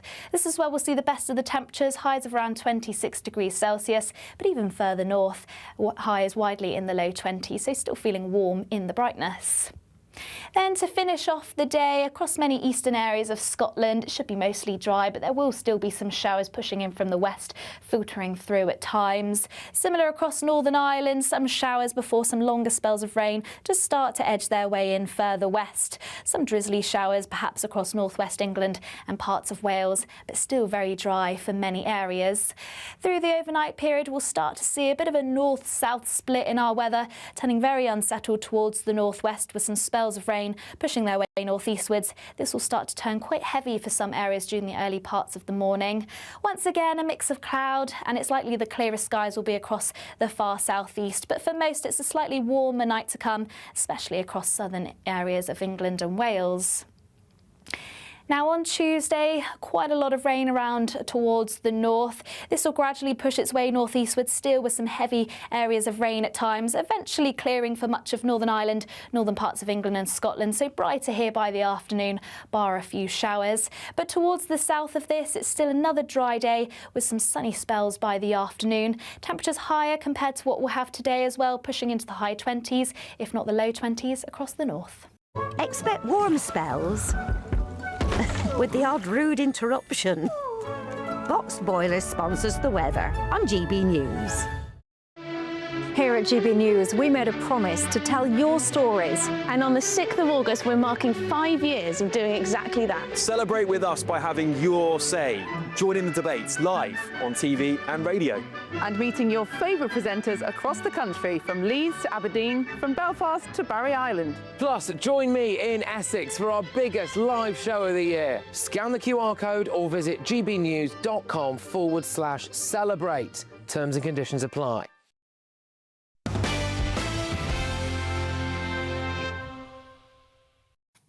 Welcome back to The Late Show Live on the People's Channel, GB News. Interesting conversation there before, Kai. Something that came up to me, came to me just before, was that, interestingly, Barack Obama actually deported a heck of a lot of people during his presidency. I dare say that is something that that will not be remembered by perhaps the left and the right. Yeah, speak left, act right. I think that's what Andy Burnham might end up doing. I think it is. It is one of those things where, and I've been saying it on this channel a little bit, especially in reference to Andy Burnham, that people were dressing him up as this big radical leftist, right? But actually, I think he's of the tradition of the left, which is quite sensible on some things. Like, you forget that Angela Rayner on things like crime in the past, crime and punishment, it's been pretty, like, what you'd call right-wing. And so I think we... He's a weather vane politician. Well, OK, but you say weather vane, I say...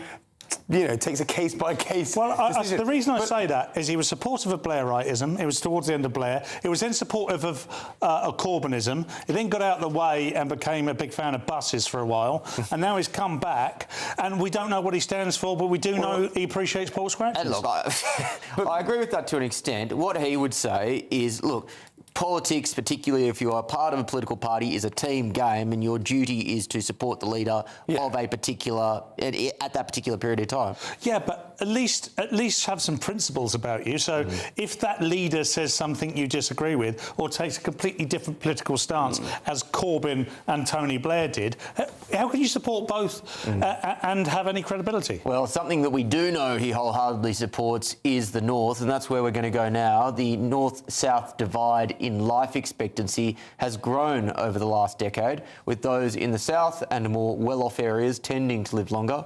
People in the north-east on average die 3 years earlier than those in London, according to new analysis from the King's Fund.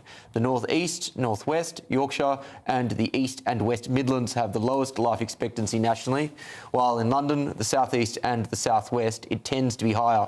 Brits now die younger than people in almost any other wealthy Western nation. Only Germany and America fare worse. It's a startling statistic, isn't it? Let's go now to a friend of the show, Matthew Holbert, former Liberal Democrat councillor. Matthew, it's good to see you again. It's interesting, isn't it? We often talk about the wealth divide between the North and the South. We don't often talk about the disparity in health outcomes, and of course the ultimate health outcome being life expectancy. Great to be with you, Will. Good morning, and hi to your panel there as well. Yeah, absolutely. I mean, this is really serious, isn't it? Whoever is in government, this kind of issue needs to be tackled. I mean, just one more figure to add to those that you gave out there. The King's Fund has found that figures show that men living in the least deprived 10% of England live, in general, a whole decade longer than men in the 10% most deprived areas. I think most of us would think, whatever our politics, that we can't be having that. That's just not good enough. And so if Andy Burnham is serious about taking on this issue, I hope most of us would support him. But the question is, where is the money going to come from? Matthew, you're from the North, aren't you? You're from Sheffield, is it? No. From the East Midlands, from Leicestershire, from smack bang in the middle of the country. So I mean, definitely north of the south, if that makes sense. But pretty centre of the country. But obviously the East Midlands, as you mentioned there in the introduction, is included here. And let's be honest, there's very deprived all parts of the country, including London and the southeast. But I think what Andy Burnham would argue, and I think it's unarguable, is that most of the money has gone to London and the southeast. Now, well done to them, good on them. But it's now time for a bit of levelling up, as Boris Johnson might once have said. Do you think that his devolution plans could support this? Well, I do, but again, I ask the question, where is the money going to come from? I think he's had a good first week, by and large, some good announcements, some good policies, but we've not yet been told where the money is coming from. And, he's appointed John Healey as Chancellor, who, from what I know of him, isn't actually much of a Burnhamite, to use that phrase. And so, I mean, is he going to agree with what Andy Burnham says, or are we going to see some number 10, number 11 bickering, which has been known in the past, hasn't it? It has. It's interesting you use the term Burnhamite. I'm still trying to work out what Burnhamism really is. When you use that term, what do you believe it to mean? I think it is about this, devolution. And I mean, I know a lot of people have said, oh, number 10 North, it's just an office where they put some posters up. But OK, yeah, I guess we can be cynical about it. But I would like to think that it's the start of something much bigger than just an office where they put up a number 10 sign. I hope that it means genuine devolution. But several prime ministers have tried to do it, haven't they? I mean, Boris Johnson, it was his one of his big things, levelling up. It never quite happened, and that's because London and the southeast, and I'm not kind of blaming it for this, it's just the way of the world, kind of sucks all the power and all the money to itself. And so quite how you change that, I don't know. But you need the South at the same time, of course, don't you? It is still the economic engine of this country. So that's why I think sometimes and again, I think he would dispute this, but when he is talking about trying to lift up the North, there is almost this slight undercurrent of, well, we want to take a jab at the South at the same time, as opposed to let's lift everyone up. Absolutely. And also, I think, for those of us in the Midlands, whenever the Midlands does get a mention, which is not very often, what they're really saying when they say the Midlands is Birmingham and Greater Birmingham. They're certainly not talking about my part of the world, which is Leicester, Nottingham, Derby. And so, there is and also, people in Scotland would say, are you calling Manchester the North? That's not the North. We're the North. So, I mean, none of these things are easy. And, we get that he likes Manchester. He's made that very clear in the first week. He now needs to talk to the rest of the country. Well said. Matthew, pleasure to speak to you as always. Cheers. Paul, I don't have, I'm obviously conscious of the divide between the North and the South in this country. I don't have the same instinctive feel for it, having not grown up in England. How do you feel about both the divide generally, but then specifically when you think about the most fundamental of metrics being life expectancy?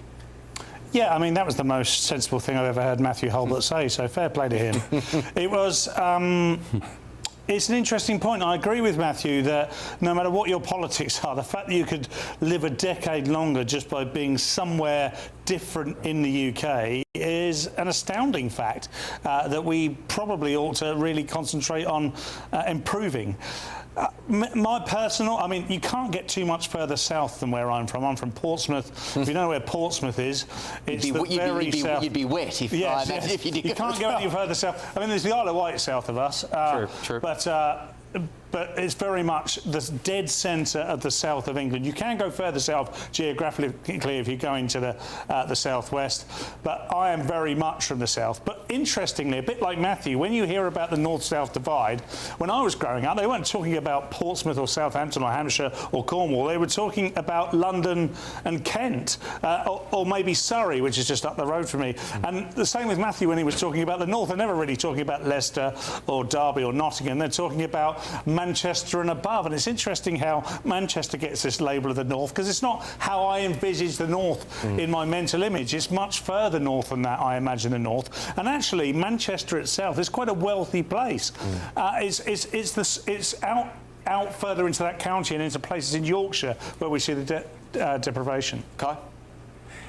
Yeah, this is really interesting. It just tells us what we already know, doesn't it? I think that it's interesting the report has focused on the north, where really the story here is about deprivation and the intense, deep pockets of deprivation that exist in this country. When we were part of the European Union, right, some parts of Wales were the poorest in Europe. The poorest in Europe. Places like Anglesey in North Wales, its economy per capita is about 40% the size of the average across Europe. Like, that is shocking, right? And so as night follows day, that means that people live for much less. It's state-sponsored vandalism, isn't it? It's a stain on the government and the country that we live in. But I agree with Paul. You don't want to... The fact that there are those pockets all across the country means that we ought to get past this north-south thing where people feel that if Andy Burnham's focusing on the north, that somehow that means he's doing it to the detriment of other places. What this is about deprivation and class. And as we've talked about already, class doesn't get a look in sometimes in our national conversation enough. When we're talking about DEI and stuff like that, the big original sin, I think, was importing the US conception of DEI rather than creating our own. Yeah. Simon, I used to live in New York. I've just plugged in New York and Mississippi to take two examples in the United States, and there is somewhere between a 7 to 8.5 year gap in life expectancy between those two American states, which again I read it and it doesn't surprise me. Are these sorts of inequalities just a sad reality of a federal system, or are there things that can actually be done? Well, you have to look at the variables and kind of break it down. Are we comparing like with like? Are we comparing, men of the same age with men of the same race, weight, job? There's so many factors that go into it. And in the United States, with such a diverse population, We have incredibly poor parts of the country that are 95% white. We have incredibly poor parts of the country that are 95% black, or as we say, brown, meaning Hispanic. So, you know, the variables by region even break down into variables by city, by town. If you went to look at New York City, you'd probably find huge variations between the Upper West Side and, you know, the northern parts of the city, Harlem and so on, in terms of life expectancy. So obviously, we want people all to have healthy lives. We spend an awful lot of money in this country on subsidized health care. Obviously, Britain does too. So, you know, that's a battle you never quite win, but one we should keep fighting. Yeah, I Dan, recall reading Hillbilly Elegy before J.D. Vance even emerged on the political scene, and I was stunned by the portrayal of the Appalachian region there and just the levels of poverty and despair in that part of America. You know, there are pockets of America where, again, you know, it doesn't resemble a first world country at all. It represents a really dark and grim place to live. Absolutely. And the thing here, though, is that while there are these disparities, and they are incredibly concerning, and we should try to figure out how to fix them, involving the government, I think Matthew asked, you know, where is the money going to come from? You know, well, what is the money going to even do? I think those are questions that we need to ask, because with government getting involved in healthcare, and if money can buy life expectancy, we're all going to end up broke and dead. Yeah, no, it's very true. Like, let's go to solutions in the short time we have left. Kai, what are tangible ways that you can actually deal with, in this country, regional inequality, not just from the health perspective, but feel free to interpret it as broadly as you'd wish? Well, one factor that is highlighted here in this report is not just heart disease and cancer, but particularly suicide and deaths related to alcohol and drug misuse. I think that's really key, because in this country, especially with alcohol and drug misuse, we tend to criminalize these things, or not create systems where people can move on and thrive and get jobs, which tend to keep people in, you know, in a happy place. And we also have cut funding and hollowed out funding for treatment dramatically. So I think it is a mix of employment opportunities and trying to create those where they don't exist at the minute, in those kind of left behind areas where there were industries that no longer are. They need to be a focus. And then, as well as that, trying to support people back into work, but also, if they do fall into difficulties, that they don't end up dead. Simon, your one solution for regional inequality in the United States? I can't believe I'm saying this. I'm going to go with Kai on this one. I think we need to give people hope. We need to give them work. I just think that the source of that should be private industry and not the government. Yep, agree. I think about the disparity between remote Indigenous communities in Australia and the cities, and the answer there again is providing some form of meaningful jobs and employment for me. Dan? Education. People have to understand what we put into our bodies and impacts how we live. You know, there are lots of different problems that are preventable, and so the more we can prevent those problems from happening, and the more opportunities that we can give through this education, the better. Maha, make America healthy again. Paul Cox. Yeah, very simple for me, this. We need to do two things simultaneously. We need to grow the economy through good old-fashioned capitalism and distribute that. And we also simultaneously need to have a sovereign and relatively cheap fuel supply. Yeah. You cannot support economy growth without fuel, and we have an incredibly dangerous situation with our fuel sovereignty in this country. Well, isn't it interesting there that those two solutions are not necessarily targeted at particular areas? They are suggesting that those are the things that will lift everyone up. And I just seem to think too often when we have this discussion, really the left seems to think, well, we need to tear these people down in order to get equality, not to lift everyone up. Yeah, absolutely. That was exactly my point. There's no point going, oh, we need to do this to make it look better. We need to do what Andy Burnham. Nothing at all. In fact, I would eradicate socialism. I'd have an amnesty on socialism and say we need to get back to good old capitalism. Well, agree entirely. I know Kai is shaking his head, but we don't have any time left. I'm sure, ladies and gentlemen, you are incredibly sad not to hear from Kai, but I would just suggest, for the interest of balance, that he would dispute that. Ladies and gentlemen, thank you very much for watching at home. Of course, thank you very much to my panel, Simon, Dan, Paul and Kai. it is as always, a privilege to spend The Late Show Live with you. And of course, I will be back next weekend on The Late Show Live. But tomorrow it's the wonderful Bev Turner. Tune in from 12 a.m. Good night.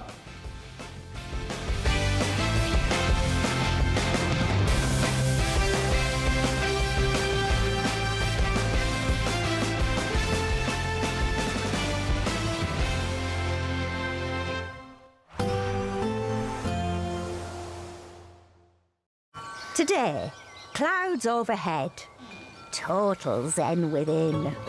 Boxed Solar sponsors the weather on GB News. Hello there, good morning. Welcome to your GB News weather update from the Met Office. Fewer showers around compared to what we had yesterday. Still very dry across much of England and Wales. Not only that, but we're also going to see temperatures climb through the early part of this week. For now, though, mostly dry for many areas. Some sunshine across much of the east, clouding over from the west through the course of the morning. Just a few showers filtering through, but actually most of these easing away by the afternoon. So mostly dry day ahead for many areas. Some fairly decent sunny spells across much of England and Wales, certainly towards the south. This is where we'll see the best of the temperatures, highs of around 26 degrees Celsius, but even further north, highs widely in the low 20s, so still feeling warm in the brightness. Then to finish off the day, across many eastern areas of Scotland, it should be mostly dry, but there will still be some showers pushing in from the west, filtering through at times. Similar across Northern Ireland, some showers before some longer spells of rain just start to edge their way in further west. Some drizzly showers perhaps across northwest England and parts of Wales, but still very dry for many areas. Through the overnight period, we'll start to see a bit of a north-south split in our weather, turning very unsettled towards the northwest with some spells of rain pushing their way northeastwards. This will start to turn quite heavy for some areas during the early parts of the morning. Once again, a mix of cloud, and it's likely the clearest skies will be across the far southeast. But for most, it's a slightly warmer night to come, especially across southern areas of England and Wales. Now on Tuesday, quite a lot of rain around towards the north. This will gradually push its way northeastward, still with some heavy areas of rain at times, eventually clearing for much of Northern Ireland, northern parts of England and Scotland, so brighter here by the afternoon, bar a few showers. But towards the south of this, it's still another dry day with some sunny spells by the afternoon. Temperatures higher compared to what we'll have today as well, pushing into the high 20s, if not the low 20s, across the north. Today, clouds overhead, total zen within. Boxed Solar sponsors the weather on GB News.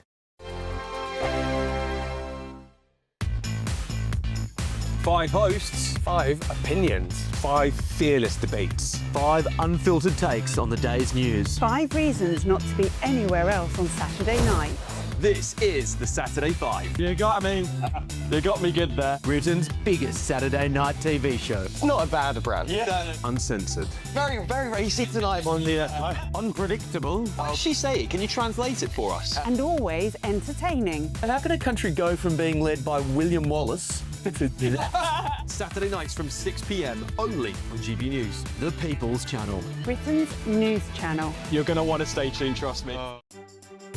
Some people enjoy lazy Sunday mornings, but not me. What's the truth of the matter? So that's a very live question. Would you support him if he waters down these plans? Before the spin sets in, I'll be getting to the truth. This is personal. No soft questions, no easy answers. It's one thing if the state has rules in this country. It's another thing whether the police and others actually police them. Setting the agenda and holding those in power to account. You can't really blame her if the system is set up this way. You will not want to miss it, trust me. The Camilla Tominey Show, Sundays from 9:30, only on GB News. Join me, Nana Akwe, for an informative, interactive news programme with a difference. It's fun. No, he didn't say that, Dave. I'm so surprised. I think there's an element of truth to that. Join me from 3 p.m. every weekend, only on GB News, Britain's news channel. Britain is not just a geographical expression. We are a people bound together by history and culture that are distinctively British. Join me to celebrate our music, theatre, artworks and literature which we can explore and enjoy together. Everybody's welcome. Sunday with Michael Portillo. Every Sunday at 11 a.m. on GB News, the People's Channel. Britain's news channel. Breaking news, live updates, stories that matter. From the heart of the GB newsroom to every corner of Britain. With our team of dedicated journalists across the UK. GB News bulletins are there to deliver the latest news that matters to you. Bulletins on GB News, the People's Channel, Britain's news channel. Here at GB News, we made a promise to tell your stories. And on the 6th of August, we're marking 5 years of doing exactly that. Celebrate with us by having your say. Join in the debates live on TV and radio. And meeting your favourite presenters across the country, from Leeds to Aberdeen, from Belfast to Barry Island. Plus, join me in Essex for our biggest live show of the year. Scan the QR code or visit gbnews.com/celebrate. Terms and conditions apply. The GB News audience is different, it's unique, because they see through the nonsense. We want to debate with each other. We want to listen and maybe learn. We have a chat. That's what we do. We try and have a chat. They'll watch my programme while they're eating their tea. They'll watch breakfast while they're busy getting their kids ready for school. We want to hear what matters to you. What is news for you? And what's brought you out here today? What are the biggest issues affecting this particular area? The audience are the best thing about GB News. Their friends, their family. They're people who need to have their voices heard. They're passionate about the channel, they're passionate about what they believe in. The one thing about GB News is you get a chance to speak. Talk to me about why so many people have gathered here today. Do you want to say something back in return? The GB News audience is what makes GB News special. It's incredible to see. They shape our programmes, they shape our output, and they shape our channel. That's what makes us the fearless champion of Britain.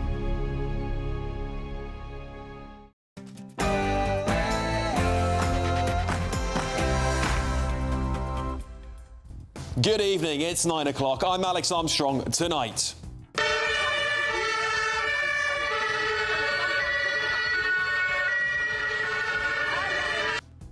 well, breaking in the last few hours, the Berlin Pride attack suspect has been shot dead by police after a 20-hour manhunt. But who are those on the left blaming for this incident? Trust me, your jaw is going to drop because even this channel is being blamed. Also,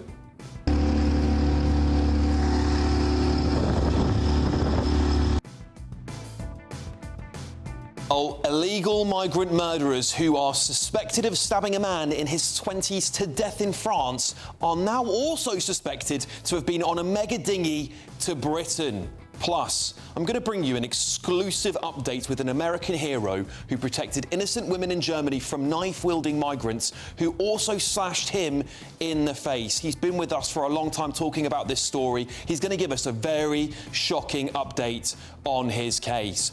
Also, a GB News exclusive tonight, a terrorist who funded child mini militia for attacks has been released early from prison. I'm going to bring you these insane details. Also, there's a lot of water under the bridge, that we will work together in the national interest, as the Prime Minister said in an interview this morning, and nowhere is the relationship between the UK and the US closer than on defence and security. Is Wes Streeting, the new Defence Secretary, right to try and repair the relationship with President Donald Trump? Well, one of my guests doesn't think so, and... Please welcome to MasterChef Australia, the Duchess of Sussex. Oh my God, no! That's right, Meghan Markle's global privacy tour is still running, and it's as cringe and insufferable as ever.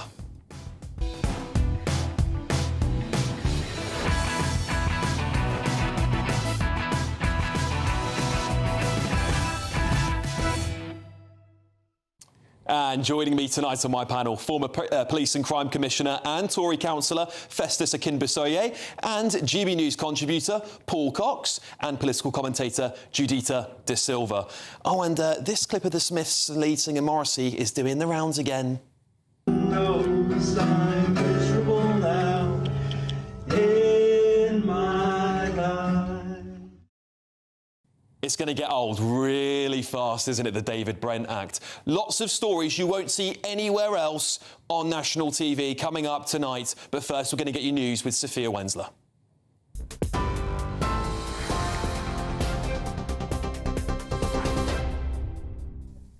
Alex, thank you and good evening. It's just gone 9 o'clock. These are your headlines. The terror suspect in the Berlin Pride attack has been shot and killed by police. It's understood officers fired at 21-year-old Abdul Bala after he ran towards police with a weapon at an allotment garden complex in the city's Spandau suburb, and he died at the scene. The suspected Islamist is accused of driving a van into a crowd and stabbing multiple people in an attack that left one woman dead and at least 29 injured. The German Interior Minister says everything so far indicates to this being an Islamist terror attack and that other copycat attacks couldn't be ruled out as he raised the country's threat level. The German Chancellor Friedrich Merz urged Germans on to protect liberal values, saying these attacks only want to divide us, do not be intimidated. While the organisers of the Pride event have said, we do not want this deed to be used for political ends. Around 300,000 people across France and Spain have been forced to leave their homes as wildfires continue to burn.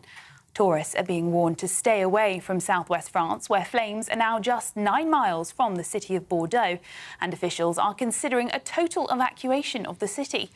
More than 1,000 military personnel have been deployed to help with the response. And in Spain, where a state of emergency has been declared, the Prime Minister said they're facing complex hours ahead as crews continue to tackle fires outside Madrid. Meanwhile, back in the UK, a fourth heatwave is set to hit the country this week, bringing a risk of wildfires here. Parts of southern England could reach highs of 32 to 33 degrees on Wednesday, with a yellow weather warning in place. Experts are warning the dry and hot conditions are elevating the fire risk. The Bank of England is expected to keep interest rates on hold next week, despite growing tensions in the Middle East. Inflation has fallen to 2.6%, but the conflict has sent oil prices above $100 a barrel, raising concerns that petrol, energy and transport costs could rise again. That could push inflation back up, making it harder for the bank to cut interest rates.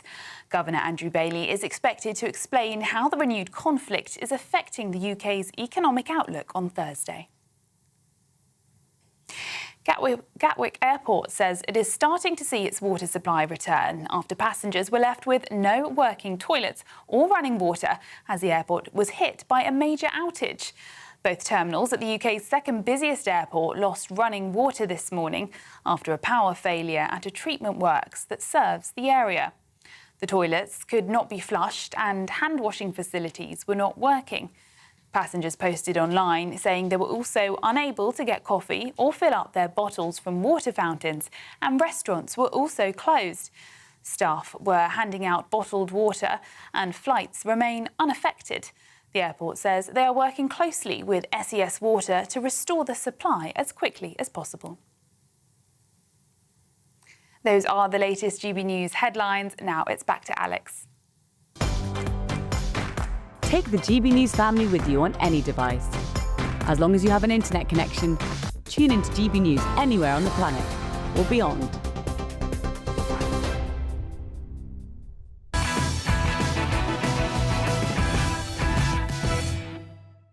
Illegal migrant murderers have allegedly stabbed a man to death on a beach in France before jumping on a mega dinghy to Britain 48 hours ago. The victim, believed to be in his 20s, was found dead on Terminus Beach in the seaside town of Berck-sur-Mer on Thursday morning. A French investigation source reported the fatal stabbing followed a violent altercation. There was a fierce argument and fighting. A young man was stabbed by at least one attacker, the source said. A knife was found close to the body and the injuries were described as horrific. Police in both the UK and France have launched an urgent investigation into this incident now. And it just so happened that shortly after this murder took place, a mega dinghy, the length of a bus, carrying 165 illegals, broke into Britain. So you can add these murderers to the new arrivals in our country. Add in the terrorists from Iran, rapists, thieves and paedophiles to that list. I'm not suggesting they all are, by the way, but how on earth would we know for sure, regardless, when these men often lie about their age, their country of birth, and of course would never tell us about a criminal past. Many lie to gullible courts just to remain here in Britain. We see it time and time again, don't we? It was last reported a month ago that 50,000 illegals have gone completely missing. Gone. In fact, data from December 2024, obtained by the Independent Chief Inspector for Borders and Immigration, show there were more missing illegal migrants than asylum seekers currently awaiting initial decision by the Home Office. Let that sink in for a second. So now, not only do we not know who these men are, but we don't know where they are either. It's all completely unavoidable. It's an utter disaster on top of that, isn't it? And it's our lives and our safety that is at risk. All of them have got to go at this point. How can we be sure? How can we be safe when we don't know where these men are, where they come from? And I think this story proves that many people in this country may be at risk. Should we get the thoughts of my panel? Former Police and Crime Commissioner Festus Akinbisoye, GB News contributor Paul Cox, and political commentator Judita De Silva. Good evening, everybody. Festus, welcome. I'll start with you on this story. It's a real worry. Our police are stretched thin. Some police forces in parts of this country aren't even solving basic crimes, like car theft, 3%, I think, in one county police force. And now we might have a case of perhaps just a good example of these illegal migrants who might have broken into Britain and committed a heinous murder before they got here. Well, this is a complete disaster, unmitigated disaster from start to the end.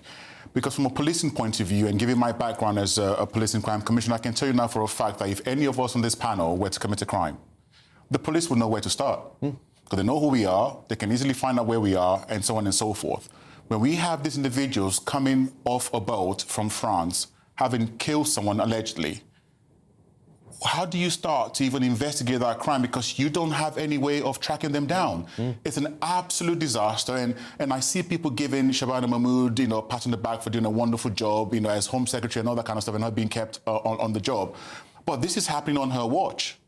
This is happening on her watch, and it is getting worse. Yeah, it certainly is. And Paul, I think we know the illegal migrant crisis is bad. It's been going on under both governments. I think the Tories needed to do a much better job. I think Labour still needs to do a much better job at this. But the reality is, it doesn't matter who's in government. What matters is that people need to be safe in their own country, and borders are designed to keep you safe. That mega dinghy might contain some very nasty people. We don't know who they are. I wouldn't open my front door to a stranger and not know who they were, whether they were a nasty individual. That's why we have doors. That's why we have homes, so we can keep people out that we don't want in our lives. How on earth can we continue operating like this? Well, you say it's bad. I think it was bad when we first discovered the scale of it about 10 years ago. And now it's absolutely disastrous for our country, no two ways about it. Because of all the reasons that Festus said. And just to add what Festus said, they have no idea who this guy is, who's been killed. They're not going to have any idea who the perpetrators are. They're all part of the same community of people. If they have travelled the same day, believed to have travelled on that 165 capacity mega boat, then the chances of anybody speaking out against anybody else are so slim, because you're not going to know which one's which on the boat, because you're not going to be able to identify any of them. They're going to come with pseudonyms now. They're going to say, oh, I don't know who I am or where I come from, and we've just got to believe it. But back to the problem we've got for our community is you cannot continue to allow this to happen and expect to maintain what many in the mainstream media and on the left, and particularly in the police force, demand, which is community cohesion. And they can't identify what community and what a cohesion looks like. Basically, when you hear the words community and cohesion, it means shut and up. Because if you speak out, you're likely to disrupt whatever it is they want to protect. And I don't know who that community is, because it's not us sat round here, because they're not thinking of us, or they're not thinking of the wider GB News family. They're thinking more of the authorities or elites that are making making these decisions? Gisito, I think that many people up and down the country are worried, and they're not just worried because these men are coming here, they're worried because they know the plan at the end of all of this is for them to be housed next door to them. And I think that should be a concern if we might suspect, and we know from obviously existing cases that there are illegal migrants who come here and commit heinous crimes. But people will be concerned. Normally, we invite legal migrants into this country legally, which is the right thing to do, and you follow the process. But these people, we have no idea who they are. It's difficult to actually have a conversation that is comprehensive or even productive based on the way you speak about the topic. As a police officer, you should completely understand that it is important to be laser focused on facts and the actual parameters of the issue you are dealing with at hand. But when you have rhetoric that is migrants this, these people that, those men this, there are 165 people on that dinghy. There is a universal agreement that there is an immigration problem in this country. You need not superload it with extra evocative rhetoric that is negative towards all of them in the hope that you're going to get some kind of outcome. We already agree there's a problem with immigration, but this isolated incident from this twisted individual should be dealt with as that. But now saying that the men that are coming, these migrants, the dangers that we have, the fears against them, you label an entire group of people through the actions of one individual. Would I judge you by the actions of you? No, that makes no sense. It's nonsensical. I would deal with each person as an individual. I'm not sure if you were paying attention to what I said, Juditha, because what I said was, if it is indeed true that the alleged murderer here has made his way to the UK, I didn't say for a fact. I used the word alleged quite carefully. The bottom line is this, and it is not a loaded issue from any walk of life. If you have a case where a crime has been committed, part of the evidential chain is that you've got to be able to know where you have to start looking for the suspects. How do you start looking for a suspect that has got no footprint in the system whatsoever? If you're in a situation right now where, ironically, I could be ignorant, and I do admit that you are better informed than I am. Allegedly, they've committed a crime on French shores. Then allegedly they got on this dinghy. There's 165 people there. Based on the collaboration between the UK and France, it is brought into Dover, escorted by police. You have 165 people to find your supposed suspect within. That's already a smaller catchment group to work from. Yes, the points raised are right that there is a wall of silence because there is fear. But like I've often said, people talk about migrants, they don't talk to them. If you've actually interacted with migrants, which I have, and you understand the dynamic of what goes on, which is with traffickers, the violence they go through on the journey from point of origin to the point of destination, there is a lot of dangers they have experienced along the way. So this thing that has happened in France is quite within the wheelhouse of what happens with migrant crossings in different parts of the world. I'll let you come back to that, and I'll pass it over to Paul. I'm sorry, I'm not quite sure what the issue is. You're presenting it as an impossibility for policing, that these circumstances have happened. And I said that it isn't an impossibility, it's a different dynamic. And I've asked you, how do you even begin to deal with that? Because part of the evidential process is that you need to be able to find a way to track who the suspects are. And if you are unable to do that because they're undocumented, you just said it's about 150 people. Well, they've vanished into a population of about 65 million people. Where do you start to look for them? If you've got a reported crime that they've been brought into Dover, there is a processing period. They're not just dispersed into the general population straight away, are they? No, they're not. They're basically held in Dover for processing. You've got an instance, absolutely, you don't know who they are specifically yet. But based on DNA that they've stabbed someone, if there is DNA evidence, you're collaborating with France to know that this is the markers for who we're looking for. You've got 160 people to process. So I think your point is process, that there's a due process to be followed here. You can find who did it, but finding out who they are, of course, is going to be harder. Because finding out who did it should be easier because you've got fewer to process. What do you make of this? And I accept what you're saying. I accept what you're saying. I think that the worry for most people is that we may not actually... I think the problem is, from what we can understand about the investigation so far, is that there's actually people don't know who these men are. That we don't actually know who the victim is because there's no documents. And actually, if you get on a boat of 165 people, do you assume they're all guilty? Do you assume that one of all of them may have done it? Maybe these two men didn't get on a dinghy, but they might be going to another one. I think that's a difficult thing for the police to solve. However, hopefully there's some DNA evidence and there's other things that the police can find. My concern is, Paul, is that this is not the first time we are seeing dangerous people come to Britain. If they are legal migrants, we know who they are. We know where they live, we know where they work. We can deport them if they commit a heinous crime. These people, often we cannot deport them. Often they come here, some of them, and I did say in my opener, not all of them, yes. Some of them do commit heinous crimes, and we cannot deport them because of rules that mean that they're allowed to stay in the country, because sending them back home would be a death sentence for them. Yeah, look, I didn't arrive to my point of view like that overnight. It was organic. It was organic working in the media for 4 or 5 years, talking about this, reading the newspapers, being involved in the discussion.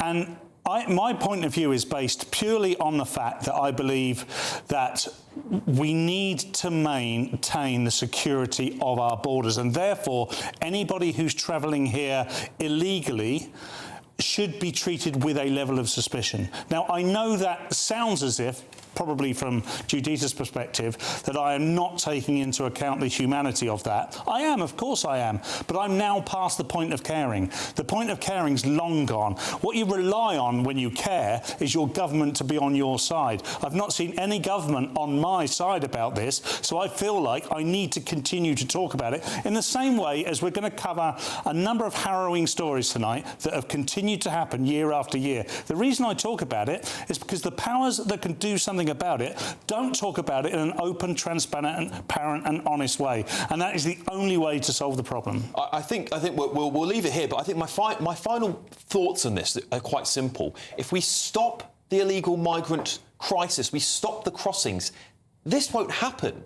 We won't be worried about who's coming to Britain. Yeah. There won't be a stabbing on the beach in France because there'll be no one trying to make a dangerous trip to our country. By not doing something about this, we are proactively, and our government is actively saying, we'll just let this happen. We're going to let this happen and we'll deal with the consequences of it rather than try and stop it. Nobody wants innocent people to die. I don't want any innocent persons to die in the Channel or on a beach trying to get here. That is my biggest problem with all of this. It is that it is avoidable. We can stop it. If the government wants to stop it, they could do it tomorrow. That is my point.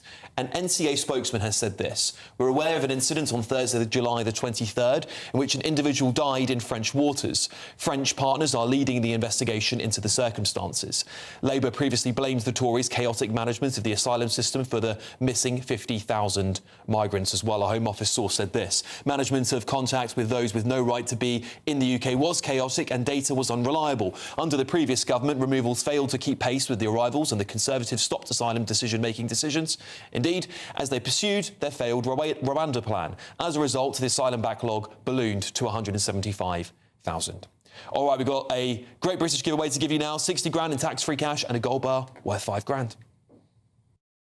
We're celebrating a golden summer with a terrific 2-part Great British giveaway. First, you could win a sensational £60,000 in tax-free cash to spend however you like this year. What would you do with that? And that's not all, as you'll also win our most precious prize to date, a fine gold bar worth over £5,000. It's pure gold to own, trade or gift to a loved one and secure their financial future. So make sure you don't miss your chance to bank over £65,000 worth of prizes in our Golden Summer celebration. For a chance to win £60,000 in tax-free cash and a real gold bar, text GOLD to 63225. One entry costs £2.50 plus one standard network rate message, or text BONUS to 63225. 5 entries cost £5 plus one standard network rate message. Go to gbnews.com/win. Entries start at £2.50. Call 0903 686 3232. Calls cost £2.50 plus your network access charge, or post your name and number to GB22 PO Box 8690 Derby DE1 9TT. UK only. Entrants must be 18 or over. Lines close at 4 p.m. on the 21st of August. This is a network giveaway. Entries will be pooled. Please check the closing time if listening or watching on demand. Good luck.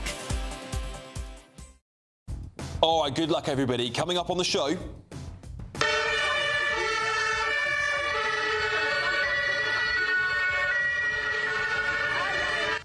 tragic event in Berlin last night, and thankfully that evil, vile human being is dead who committed that attack. But there are some people on the left, including a member of parliament, blaming others for this. Your jaw's going to drop when you hear who they're blaming. Trust me, that's at 10 o'clock. Do not miss that. But first, is the Defence Secretary Wes Streeting right to try and repair the relationship with President Trump? Well, one of my guests doesn't think so. That's next.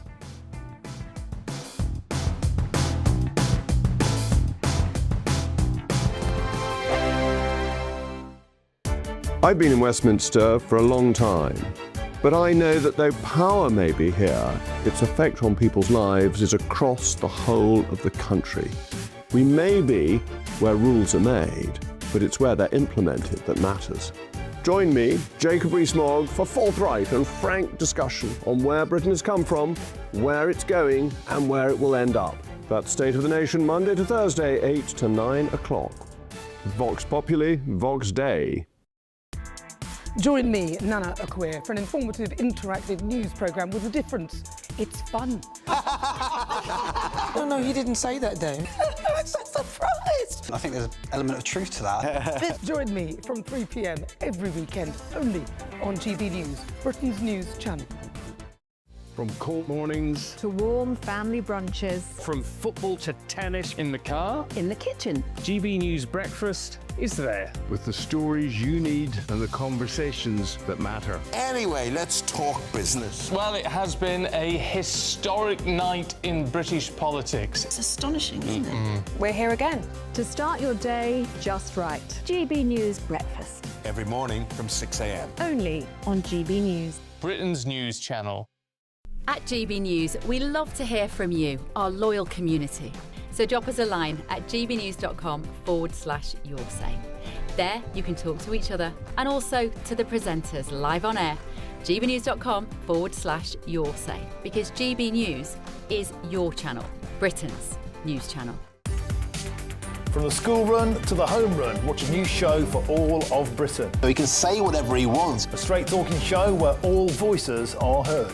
And, you know, when are we going to stop talking about smashing the gangs and actually do it? With the stories that matter from every part of our country. There's a bit of a crash landing there for your Chancellor. Bold, fearless and standing up for you. That's me, Martin Daubney, 3 p.m. till 6 p.m, weekdays, here only on GB News. The People's Channel, Britain's news channel.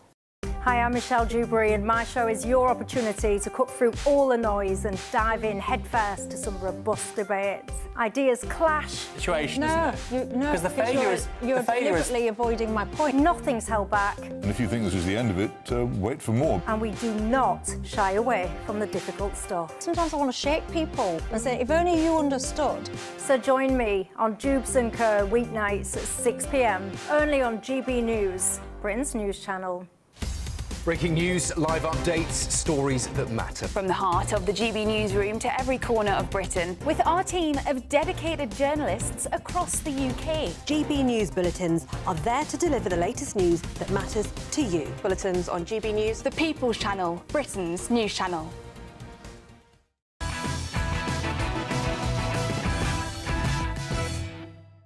Welcome back to Alex Armstrong Tonight, everybody. Well, the new Defence Secretary, Wes Streeting, is reportedly about to launch a charm offensive in order to get the United States President Donald Trump on side.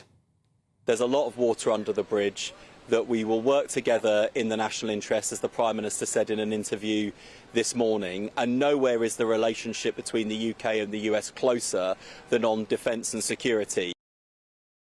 Well, that's quite interesting, isn't it? New Prime Minister Andy Burnham seemed to suggest otherwise, though. And I can't at any point say that I won't take a different opinion from him, that I will need to voice a different opinion that is right for Britain, and I will do that. So you'd be willing to call Donald Trump out if you think that's the right thing? Of course. I mean, you've got to go into this. All leaders have to do that. You have to defend your own national interest before anything else. Right, well, Trump derangement syndrome, have you heard of that? Well, maybe we have seen some of the Labour cabinet have a bit of TDS, but maybe they're right to you, who knows? Is Wes Streeting right to be cozying up to the US President and the Secretary of State for war? We're now joined by founder of Turn Left Media, Curtis Daly, and political strategist and consultant Thomas Corbett Dillon. Good evening, gentlemen. Curtis, I'll start with you. What do you think of it? Is the Defence Secretary right to cozy up to Donald Trump? Alex, absolute pleasure to be here with you. Hope you're okay. Is he right? I mean, look, obviously it's important to have good diplomatic relationships, right? And of course, we herald this special relationship with the US. The problem is, though, in my view, is for decades, and excuse my French, but the UK has been the bitch for the US. And I want to see our leaders stand up for Britain's interests. And sometimes Britain's interests do conflict with the US. I mean, you got Donald Trump slapping on tariffs left, right, and centre.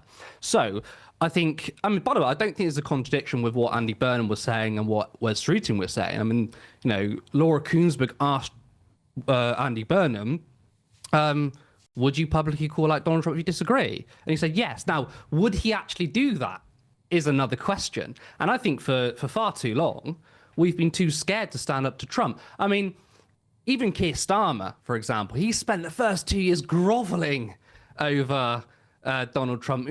There's that famous picture where he's picking up his papers and then Trump turned round and insulted him. I actually think, right, interestingly, that Donald Trump respects people who've got a backbone. If you think about Zohran Mamdani, right, Zohran Mamdani and Donald Trump politically are so far apart, yet Trump, he respects him.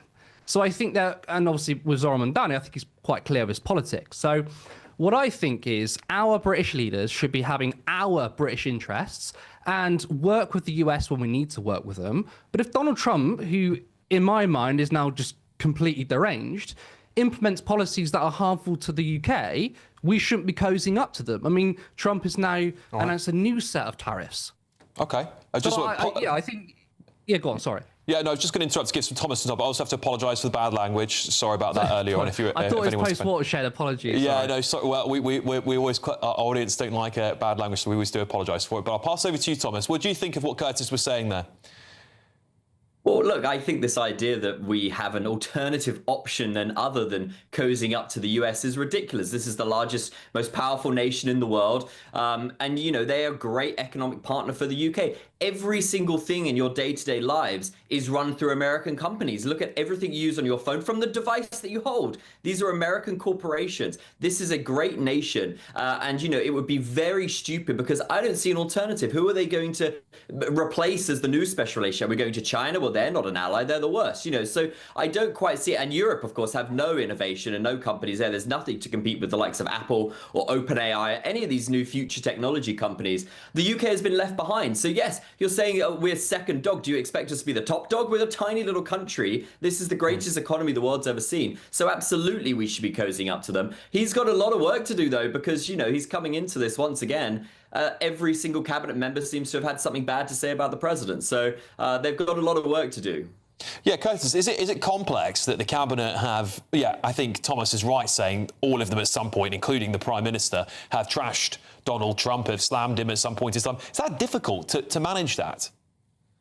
Oh, definitely, of course. And I don't know if, Trump himself might forget, but his team around him probably won't. They might pick out tweets from 2, 3, 4 years ago saying, well, you criticised Donald Trump. And I think that just kind of shows the fragile nature of Trump. But that's besides the point. I think you are right. Yes, we are definitely interlinked when it comes to the economy and when it comes to services. But that tells me that we need to be more resilient. I mean, you're saying we're relying on US tech. That's a problem. AWS, our security services, are all outsourced to America. I mean, our deterrence. What about bases as well, Curtis? Well, just to ask you, because one of the most recent developments is Andy Burnham allowing Donald Trump and the United States to use bases here in Britain to bomb Iran. What do you think of that? Well, again, I think that's a problem. I mean, of course, again, you need to have military alliances, but I think a lot of people, let's say people on my side of the water on the left who are suddenly sort of championing Andy Burnham, this is why you need to be careful, is because he's now saying, well, we can use our military bases for US war crimes. I mean, it's a legal war in Iran. We shouldn't be doing that. Look, I want to see more of a patriotic Britain in which we stand on our own 2 feet. I mean, wasn't that what Brexit was all about? Wasn't what the right-wing politicians all about? And now the same right-wing people are saying, well, actually, we've got to cozy up to America because we're so interlinked. I think, look, we should work with countries that serve us well, and we should call out countries that don't. And I want to go back to your point about how our technology is so interlinked, right? The problem is we don't have our any of our own British firms that deal with our own technology, that deal with our security services. It's all outsourced to America. When it comes to our nuclear weapons, outsourced to America. That's not independent. That's not taking back control. Now, again, I'm not saying we become Little England and completely ignore America, but let's build some resilience. Let's build some resilience so we don't have to rely so much on the Americans. The problem is our political and economic system is all based on serving America, and no politician can do anything but grovel, and it's a bit embarrassing. Let's pass that over to Thomas. What do you make of that? Well, it's starting to sound like a bit of conservative over there. I think, you know, it sounds like you're saying maybe we should cut some taxes and encourage corporations to start up in the UK. You know, I think everyone can get in favor of that. You're right, we are very interlinked with the UK, but that's because of the government policies. It is not a smart situation to make a startup, a tech company, even an AI company in the UK, because, you know, first of all, they're not giving you anything like what the Americans are giving you. There's not the base there, and they're taxing you to the hill. It's completely ridiculous. So I think, yeah, it's great to say all of that, but at the same time, the left are, you know, saying we're going to do more foreign aid and we're going to have this unbelievably large welfare state. That is not helping anyone. That's not, you know, helping innovation. So these whole arguments are just ridiculous. You know, when you look over here, I live in DC. I look at DC, I look at the US. We are living in the golden age of the United States. And when I look back at the UK, all I see is the dark ages. Every single story that I come on this network about is just the most ridiculous. Like everyone, Alex, you could fix most of these issues in one day as Prime Minister. Why are we stuck in these awful situations in the UK that we just seem to not be able to fix? Whereas the US is exploding, the economy is massive. All the secretaries of state over here are extremely intelligent, businessmen on their own right. You've got Scott Bessent, who's a billionaire, has multiple employees. Howard Lutnick employs 30,000 people. You've got Bobby Kennedy making America healthy again. We have really smart people in this country. And the UK has got, what, like Ed Miliband? Like, what are we doing? It drives me crazy. So I really don't know what's happening. All right, I agree. Let's cut foreign aid. I'm sorry, Curtis. We've run out of time, unfortunately, gentlemen. Sorry, Curtis, we've run out of time. Thomas, no. I know, it's typical, unfortunately. But political strategist and consultant Thomas Corbett-Dillon and founder of Turn Left Media, Curtis Daly. You never know, it could be Turn Right Media if Thomas gets his way for Curtis Daly there. Look, thanks, gents, and I hope you all enjoyed that. Coming up, I'm going to bring you an exclusive. This is a huge story. This guy is a hero. An American hero who protected innocent women in Germany from knife-wielding migrants. As you can see here, this is what happened to him for doing the right thing. He's got a massive update on his case, so stay tuned for that. But before that, we have got an exclusive for you. A terrorist who funded child mini militia who, for attacks, has been released early from prison. We're going to bring you those insane details next.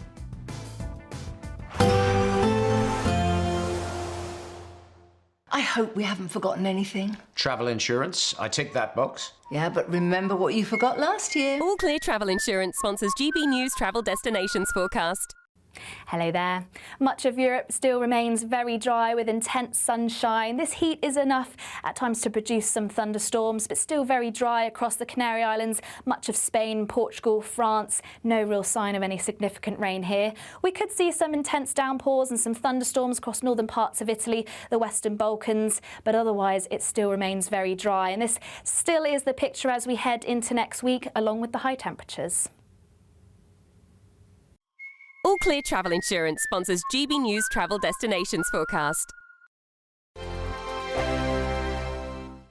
Britain deserves a newsroom that puts the facts and your voice first. Well, and that's what you get on GB News. Lively debates, lively conversation. And we're not afraid to hold power to account. And each other. So join me, Andrew Pierce. And me, Miriam Gates, for Britain's Newsroom, weekdays from 9:30 on GB News. Some people enjoy lazy Sunday mornings, but not me. What's the truth of the matter? So that's a very live question. Would you support him if he waters down these plans? Before the spin sets in, I'll be getting to the truth. This is personal. No soft questions, no easy answers. It's one thing if the state has rules in this country. It's another thing whether the police and others actually police them. Setting the agenda and holding those in power to account. You can't really blame her if the system is set up this way. You will not want to miss it, trust me. The Camilla Tominey Show, Sundays from 9:30, only on GB News. Join me, Nana Akweer, for an informative, interactive news programme with a difference. It's fun. No, he didn't say that, Dave. That's the I think there's an element of truth to that. Join me from 3 p.m. every weekend, only on GB News, Britain's news channel.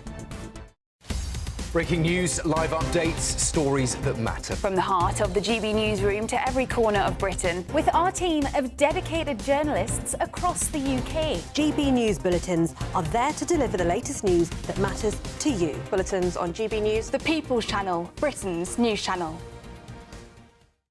At GB News, we love to hear from you, our loyal community. So drop us a line at gbnews.com/yoursay. There, you can talk to each other and also to the presenters live on air. gbnews.com/yoursay, because GB News is your channel, Britain's news channel. Westminster's full of talk, but out here, it's the real world. Am I allowed to talk now? No, that's it. This is where it matters, real people and real lives. That's what politics is all about. The fact is Trump made a good start, no. Straight answers, no spin, and just a couple of pints. How many fingers have I got up? About 10. So join me for Lee Anderson's Real World every Friday at 7 p.m. only on GB News. The People's Channel, Britain's news channel. From the school run to the home run, watch a new show for all of Britain. So he can say whatever he wants. A straight talking show where all voices are heard. And, you know, when are we going to stop talking about smashing the gangs and actually do it? With the stories that matter from every part of our country. There's a bit of a crash landing there for your Chancellor. Bold, fearless and standing up for you. That's me, Martin Daubney, 3 p.m. till 6 p.m. weekdays, here only on GB News. The People's Channel, Britain's news channel.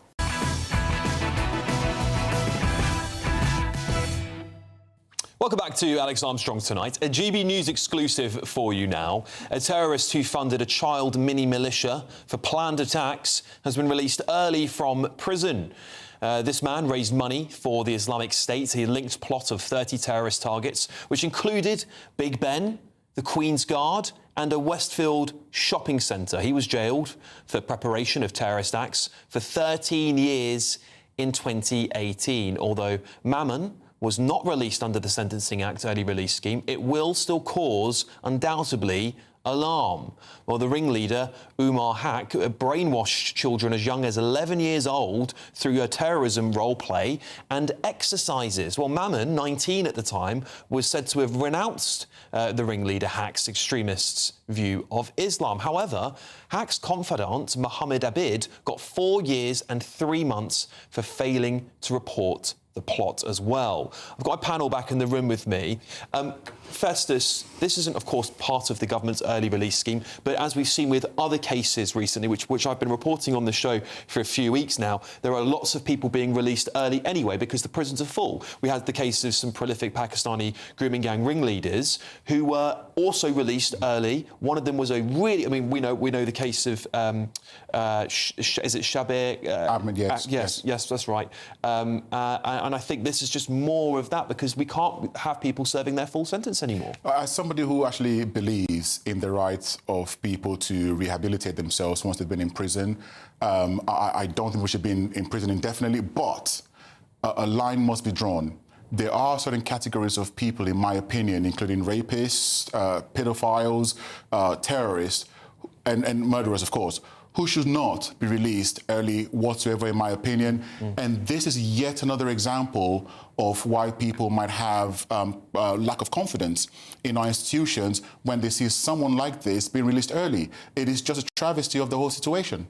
Yeah, Judita, I guess the concern is that this man is obviously dangerous. He's programmed children or tried to brainwash children. So there'll be so much going into now making sure he's not a threat to British society. And our prisons are, of course, full. I blame the Tories for that many a time. We need to build more prisons. But that does beg the question, if there's a possible way, can you ever rehabilitate somebody who's got such a dogmatic ideology? I think two things can be true at the same time. I do agree that my human instinct is an individual like this, it's cellular, it's in the DNA of the way they operate, the way they think, that can you rehabilitate someone that is quite biologically prone to behave this way? I don't know. But at the same time, if you trust and believe in the parole system, there is the window and the opportunity for rehabilitation. There are many criminals, not just Pakistani or migrants or Muslim Islamist extremists, who, if you are showing all the markers of improvement and it is consistent, you get a chance at life, a second shot at life. You have to believe in that, because one day it might be a family member, one day it might be a friend, that you hope that the judicial system gives them that window of opportunity to do things better a second time, even if you dislike the criminal. What do you make of this, Paul? Because, again, it goes back to this feeling there's a lot of early release at the moment, isn't there? I don't know the way Judita's looking at me. She might look at you worse. I'm over here. I can feel that go, don't you dare. Yeah, go on, tell us what you think. Look, we have to. The elephant in the room here, which is getting bigger and less mentioned, is Islamic extremism. We keep finding new words to describe it, because what we don't want to do is chuck everybody in with the same boat, for the want of a better analogy. And that's that not all Muslims are bad. However, there is an exponential rise in extreme theocratic, conservative Islam, which deliberately, the doctrine is to hate the West and therefore hate the people they live around, because many of them have chose to live in the West. Now, I read a document this week that said that the Secret Services believe there are at least 500 people in this country that are training individuals. So they have been trained elsewhere to train individuals in this country to be extreme. And therefore, I think the MI5 terror watch list for 39,000. Yes, is very, very high. It's very, very high. But this is very specific, and this is about people coming to training. And that's what we're talking about here. This is about leading people astray. When we talk about all other forms of crime, we talk about rapists and paedophilia. This is a mental disorder, OK? I'm not saying that this isn't. This is a mental disorder, but sort of theocratical as well. These people, you imagine if you grew up a Christian and you have a priest that you completely trust in. Your parents, your family, your uncles, your sisters, everybody trusts in this person. And then that person who's entrusted is telling you and training you this way. That is happening to young Muslims. And we're not cutting that out through fear of offending somebody. I don't know of any militant Christian priests. See, I agree and I disagree with that, because there are members of my family who are Muslim. And the thing is, the point you're making is right, but there's a point where it is individual choice that co-opts the pillars and the tenets of Islam to truly indoctrinate a person. It is not systemic within the faith itself. It is individuals making a choice. And see, it happens in Christianity as well, that you see the opportunity to drive motivation through belief. And that's when you end up with this. And that's when you end up with the purity of the kinds of people you are fighting against. And like they say, it's a conflict that will go on forever. But what I say is that if you're going to address it, where I have to give pushback is that I'm kind of equal opportunities critique. What I said about when you have the protest marches, if people say that, oh, I've got issues against immigration, I want to protest, you have a right to do that. But when you're standing next to Tommy Robinson, I have an issue with that. The Muslim community has to be involved in the conversation about battling the problems within. Yeah, I certainly agree with that last point. I definitely think there needs to be more conversations within the Muslim community. With Muslim members of my family as well, we'll say the same thing. What do you think? Final word to you, Festus. Two things quickly. There's an operational side to this, in the sense that these individuals who have been released early, who are high risk, is costing a fortune to monitor them, to supervise them, and to make sure they do not go ahead and commit more crime. But what the evidence seems to show, since this early release scheme came in, we are seeing quite a high number of people who are breaching their license terms, and they're being recalled to prison, which means victims are being created at the same time, because these people have been recently released early from prison. Yeah, OK, well, there you go. A Ministry of Justice spokesperson said this: the decision to release Mamun was made by the Parole Board, which is an independent of government body, after a thorough risk assessment. Terrorist release on licence are supervised by the probation service with the support of police and the security services, and are subject to tagging, restrictions on their internet use, movements and contact with others. If they break those conditions, they can be brought back to prison. A spokesperson for the parole board said a panel of the parole board directed the release of Mammon. The panel carefully examined a huge range of evidence, including details of the original crime and any evidence of behaviour change, as well as exploring the impact the crime has had on the victims. Parole reviews are always undertaken thoroughly and with extreme care. Protecting the public is our #1 priority. All right, look. Coming up, you've all seen that horrific incident that happened in Berlin last night. However, I have to say, my jaw dropped earlier on to find that even a Labour MP was criticising GB News. GB News. We're going to talk about that at 10 p.m. But next, it's everyone's favourite Duchess of Sussex, isn't it? The Meghan Markle privacy tour hasn't ended. It's really insufferable, and I'm going to show you some clips. Trust me, because she's popped up somewhere else now. That's next.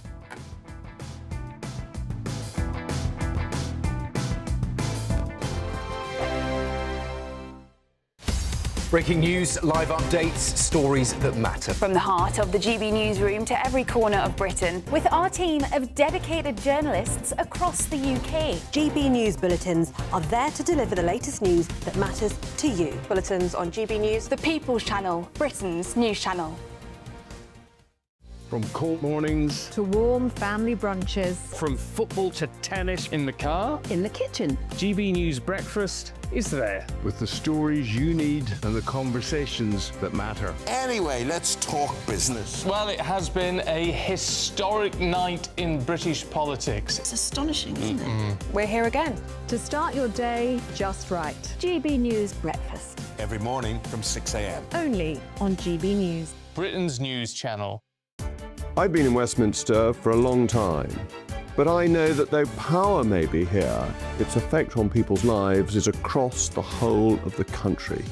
We may be where rules are made, but it's where they're implemented that matters. Join me, Jacob Rees-Mogg, for forthright and frank discussion on where Britain has come from, where it's going, and where it will end up. That's State of the Nation, Monday to Thursday, 8 to 9 o'clock. Vox Populi, Vox Dei. Hi, I'm Michelle Dewberry, and my show is your opportunity to cut through all the noise and dive in headfirst to some robust debates. Ideas clash. Situation, isn't it? No, because the failure is you're deliberately avoiding my point. Nothing's held back. And if you think this is the end of it, wait for more. And we do not shy away from the difficult stuff. Sometimes I want to shake people and say, if only you understood. So join me on Jubes & Co weeknights at 6 p.m, only on GB News, Britain's news channel. At GB News, we love to hear from you, our loyal community. So drop us a line at gbnews.com/yoursay. There you can talk to each other and also to the presenters live on air. gbnews.com/yoursay, because GB News is your channel, Britain's news channel. Join me, Nana Akweer, for an informative, interactive news programme with a difference. It's fun. No, he didn't say that, Dave. I'm so surprised. I think there's an element of truth to that. Join me from 3 p.m. every weekend, only on GB News, Britain's news channel. Here at GB News, we made a promise to tell your stories. And on the 6th of August, we're marking 5 years of doing exactly that. Celebrate with us by having your say. Join in the debates live on TV and radio. And meeting your favourite presenters across the country, from Leeds to Aberdeen, from Belfast to Barry Island. Plus, join me in Essex for our biggest live show of the year. Scan the QR code or visit gbnews.com/celebrate. Terms and conditions apply.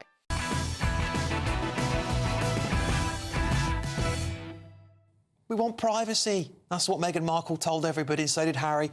But she keeps popping up places, doesn't she? Have a look at this.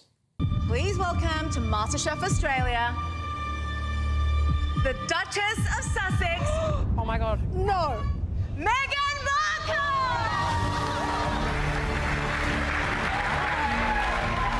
Thank you. Hi. Thank you. I'm so happy to be here. That's right, and Prince Harry's in Canberra with the veterans, of course. You made sure everyone knew that. From making flower petal salads to MasterChef judge, well, it's quite the rise, isn't it? Well, joining me now is royal commentator Helena Chard. Thank you very much for joining me this evening, Helena. What on earth is the privacy tour doing now? Because it seems to me that they don't want privacy, Helena. Absolutely. I mean, honestly, the contradiction at the heart of Meghan Markle. She's leaning on the royal family when she needs to or wants to, and tries to step away from it when she just wants me, myself, and I. And the latest example where she picks and chooses is MasterChef Australia. So she starred on that as a celebrity judge. She apparently is frustrated to be introduced as a royal, despite, you know, that she... But that's got to be a load of rubbish, Helena. Doesn't she have all of her stationery with the Duchess of Sussex written on it? As we know, I mean, she's previously been credited as Meghan, Duchess of Sussex. So many times we've seen, not so long ago, you know, with Love Meghan, and she always is referred to as the Duchess of Sussex. We actually even saw her use the HRH emblem that she is not supposed to use, as we know, goes against the late Queen's agreement when they stepped down.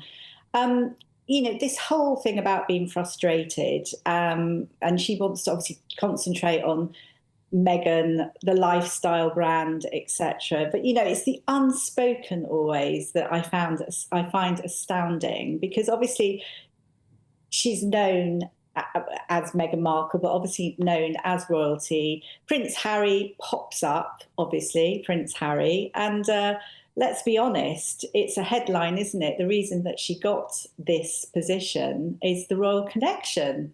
And that, you know, it's, you know, the whole framing as well is it's a dish fit for a duchess as well.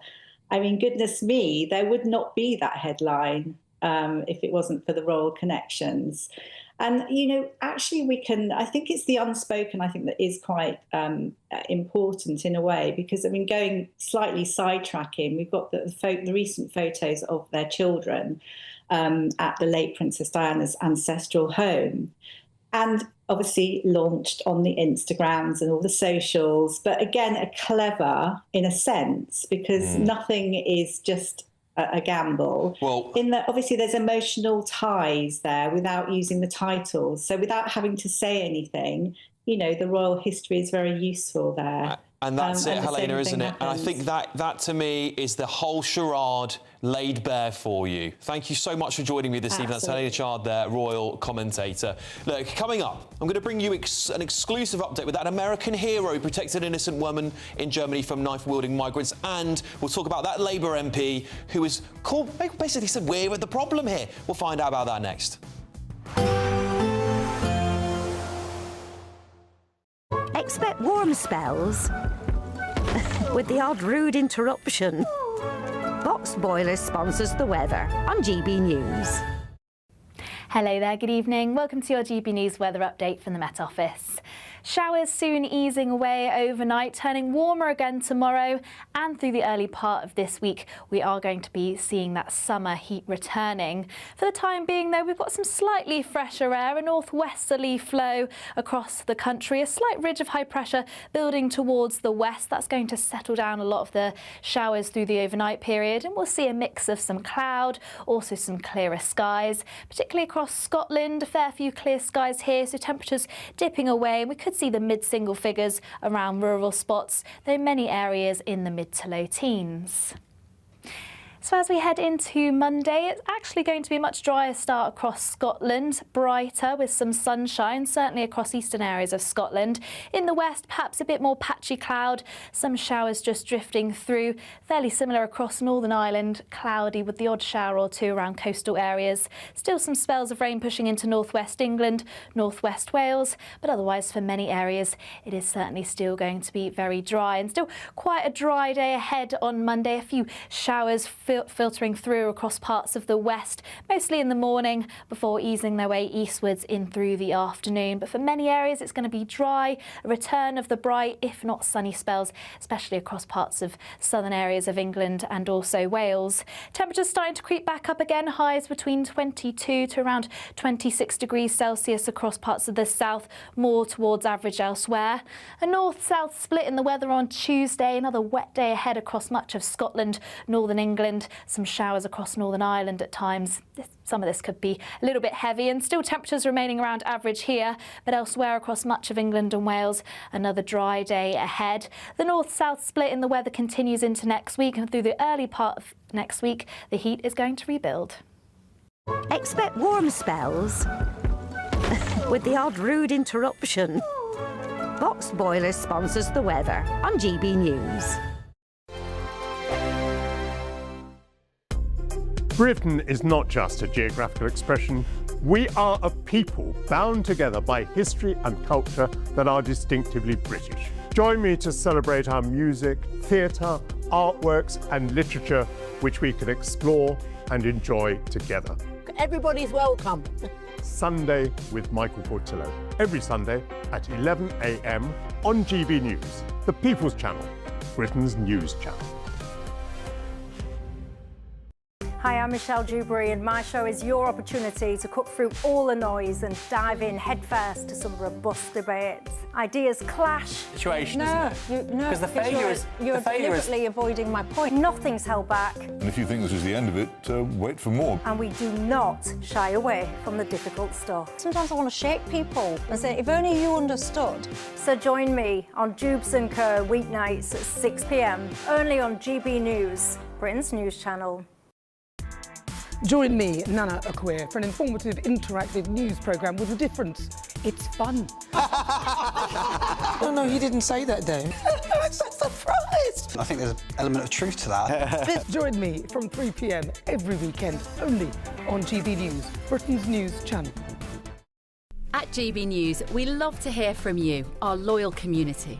So drop us a line at gbnews.com/yoursay. There, you can talk to each other and also to the presenters live on air. gbnews.com/yoursay, because GB News is your channel, Britain's news channel. Some people enjoy lazy Sunday mornings, but not me. What's the truth of the matter? So that's a very live question. Would you support him if he waters down these plans? Before the spin sets in, I'll be getting to the truth. This is personal. No soft questions, no easy answers. It's one thing if the state has rules in this country. It's another thing whether the police and others actually police them. Setting the agenda and holding those in power to account. You can't really blame her if the system is set up this way. You will not want to miss it, trust me. The Camilla Tominey Show, Sundays from 9:30, only on GB News. From the school run to the home run, watch a new show for all of Britain. He can say whatever he wants. A straight talking show where all voices are heard.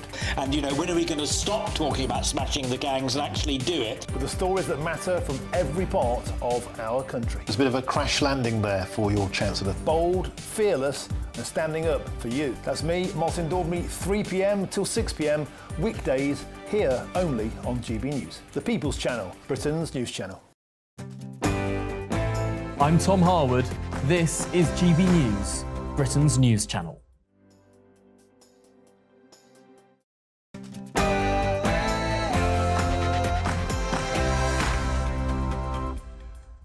Good evening, it's 10 p.m. I'm Alex Armstrong. Tonight,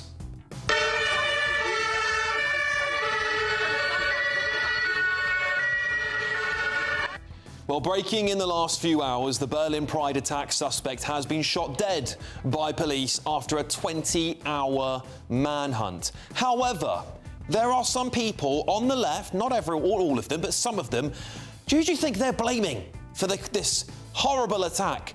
Do you think it might be GB News, perhaps? Well, I'll talk about that next. Also,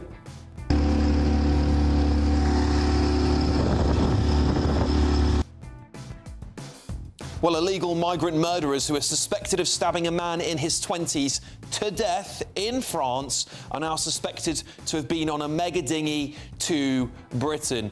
Plus, I'm really looking forward to this segment. I'm going to bring you an exclusive update with an American hero. He's been on this channel a few times, who protected innocent women in Germany from knife-wielding migrants who slashed him in the face. He's going to give us a shocking update on his case. You will not want to miss that at 10:20. Plus, of course, all of Monday's critical front pages, including this one here, the Daily Express leading with police waste millions on diversity schemes. Well, tell me something we don't already know.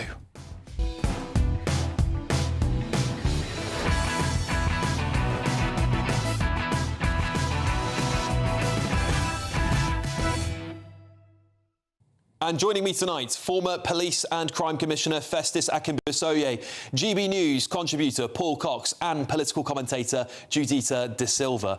And this clip and many other David Brent-style things are going to start getting on your nerves soon, aren't they?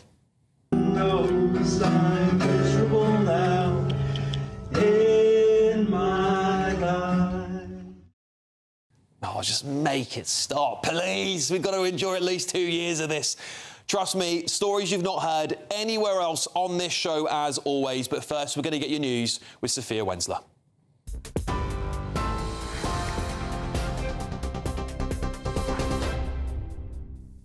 Alex, thank you and good evening. Your headlines at 10:02.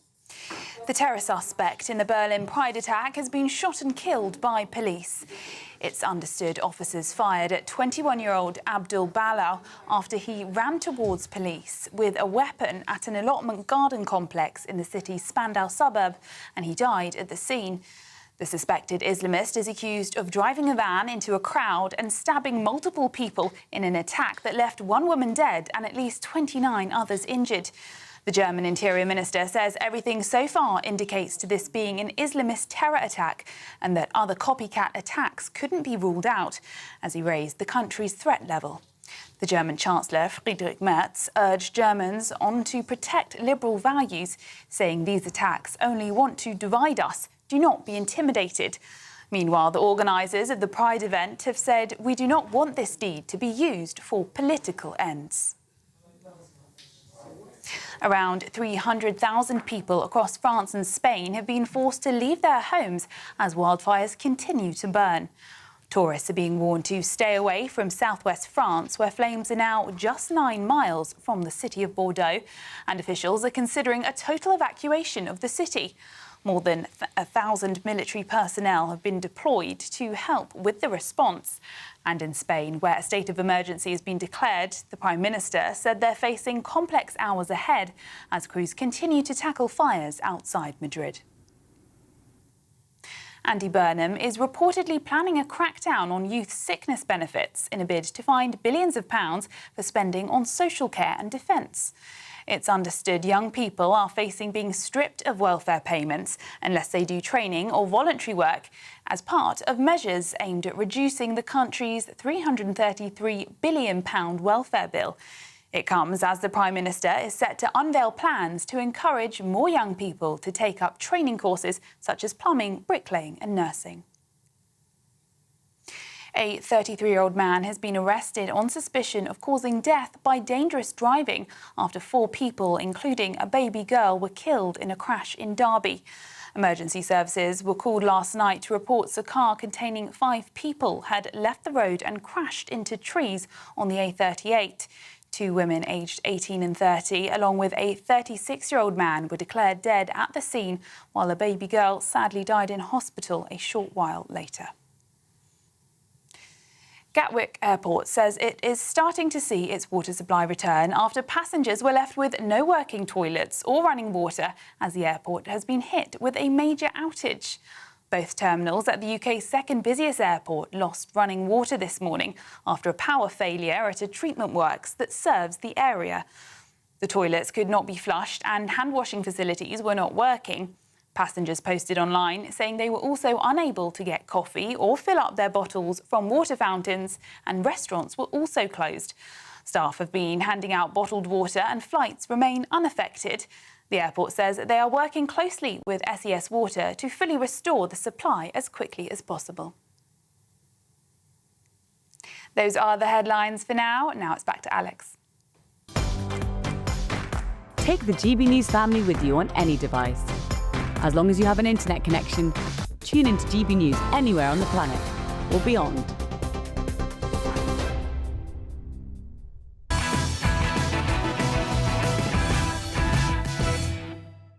Another suspected Islamist terrorist attack in Germany.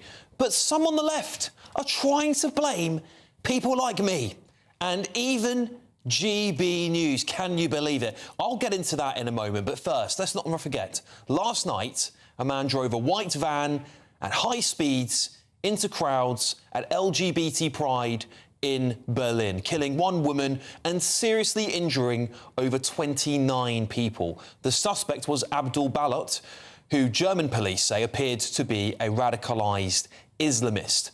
There's some good news for you. The suspect has now been shot dead. That's after he was reportedly found hiding like a coward in a garden shed. A coward in life and a coward in death, it seems to me. But who does some on the left want to blame for this attack? Well, Labour MP Kate Osborne has said this on Facebook.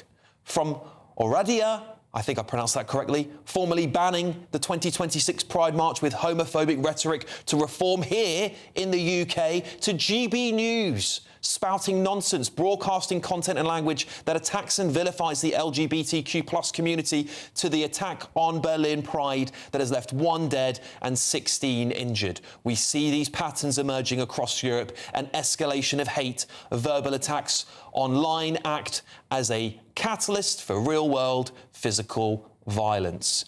I cannot believe it. She appears to be linking this broadcaster, this station, and even Reform UK to attacks on the gay community. It is disgusting. In my opinion, people like Kate are the problem in Europe. Rather than the left addressing this serious Islamist problem we've got, they seemingly would rather gaslight you and make other people the problem, all to suit their political agenda.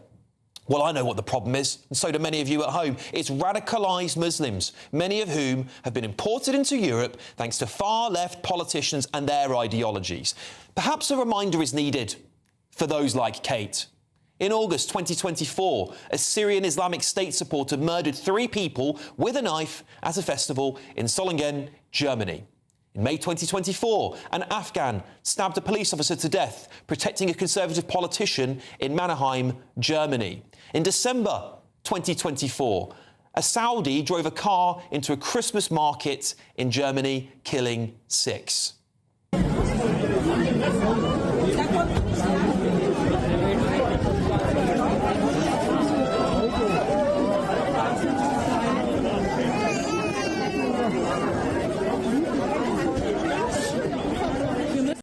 In February 2025, a Syrian Islamic State supporter tried to cut a tourist's throat at Berlin's Holocaust Memorial while shouting Allahu Akbar. I could go on, because there's a lot more than that, but the pattern, the real pattern is clear enough. Imported men from the Middle East and Southeast Asia who hate the West, hate Christianity, hate our way of life, radicalised by extreme Islam, are committing mass acts of terrorism. This didn't happen 30 years ago, did it? So why do you think it's happening now? So to all of the leftists, let me ask you again, who is the problem? Let's get the thoughts of my panel. Former Police and Crime Commissioner Festus Akinbisoye, GB News contributor Paul Cox, and political commentator Judita De Silva. Festus, I'll start with you. I was disgusted seeing that post online by Kate Osborne, but she's not the only one. There's many other people out there on the left trying to somehow blame the far right for this attack. What is going on? I think this is absolutely shameful. I'm sorry. I mean, it's just shameful. And it makes me quite angry because we've got human lives being lost here. These are people being killed on the streets of Europe by people who have a certain ideology that targets certain groups of people. And we have an MP making this kind of nonsensical partisan rhetoric. I mean, it's just unacceptable. And you know what? Here in Britain, we are not that immune. And I'm very grateful that our security agencies and our intelligence agencies, they are taking steps every day to protect us, but we do not need this kind of nonsense from a member of parliament. They need to focus on the issues and get them addressed, not, gaslight and say, look, GBNews or any particular individual who disagrees with them is responsible for it. The criminals are responsible for their actions and we need to focus on them. Juditha, she's attacked, she's combined. Kate and others online have done this as well. It's not just Kate Osborne MP, it's others online too, have grouped GB News and Reform UK into their posts about this horrific attack. I think it is despicable. You have to take what she said in context and understand the context of what she's saying. You cannot deny that on GB News there's been conversations about the propriety of what goes on at Pride or anti-trans debates about where trans people should be, what they should do, what they should have access to. She's talking about there is a collective negativity that flows towards the LGBTQIA+ community that is all contributory to creating an environment where a psychotic individual like this feels motivated to do this. When you then co-opt it with Islamic fundamentalism, that's how you do something depraved. So what she's saying is that don't look at these things in isolation, because people who've actually studied the history of something like Pride, and you go back to where it started, it was rooted in so much pain and so much isolation where, particularly in America, they came together to say that rather than living in the shadows, come out and let people know that we are here and we're not going anywhere and we can have community. That is why there's so many groups that have come together to be LGBTQIA+ community. They suffer the same persecution. Pride is meant to be something beautiful that we now all call the best party every year, but it represents something historically painful for that community. So she's saying, don't just see this in isolation. Anyone who is contributing to hate that flows towards that group, you have a hand that plays into an environment that makes such things possible. I just want to bring Paul in, and I'll let you come back to that. My argument, what Juditha would say, on what you were just saying there, Juditha, is that if you want to conflate those things together, then you have to conflate everything that happens. You have to blame everyone on the left who has a left-wing opinion that has led to or criticise something on the right that has led to an act of violence. That's the issue with that position. And it's not a sustainable position, I think, to have in a democracy where we do have open and offensive debates sometimes. Sometimes debate is offensive. I totally accept that, and not everyone's going to like what they hear. However, in a democracy, you do need to have those conversations. I think to say or to blame businesses or political parties that have not stirred this up, have not contributed in any way to this attack, I doubt any of them are listening to our channel or listening to political parties on the right. I suspect they might be listening to political parties more so on the left, but we can talk about that at a different time. Paul, what do you make of this attack? First, what do you make of what's happened here? Unfortunately for Kate Osborne, she's not applied any critical thinking to her logic. For what you've said also, but also that if you take that logic, which is very rudimental, it's not a lot of thought have gone into that. Oh, the people that disagree with me are the worst type of people. Well, therefore, how about if that Islamist terrorist agrees with her? Is she supportive of him?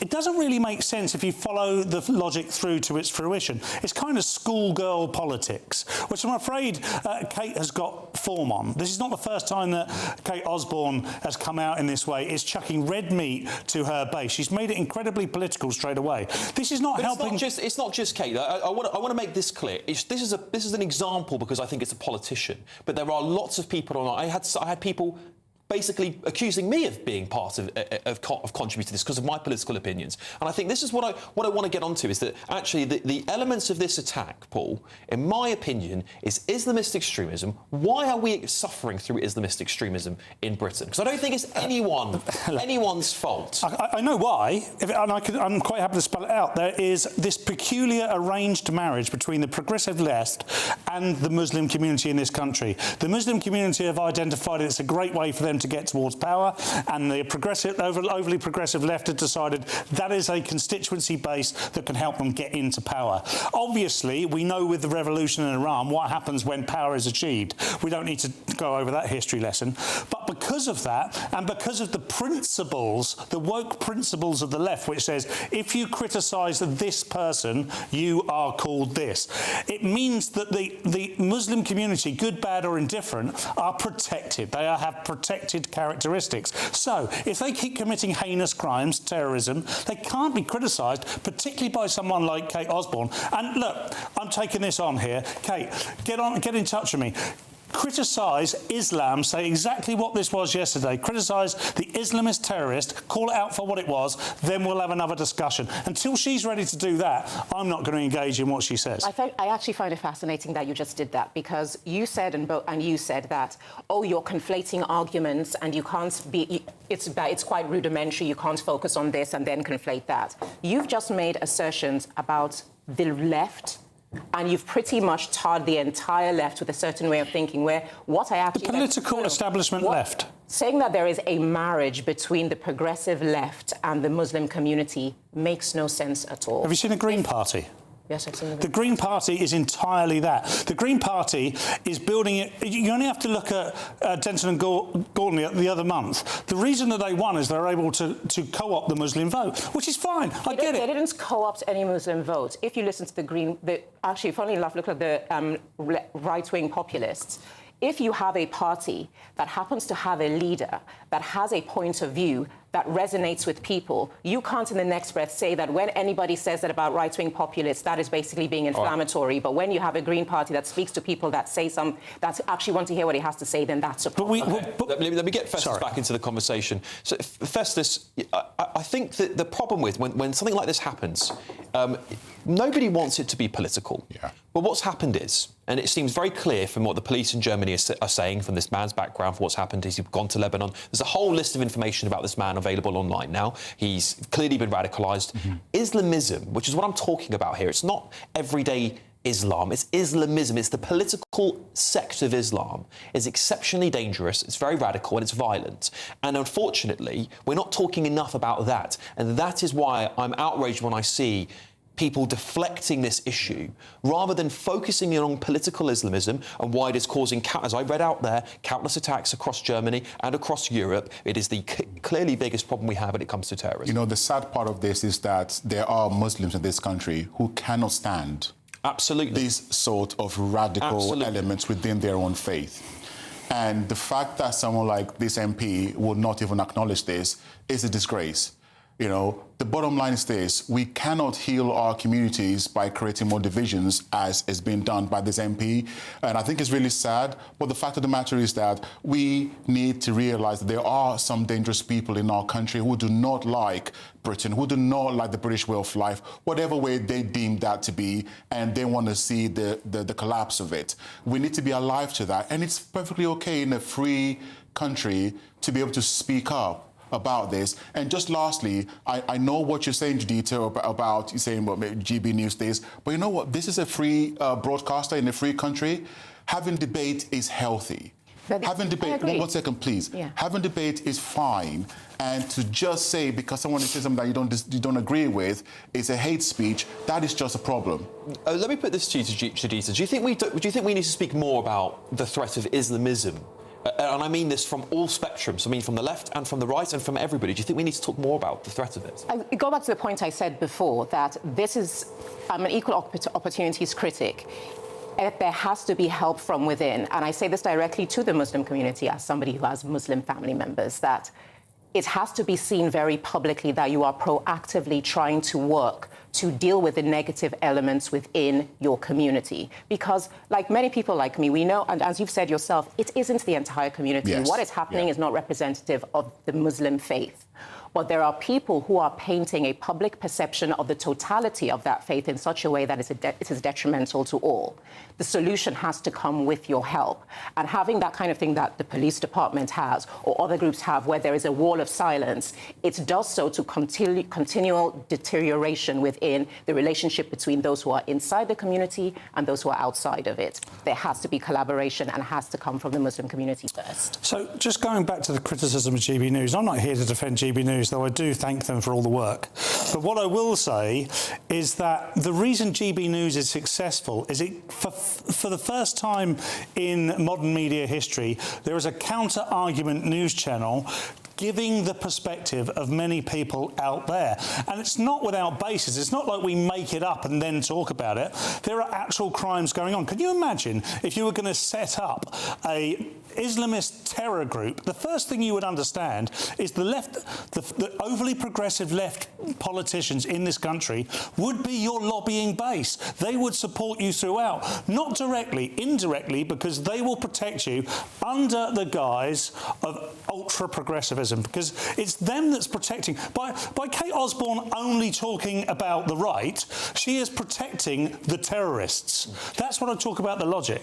No, she's not. She's focusing on the victims first. That's what she's doing. What I will also say is that if you want some interesting facts, we didn't speak much about Reform UK, but if you want some interesting facts, I think Reform UK's now got the highest LGBT support, I think, of gay men, I think, in the country. And I'll just leave that there for you. I'll leave that there. I don't think I need to say anything else. And I always find it completely bonkers when people think Reform UK is somehow homophobic. I think it's completely nuts. GB News contacted Kate Osborne MP to appear on the show and to request any further clarifications regarding her Facebook post. We're yet to receive a response. Coming up, I'm going to bring you this incredible exclusive update with an American hero. This man's been on the channel a few times. You might recognise him. He is exceptionally brave. He protected innocent women in Germany from a knife attack, and of course he was the one that suffered. He has got a really incredible update. It's jaw-dropping stuff, and not in a good way, unfortunately, on that case. I'm going to bring you that and all of tomorrow's front pages very shortly. See you in 2.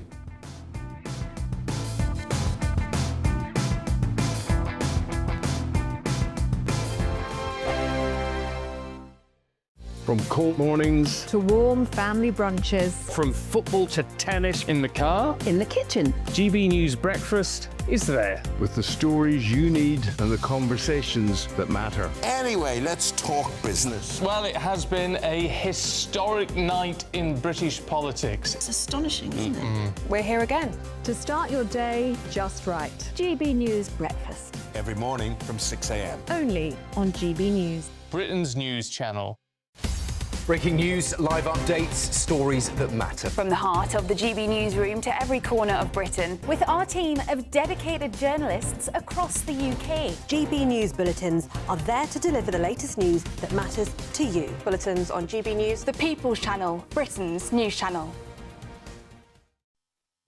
You want to know what's really going on in the corridors of power? Labour don't know what to do with you half the time, and that makes you quite lethal in the chamber. Get behind the headlines with Chopper's Political Podcast. Join me, Christopher Hope, as I sit down with the great and the good of British politics. We'll see where this ruling takes us. These are the stories shaping our nation. Chopper's Political Podcast, available now on all platforms. Listen in and stay ahead. From the school run to the home run, watch a new show for all of Britain. He can say whatever he wants. A straight-talking show where all voices are heard. And, you know, when are we going to stop talking about smashing the gangs and actually do it? With the stories that matter from every part of our country. There's a bit of a crash landing there for your Chancellor. Bold, fearless and standing up for you. That's me, Martin Daubney, 3 p.m. till 6 p.m, weekdays, here only on GB News. The People's Channel, Britain's news channel. Hi, I'm Michelle Dewberry and my show is your opportunity to cut through all the noise and dive in headfirst to some robust debates. Ideas clash. Situation, No, isn't it? Because the failure is... You're deliberately avoiding my point. Nothing's held back. And if you think this is the end of it, wait for more. And we do not shy away from the difficult stuff. Sometimes I want to shake people and say, if only you understood. So join me on Jubes & Co weeknights at 6 p.m, only on GB News, Britain's news channel. At GB News, we love to hear from you, our loyal community. So drop us a line at gbnews.com/yoursay. There you can talk to each other and also to the presenters live on air. gbnews.com/yoursay, because GB News is your channel, Britain's news channel. Join me, Nana Akweer, for an informative, interactive news programme with a difference. It's fun. No, he didn't say that, though. I'm so surprised. I think there's an element of truth to that. Join me from 3 p.m. every weekend, only on GB News, Britain's news channel.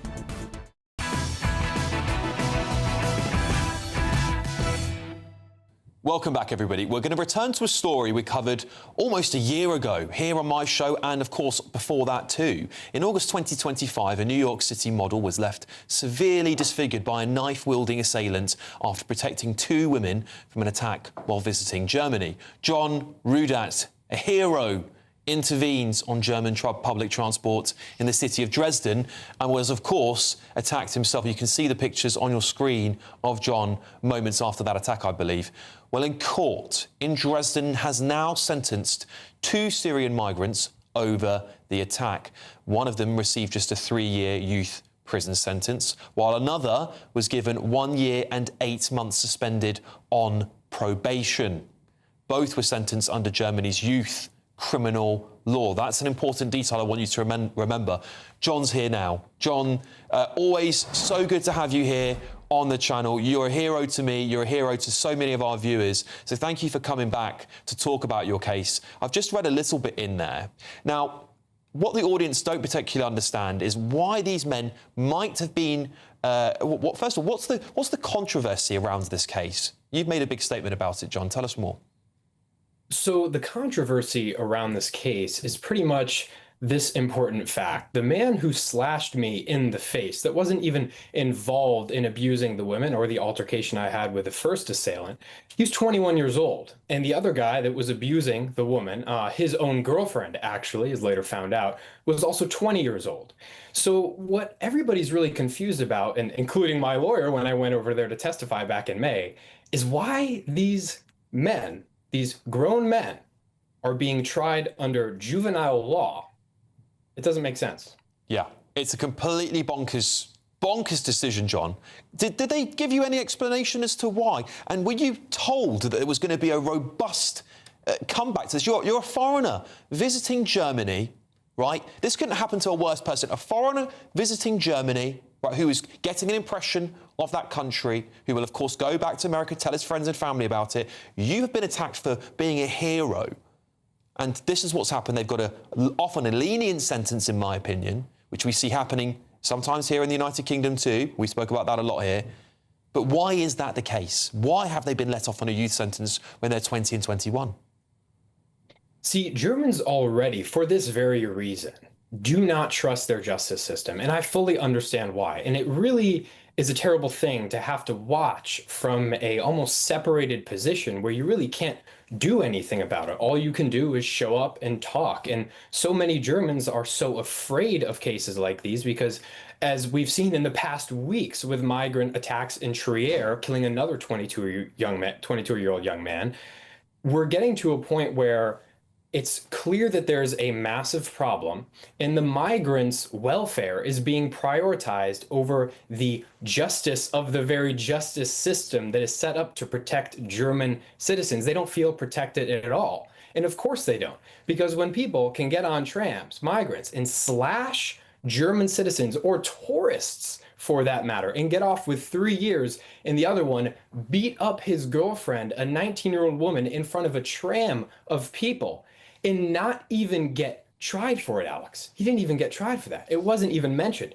These 2 individuals had 10 prior accounts each. This is pretty much the sum of those 10 accounts plus my verdict, Alex. It's insane. 3 years, very lenient. And 1 year and 8 months on probation, suspended, by the way, for the first attacker, the man who was assaulting the woman. And he has 100 hours, Alex, of community service. What kind of verdict is that?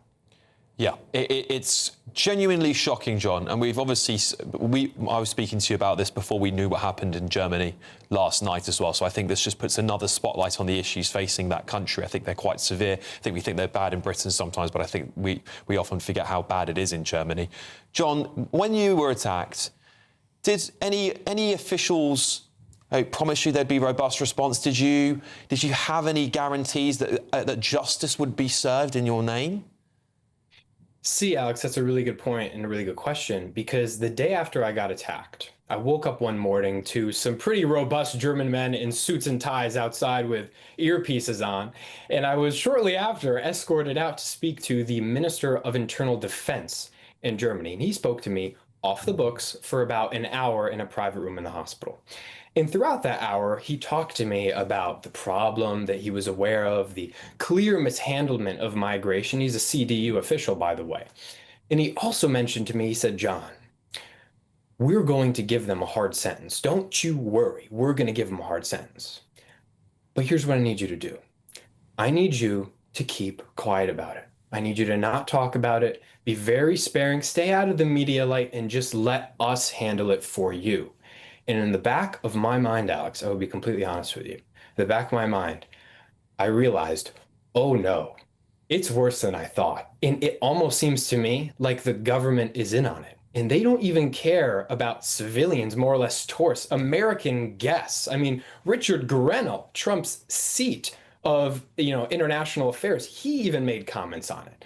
And still, the verdict came out soft. If I had listened to the minister, none of this would have gone international. I wouldn't even be speaking to you right now, probably. No, and they would have gotten in the way. It is beyond words, John, that you were basically told to shut up and hope that the German justice system would do the right thing, which it obviously hasn't anyway,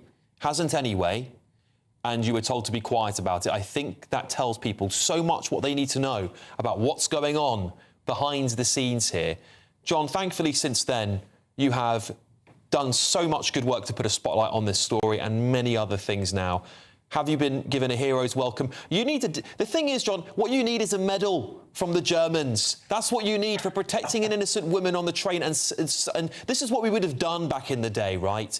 Have you had any reconciliation from the German government whatsoever for you doing something completely heroic? I have had no reconciliation from the German government other than some very, very heartwarming handshakes and hugs from the AfD when I went and visited them for a day in the Parliament building. You know, it's funny, actually, you mentioned that, Alex. Right behind me, I have the Liberty Medal given to me by the New York State Senator Jake Ashby when I got home back in January. That is the only medal, the only piece of recognition I have from an event like this. And honestly, it is very close to my heart, and the experience was very special to me. It is an absolute honor to receive an award like that. And so when I look back at it, I did it for the principle and because it was the right thing to do. I don't need any medals, but it would always make me feel better, I'm sure the German people, to see that kind of behavior being rewarded in the public eye. John, just remind our audience how old you were when this happened to you. I was 20 years old. 20 years old. I mean, it is beyond me, John, how brave you were as a 20-year-old man in a foreign country to go up to men who were, I'm assuming, quite intimidating, to say the least, if they were willing to do that in front of the rest of the public transport that you were on in the first place, and you still took them on. And God bless and God thank that you are safe and that nothing worse happened. And I know, you're a very handsome-looking man still, John. I'm sure you're going to do all right with the ladies, so you haven't got anything to worry about. You're a hero. You deserve a medal from Germany, John. Is there anything else you'd like to say to our audience? Is there anything else you'd like to tell us? What would you like, as a result of what happened to you, what would you like to change? I would be grateful if people saw this across the continent of Europe at large. And the next time they saw violence transpiring in the public eye, injustice, they stepped in no matter the consequence. Because the second people refuse to stand up for each other as citizens is the second you lose the sacred moral fabric of society, and nobody trusts each other. Everybody's on their own and everybody's lonely. And everybody wonders where their beautiful country went, where their morality went, where is the honor in the society. So I hope people stand up for one another, both in Britain and Germany, Europe, and here in America alike. Absolutely. I'm just seeing some comments coming in here about you. Legend. They're saying you deserve. Yeah, a lot of people saying you deserve a medal. If we had one here at GB News, John, you'd get one from us. I'll tell you that for sure. Listen, thank you so much, John, and thanks for giving us an update on that. I'm sorry that justice really hasn't been served. I think that's the only thing I can say to you. But let's hope your case and your work talking about this does change something down the line. John Rudat, hero there. Thank you very much for joining me. We hope to have you again on the channel whenever you want to join us. Thanks, John. Yeah. All right, yeah, loads of you writing in here. Nanny Lulu says, what a legend. Love this guy. Says Lee says, guys, a legend. I mean, just loads and loads and loads of you writing in here about how wonderful it is. This Janet says, discussing people's rights prioritised over the German people and the guy who stood up for them. Sounds familiar. Fortunately, it does sound familiar in Europe these days, doesn't it?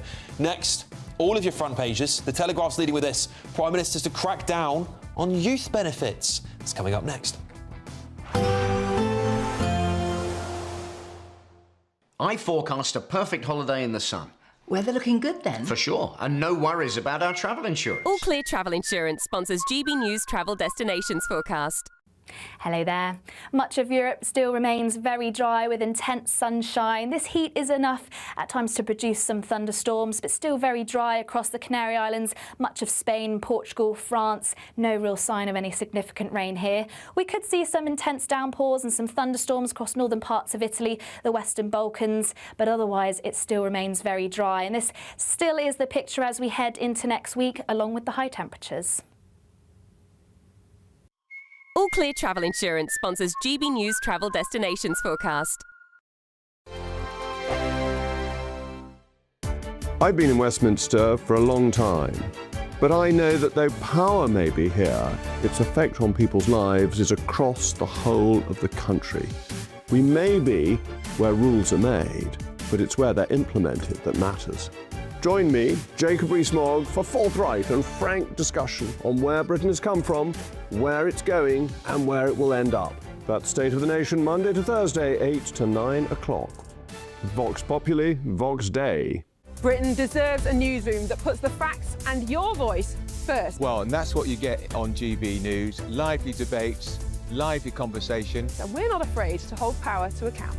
And each other. So join me, Andrew Pearce. And me, Miriam Gates, for Britain's Newsroom, weekdays from 9:30 on GB News.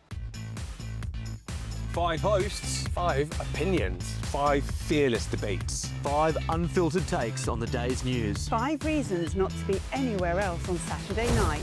This is the Saturday 5. You got me good there. Britain's biggest Saturday night TV show. It's not a bad brand. Yeah. Uncensored. Very, very racy tonight on the unpredictable. What does she say? Can you translate it for us? And always entertaining. And how can a country go from being led by William Wallace Saturday nights from 6 p.m. only on GB News. The People's Channel. Britain's news channel. You're going to want to stay tuned, trust me. Hi, I'm Michelle Dewberry and my show is your opportunity to cut through all the noise and dive in headfirst to some robust debates. Ideas clash. Situation, No, Because the failure is... You're deliberately avoiding my point. Nothing's held back. And if you think this is the end of it, wait for more. And we do not shy away from the difficult stuff. Sometimes I want to shake people and say, if only you understood. So join me on Jubes & Co. weeknights at 6 p.m. only on GB News, Britain's news channel.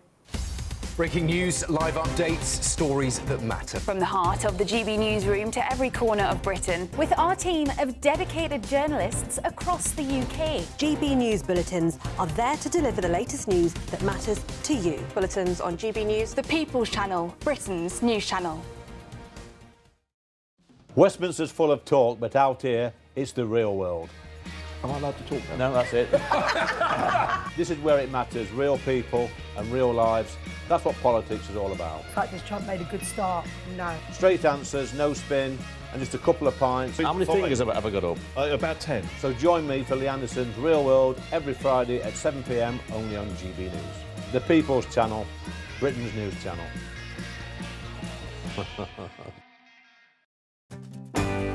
I'm Stephen Dixon, and thanks for joining us on GB News, Britain's news channel.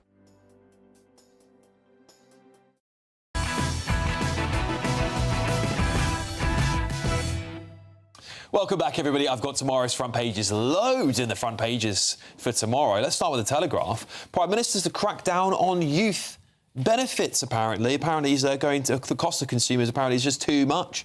The Times. Teen anxiety pays more than a job. Young people who take up part-time work on minimum wage earn £100 less than those claiming sickness benefits. That is astounding. The iPaper, council tax and stamp duty to be scrapped under Burnham plans. You've got to call a general election at that point. You know, you really do. The Mirror, no child should die for a day at the seaside. Call for the Prime Minister to crack down on firms pumping sewage into sea and rivers. I think that is something we can all get behind. I've got my panel back with me here. Look, let's start with this, though. Let's start with this. Prime Minister's going to crack down on youth benefits. So Andy Burnham is plotting a crackdown on youth sickness benefits as he scrambles to find billions of pounds for spending on social care and defence, because he, of course, is signalling he's going to bump up social care, which I think we all know is in dire need of a revamp. But interestingly, if we just partner it very quickly with The Times, maybe this is why. The Times are reporting that teen anxiety pays more than a job. Young people who take up part-time work on minimum wage earn £100 less than those claiming sickness benefits. Paul, would you welcome Andy Burnham cracking down on youth benefits? Not without a general election, because it's not part of the original manifesto that Keir Starmer won a shallow landslide on. Also, we should never have a benefit, and let's just park the fact that this could be considered a disability benefit at the moment, but you should never have a welfare or benefit system that rewards better than work. The reason I said park disability is because obviously there are cases, very legitimate cases, where people are seriously unable to work. Therefore, they do need support, and I'm not against a welfare state, particularly for vulnerable people, of which there'll be many, irrespective of which way they vote, by the way. But the idea that, I'll just give you a summary of what they're getting the benefits for: anxiety, depression, autism, and ADHD. Now, 3 or 4 of those, well, nearly all of those, are very prevalent in young people now, where they weren't 20, 30 years ago. Now, that might be for a whole raft of reasons, but it's unsustainable to continue to support people in this way. I've got a 17-year-old. Fortunately, she's doing very well. She's got a little job, which I think is a benefit to her. The idea that she could get more for doing nothing, obviously I'm against.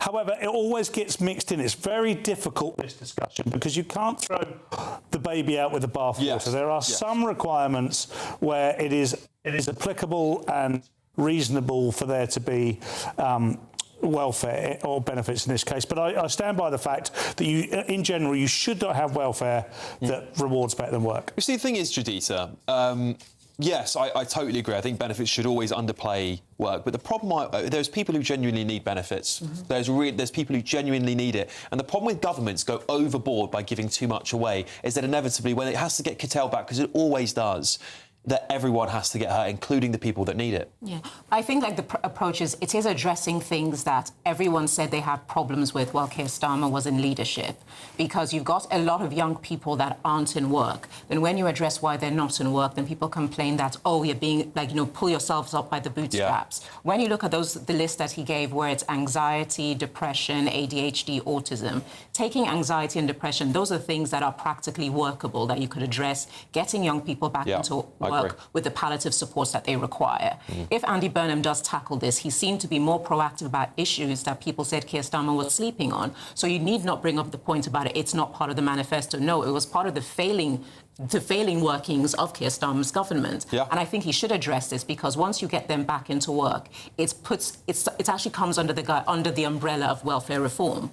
So you are taking the steps towards dealing with this elephant in the room that backbenchers are against, but you can see the merit of doing it in this way. No, I certainly agree. I think he does need to do this. I think most sensible people agree benefits are out of control, and I think youth benefits are a serious problem. They've been overly prescribed to young people, which is bloating the economy. But at the same time, Festus, he's going to have a double-edged knife here. Not only are some of the Labour backbenchers, I would have thought 80 at least or so of them will rebel against this. The Tories have said they'll support, which is good, to get benefit reform through. But youth unemployment is also rising dramatically. Yeah, but first thing I'll say about that, though, Alex, is that what happened to the last Labour Prime Minister who tried to bring in welfare reforms?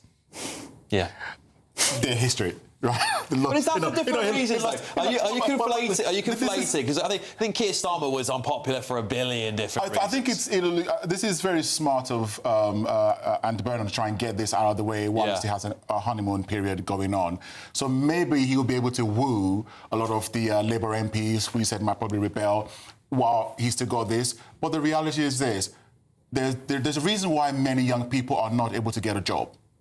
the Labour government brought in jobs taxes that made employing young people that much more expensive, to the point where, for the first time ever, as far as I'm aware, young British people are now unemployed, out of training, out of education, at a higher rate than anywhere else in Europe. Yeah. Which has never happened before. So the question is, well done to you, Prime Minister, but what jobs are they going to go to? That's what I'm saying. I think that's a really complicated problem for the Prime Minister to solve. He's giving away a lot at the moment. He's going to have to reclaim that money somewhere. And it does beg the question, tax But then rises. how are you going to attract young people towards work when they don't want to do jobs where they feel they're not being paid enough? So you have to increase the minimum wage. So when you've done that, you're then saying you're an enemy. They have had an increase. Yes, but then you complained about it. People complained about it constantly, saying that you're an enemy of business because business owners don't want to pay that much. Yeah, no, that's what I mean. Multitude of problems here.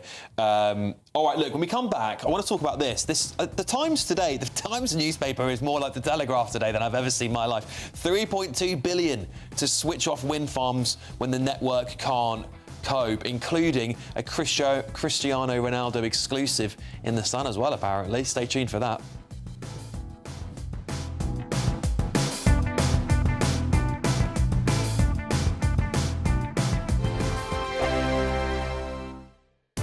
I've been in Westminster for a long time, but I know that though power may be here, its effect on people's lives is across the whole of the country. We may be where rules are made, but it's where they're implemented that matters. Join me, Jacob Rees-Mogg, for forthright and frank discussion on where Britain has come from, where it's going, and where it will end up. That's State of the Nation, Monday to Thursday, 8 to 9 o'clock. Vox Populi, Vox Dei. Here at GB News, we made a promise to tell your stories. And on the 6th of August, we're marking 5 years of doing exactly that. Celebrate with us by having your say. Join in the debates live on TV and radio. And meeting your favourite presenters across the country, from Leeds to Aberdeen, from Belfast to Barry Island. Plus, join me in Essex for our biggest live show of the year. Scan the QR code or visit gbnews.com/celebrate. Terms and conditions apply. Hi, I'm Michelle Dewberry, and my show is your opportunity to cut through all the noise and dive in headfirst to some robust debates. Ideas clash. Situation, no, isn't it? No, because the failure is you're deliberately avoiding my point. Nothing's held back. And if you think this is the end of it, wait for more. And we do not shy away from the difficult stuff. Sometimes I want to shake people and say, if only you understood. So join me on Jubes and Co weeknights at 6 p.m, only on GB News, Britain's news channel. From court mornings to warm family brunches. From football to tennis in the car. In the kitchen. GB News Breakfast is there. With the stories you need and the conversations that matter. Anyway, let's talk business. Well, it has been a historic night in British politics. It's astonishing, isn't it? We're here again to start your day just right. GB News Breakfast. Every morning from 6 a.m. Only on GB News. Britain's news channel. Some people enjoy lazy Sunday mornings, but not me. What's the truth of the matter? So that's a very live question. Would you support him if he waters down these plans? Before the spin sets in, I'll be getting to the truth. This is personal. No soft questions, no easy answers. It's one thing if the state has rules in this country. It's another thing whether the police and others actually police them. Setting the agenda and holding those in power to account. You can't really blame her if the system is set up this way. You will not want to miss it, trust me. The Camilla Tominey Show, Sundays from 9:30, only on GB News. At GB News, we love to hear from you, our loyal community. So drop us a line at gbnews.com/yoursay. There you can talk to each other and also to the presenters live on air. gbnews.com/yoursay, because GB News is your channel, Britain's news channel.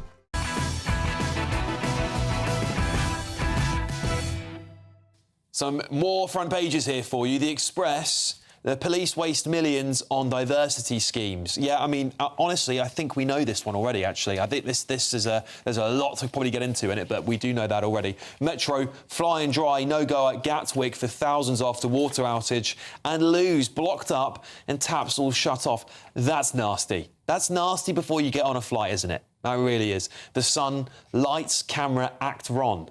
Ronaldo exclusive. The striker's to play himself in a new TV drama. I've got a feeling that's going to be pretty terrible. That's my personal opinion. Guardian, Miliband vows to give UK global leadership on the climate crisis.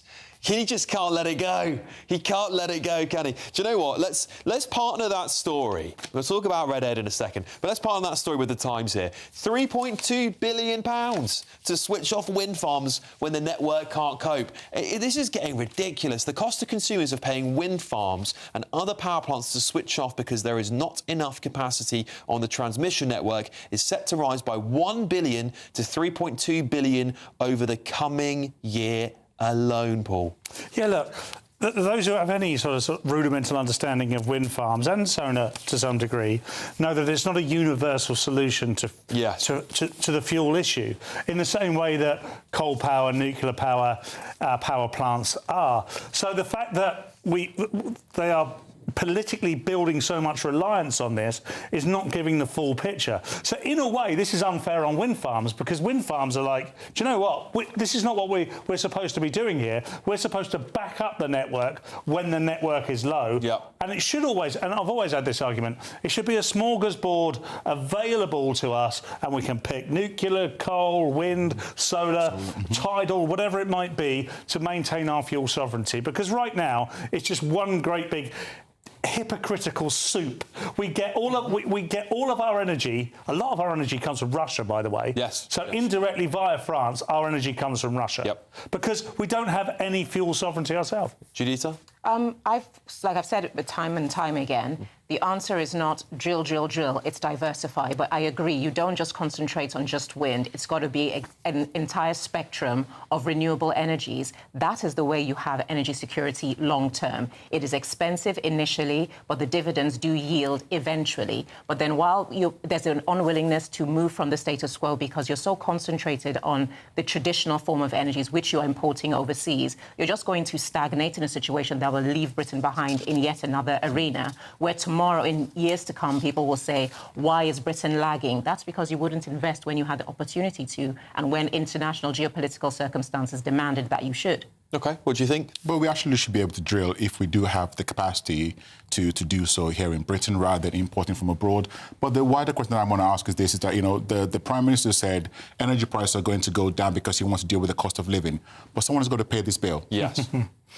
Someone's got to pay for it. This is my problem with it, and I think green energy will happen regardless of politics. And it's necessary as well. I'm sure it will. Yeah. I'm sure it will. The energy, the consumer will demand it. I'm sure it will be. But at the moment, when it's costing us so much money, and there's already an energy crisis in your energy bills, I'm trying to say, doesn't look good. But that brings me on to Ed Miliband. He's vowing to give the UK a global leadership role on climate crisis. We haven't got long. Why don't you start, Festus? Well, he just can't let it go, can he? No. You know, just when you thought you've just taken this man off his whatever guitar he plays on a wind farm, whatever it is, somewhere. He's not going ukulele, whatever it is. He now goes off to the World Bank to start playing the ukulele again as Foreign Secretary. Okay. Just what we need. Judith, very briefly, your thoughts? I like his consistency because very few politicians are. They tend to flow with the wind, and the fact that no matter what position you put him in, he's singing the same song. People should give him credit for that. Yeah, he'll even play on the ukulele. Stop.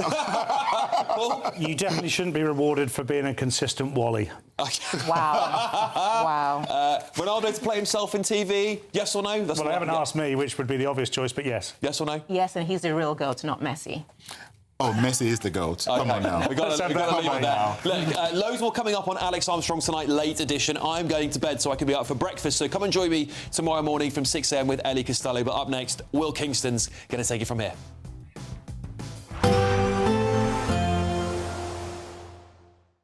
Expect warm spells with the odd rude interruption. Box Boilers sponsors the weather on GB News. Hello there, good evening. Welcome to your GB News weather update from the Met Office. Showers soon easing away overnight, turning warmer again tomorrow, and through the early part of this week we are going to be seeing that summer heat returning. For the time being though, we've got some slightly fresher air, a northwesterly flow across the country, a slight ridge of high pressure building towards the west. That's going to settle down a lot of the showers through the overnight period, and we'll see a mix of some cloud, also some clearer skies, particularly across Scotland. A fair few clear skies here, so temperatures dipping away, and we could could see the mid-single figures around rural spots, though many areas in the mid to low teens. So as we head into Monday, it's actually going to be a much drier start across Scotland, brighter with some sunshine, certainly across eastern areas of Scotland. In the west, perhaps a bit more patchy cloud, some showers just drifting through, fairly similar across Northern Ireland, cloudy with the odd shower or two around coastal areas. Still some spells of rain pushing into northwest England, northwest Wales, but otherwise for many areas it is certainly still going to be very dry, and still quite a dry day ahead on Monday. A few showers filtering through across parts of the west, mostly in the morning before easing their way eastwards in through the afternoon. But for many areas it's going to be dry, a return of the bright, if not sunny spells, especially across parts of southern areas of England and also Wales. Temperatures starting to creep back up again, highs between 22 to around 26 degrees Celsius across parts of the south, more towards average elsewhere.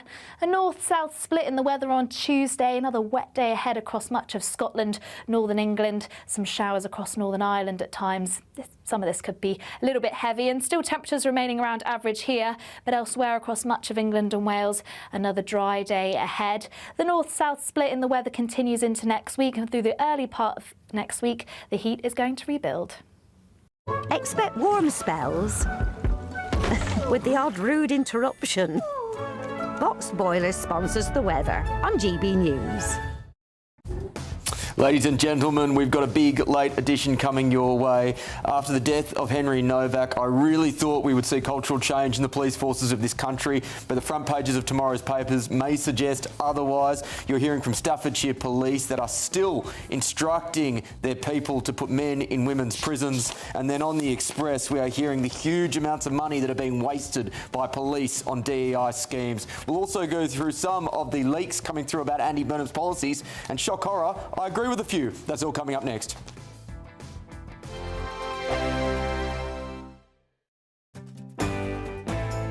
I'm Andrew Pearce. This is GB News, the People's Channel, Britain's news channel.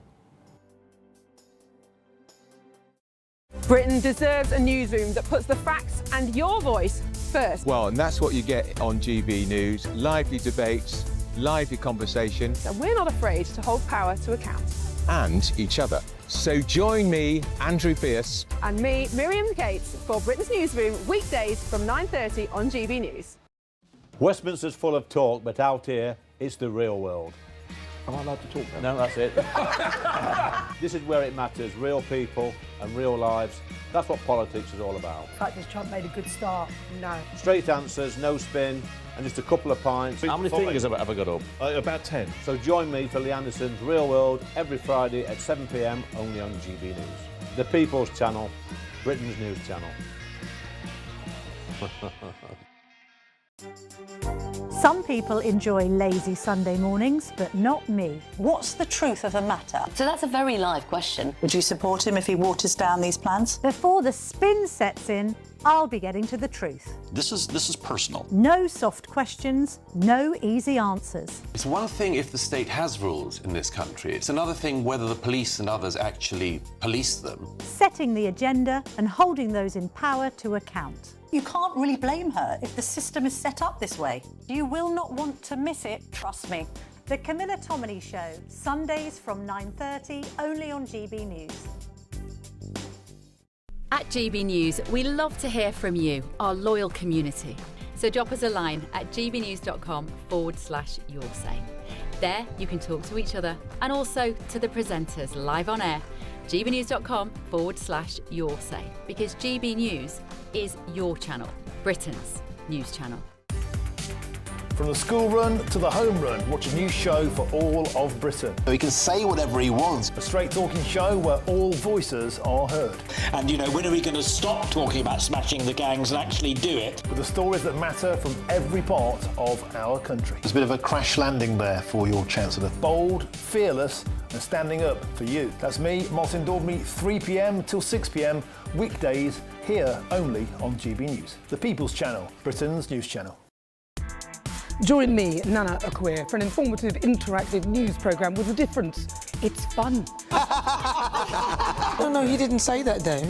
I'm so surprised. I think there's an element of truth to that. Join me from 3 p.m. every weekend, only on GB News, Britain's news channel. I'm Michael Portillo. This is GB News, the People's Channel, Britain's news channel.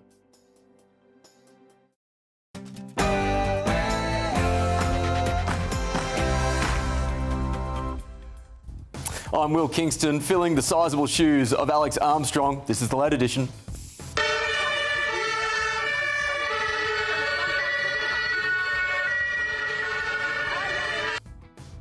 Well, breaking in the last few hours, Berlin Pride attack suspect has been shot dead by police after a 20-hour manhunt. We'll bring you all the latest developments on that situation.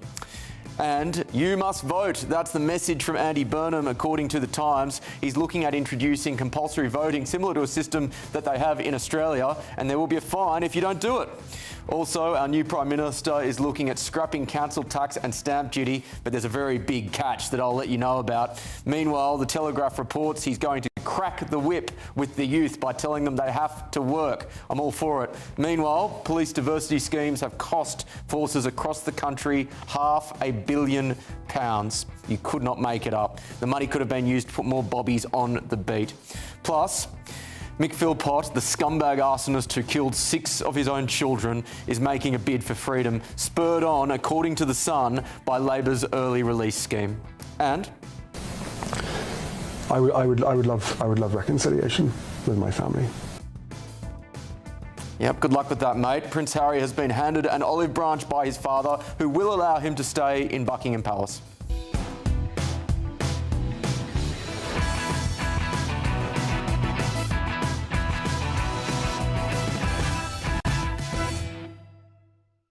Joining me this evening, what a panel we have for you. Former Police and Crime Commissioner Festus Akimbusoye, GB News contributor, comedian and the People's Gammon Paul Cox, and political commentator Judita De Silva. But first, let's get your news headlines with the wonderful Sophia Windsor.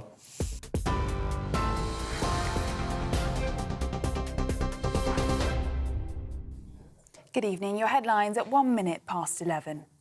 The terror suspect in the Berlin Pride attack has been shot and killed by police. It's understood officers fired at 21-year-old Abdul Balau after he ran towards police with a weapon at an allotment garden complex in the city's Spandau suburb, and he died at the scene. The suspected Islamist is accused of driving a van into a crowd and stabbing multiple people in an attack that left 1 woman dead and at least 29 others injured. The German Interior Minister says everything so far indicates to this being an Islamist terror attack and that other copycat attacks couldn't be ruled out, as he raised the country's threat level. The German Chancellor, Friedrich Merz, urged Germans on to protect liberal values, saying these attacks only want to divide us. Do not be intimidated. Meanwhile, the organisers of the Pride event have said, we do not want this deed to be used for political ends.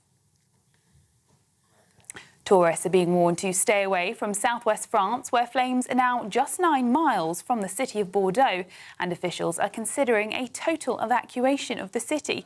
It comes as around 300,000 people across France and Spain have been forced to leave their homes as wildfires continue to burn. More than 1,000 military personnel have been deployed to help with the response. Andy Burnham is reportedly planning a crackdown on youth sickness benefits in a bid to find billions of pounds for spending on social care and defence. It's understood young people are facing being stripped of welfare payments unless they do training or voluntary work as part of measures aimed at reducing the country's £333 billion welfare bill. It comes as the Prime Minister is set to unveil plans to encourage more young people to take up training courses such as plumbing, bricklaying and nursing. Gatwick Airport says it is starting to see its water supply return after passengers were left with no working toilets or running water as the airport was hit with a major outage. Both terminals at the UK's second busiest airport lost running water this morning after a power failure at a treatment works that serves the area. Passengers posted online saying they were also unable to get coffee or fill up their bottles from water fountains, and restaurants were also closed. Staff have been handing out water bottles and flights remain unaffected. The airport says they are working closely with SES Water to restore the supply as quickly as possible. Those are your latest GB News headlines. Take the GB News family with you on any device. As long as you have an internet connection, tune into GB News anywhere on the planet or beyond.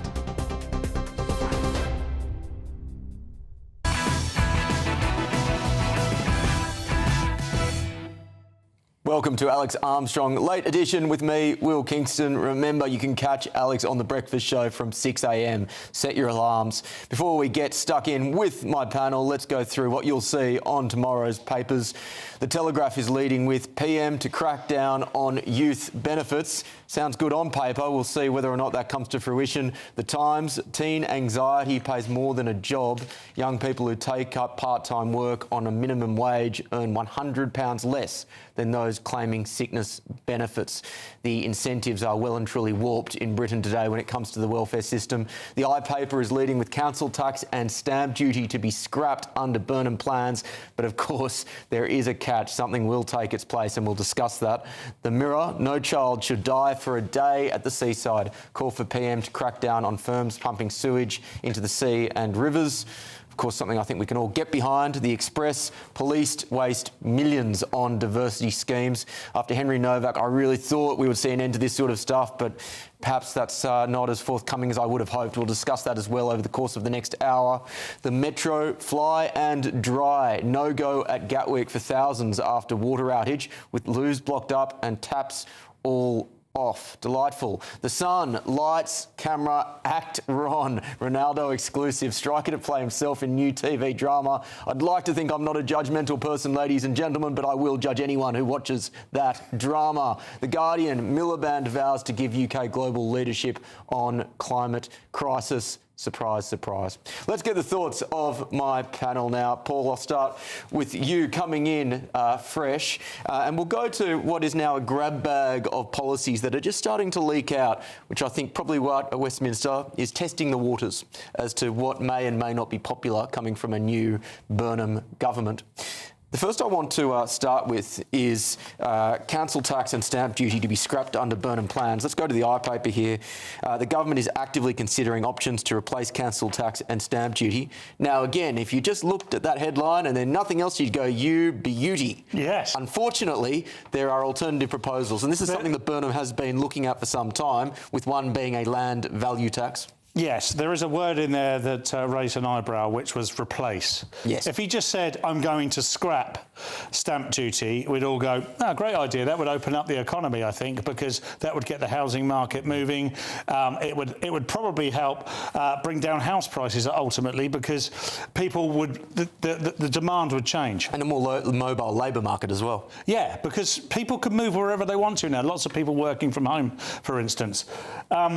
But absolutely, I'm with some trepidation waiting to see what they're going to replace it with, because they know that that generates a huge amount of tax revenue. So where is it going to come from? Because we know they're not going to tackle huge things like net zero, for instance, at £10 billion a year. That's not going to change. And the rest, mate, close to 30 billion when you take into account the equivalent losses that come from it, as well as the direct spending.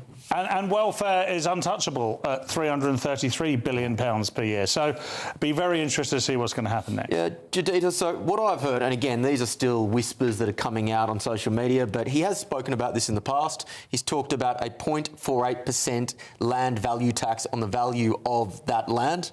Now, many people are just saying, well, you know what, on balance, what this will mean is just a further redistribution of wealth from the south to the north. Now, is this just part of his broader agenda to prioritise the north over the south, which is where really his constituency lies? No, I don't think so. I think it's what a lot of people have called for, but nobody actually wants to do the ugly work of getting it done, which is those who have more can be put pressure on to give more, because you're now taxing wealth as well as income, because you're always going to complain that money needs to be found, but don't take it from here, don't take it from there. It's got to come from somewhere. So what is the most pragmatic place to go for? Those who actually have it available to give, rather than hoard it, you can contribute to collective improvement. So that is why this is actually a good idea. And as far as this whole thing about devolution, looking at other countries, take, for instance, the one that people will most recognize in America, where the way, obviously it is a collection of states, but the way it operates gives each state the autonomy to govern itself in a way that is best suited for its individual needs. That is how you can have a situation now where you have a New York mayor that's essentially a political power broker because he's turning the city around. I'm not sure Mamdani is exactly the model for what I would like to see in this country, but be that as it may, Festus, one of the problems with moving to a land value tax would be you need to create basically a whole army of people who go out and actually assess the value of individual properties. That's one of the main reasons that council tax was put in place, was because it is easier from a bureaucratic perspective. Yeah. Do we really need a further army of bureaucrats going across the country doing, costing more money to the taxpayer? Well, for me, as somebody who was a councillor in Westminster and a resident in Westminster, I know for a fact that the parts of Britain that is going to be hit the most by this land value tax will be the South East and London specifically.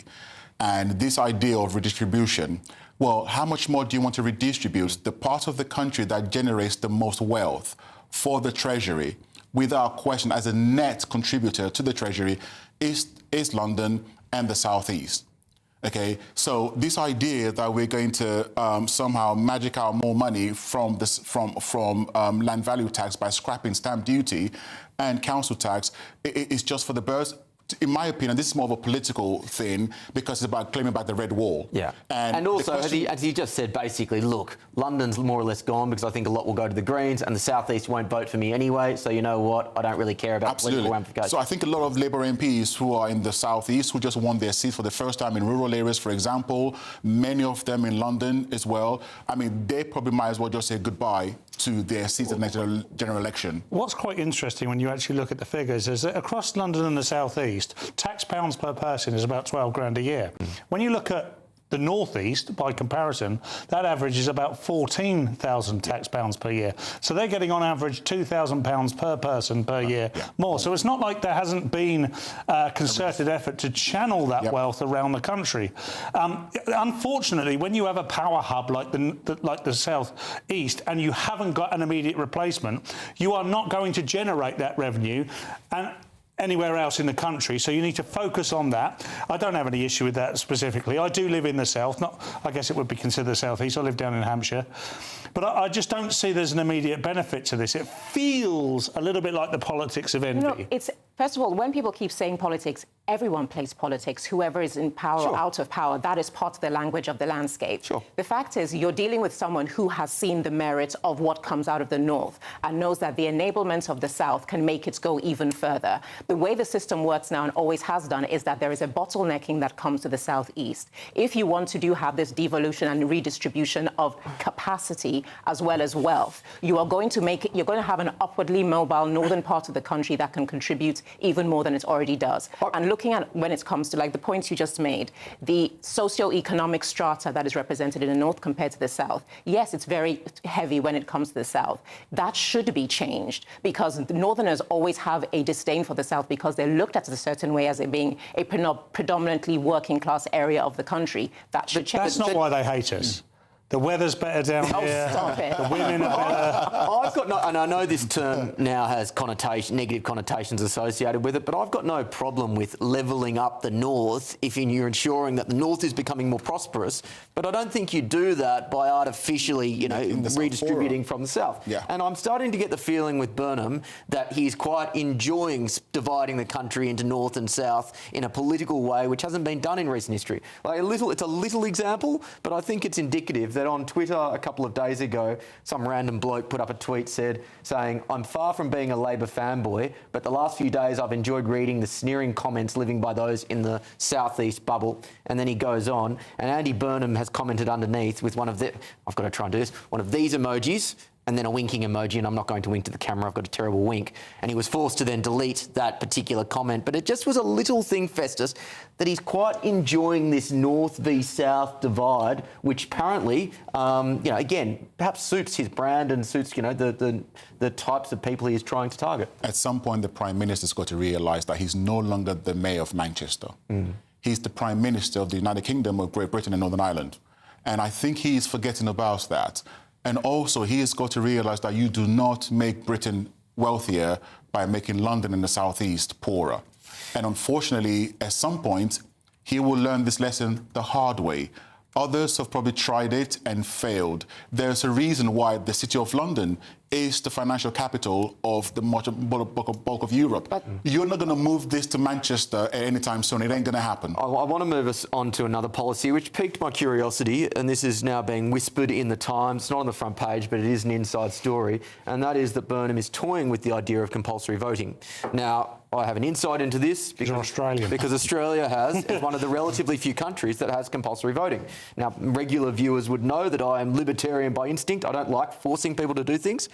But I actually think compulsory voting has a lot of merit. It forces people to actually engage with the political process more, and you've seen that in Australia. It also forces politicians to move to the centre by and large, because they have to appeal to the middle in a way where in other political systems you have to try and galvanise your base to turn up and vote.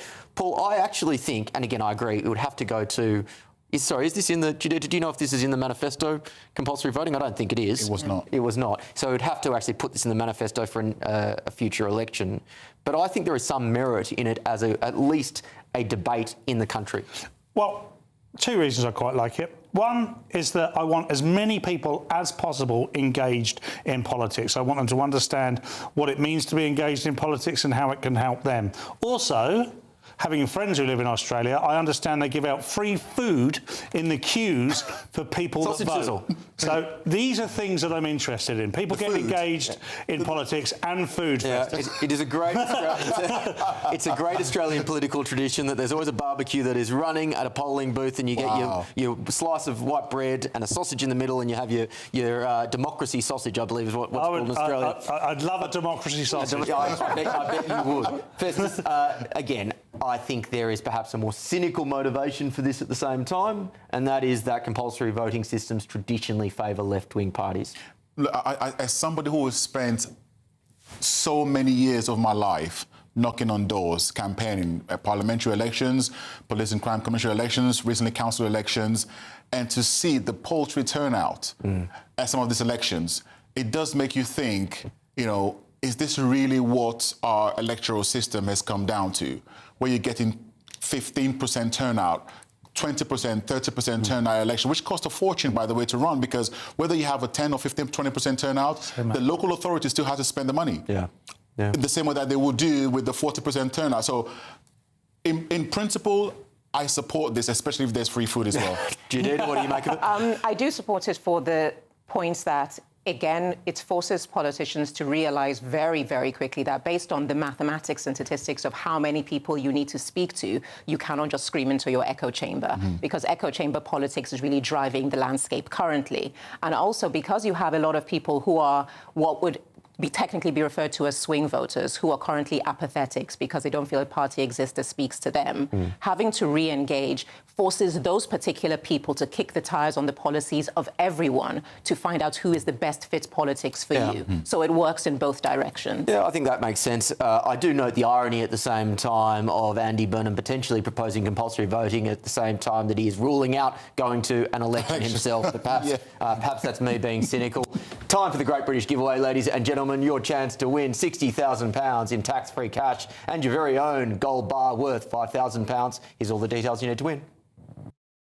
We're celebrating a golden summer with a terrific two-part Great British Giveaway. First, you could win a sensational £60,000 in tax-free cash to spend however you like this year. What would you do with that? And that's not all, as you'll also win our most precious prize to date, a fine gold bar worth over £5,000. It's pure gold to own, trade or gift to a loved one and secure their financial future. So make sure you don't miss your chance to bank over £65,000 worth of prizes in our Golden Summer celebration. For a chance to win £60,000 in tax-free cash and a real gold bar, text GOLD to 63225. One entry costs £2.50 plus one standard network rate message, or text BONUS to 63225. 5 entries cost £5 plus one standard network rate message. Go to gbnews.com/win. Entry starts at £2.50. Call 0903 686 box 3232. Calls cost £2.50 plus your network access charge. Or post your name and number to GB22 PO Box 8690 Derby DE1 9TT. UK only. Entrance must be 18 or over. Lines close at 4 p.m. on the 21st of August. This is a network giveaway. Entries will be pulled. Please check the closing time if listening or watching on demand. Good luck. Yes, good luck, everyone. Well, coming up after the break, we'll be discussing those two woke policing stories on the front pages of the Express and the Telegraph. Geez, there's a lot of money that is still going to DEI schemes in our police forces when they could be going to putting bobbies on the beat. And I'm sure Festus will have a point of view on that. This is Alex Armstrong Tonight, late edition with me, Will Kingston. See you soon.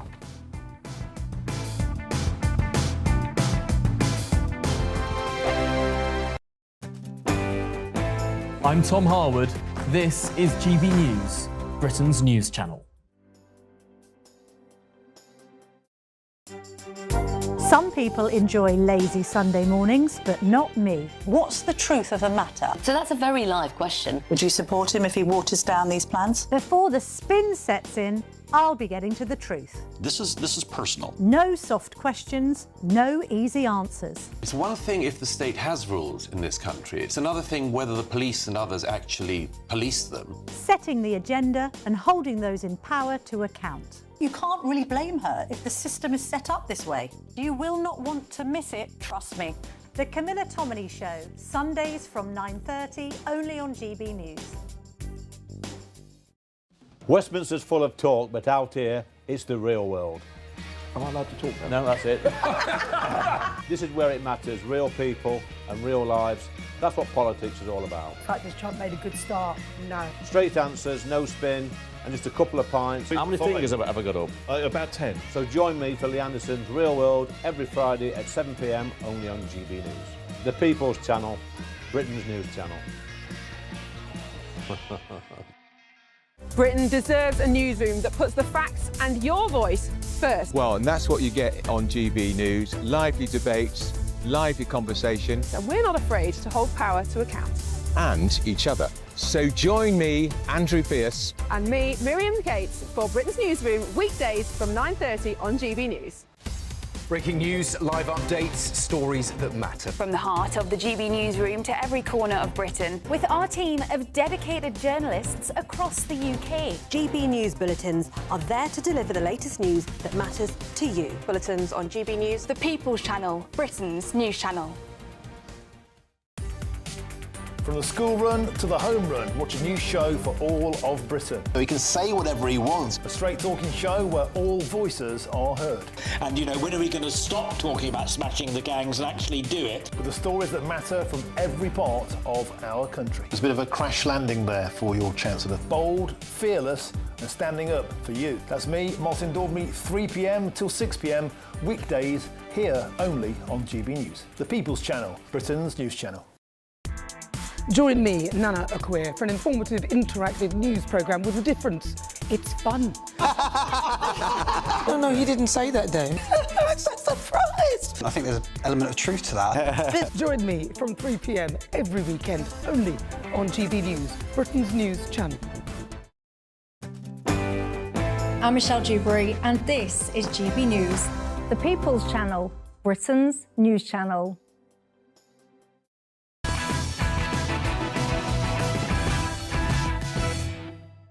Welcome back to Alex Armstrong Tonight, late edition with me, Will Kingston. Make sure you catch Alex tomorrow morning on The Breakfast Show from 6 a.m. And don't forget as well to get your comments through to gbnews.com/your say. A few thoughts already popping in on compulsory voting. Lord Saunders has corrected me, and it's correct. It is not compulsory in Australia to vote. You just have to turn up and get your name ticked off at the ballot booth. But at the same time, informal votes, where you spoil your ballot paper, are surprisingly low. They're about 5%. And so most people take that responsibility of voting very seriously in Australia. Jack says, with the absolute right to vote also comes the absolute right not to vote. It's an interesting thought.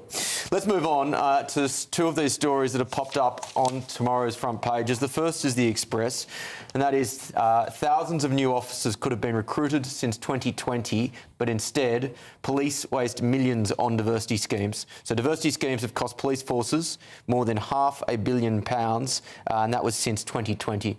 It's a huge amount of money, Festus. Yeah, so that's 6 years worth of expenditure every year. That's 2,000 officers, 2 times 8, so that's 12,000 police officers. That's a phenomenal amount of police officers that could be recruited with this.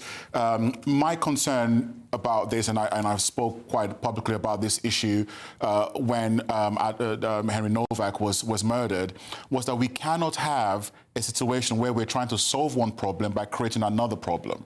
And I'm sorry to say that despite the good intentions of some of the policies that were brought in, unfortunately, what they ended up creating was a system that has created more operational confusion for police officers. So they meant well, but the deployment of them has just created more havoc for police officers. And, you know, I mean, this is a lot of money. There are contractors, consultants, who are being privately paid by police forces to deliver some of this training. And some of the training would actually be telling white police officers about their own unconscious bias and the fact that they are inherently racist just because they are white, and that black people cannot be racist, and that white people cannot be a victim of racism.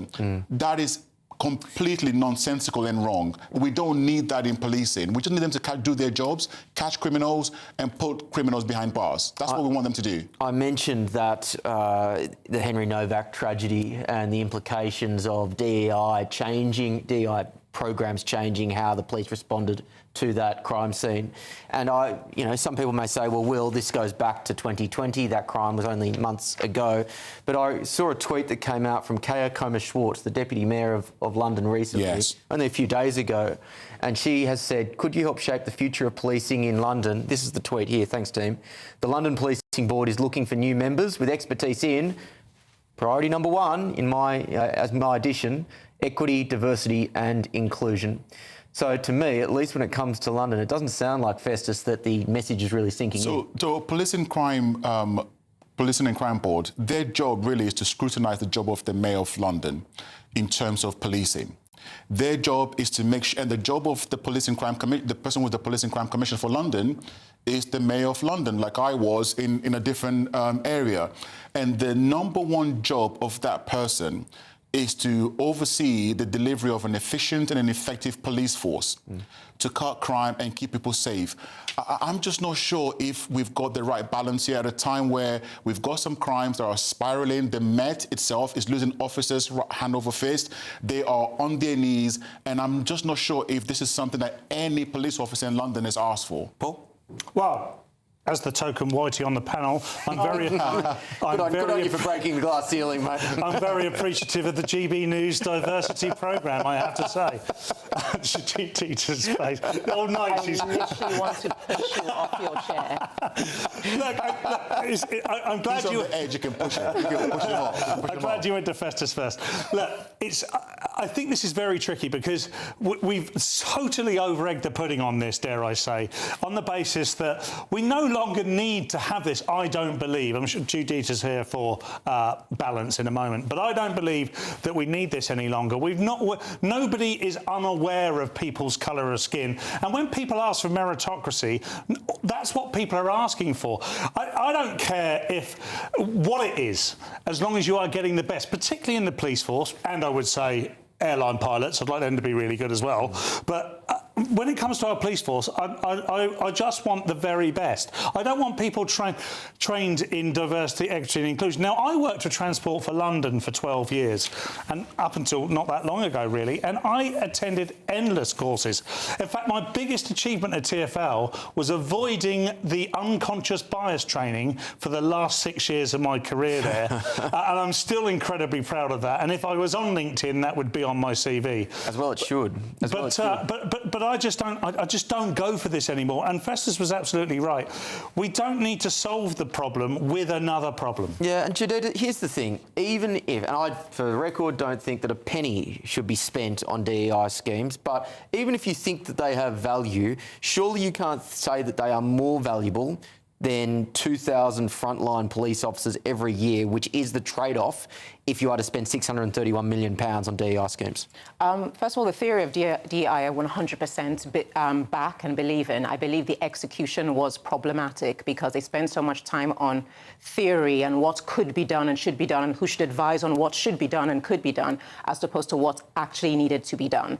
And when you look at historically what a lot of police forces have said around the world, especially where you have a multicultural and multi-ethnic communities, you need to have 100% more police on the beat, but they need to look like the communities they go into, because there is operational issues that come with the apprehensions people have with seeing figures of authority that don't look like me, so I expect they don't know anything about me, and so they will not operate in my favor. Police officers have always said that going into certain communities where I don't look like them, people don't cooperate, people are not friendly, people shut down. It just makes the day-to-day business harder to do. That's where DEI comes in. And one thing that I find always amusing is that whenever there's conversations about DEI, people straight away latch onto the race thing and, oh no, the color of the skin. DEI is about women, it's about the disabled, it's about LGBTQIA plus people, it's about all the kinds of people in marginalized...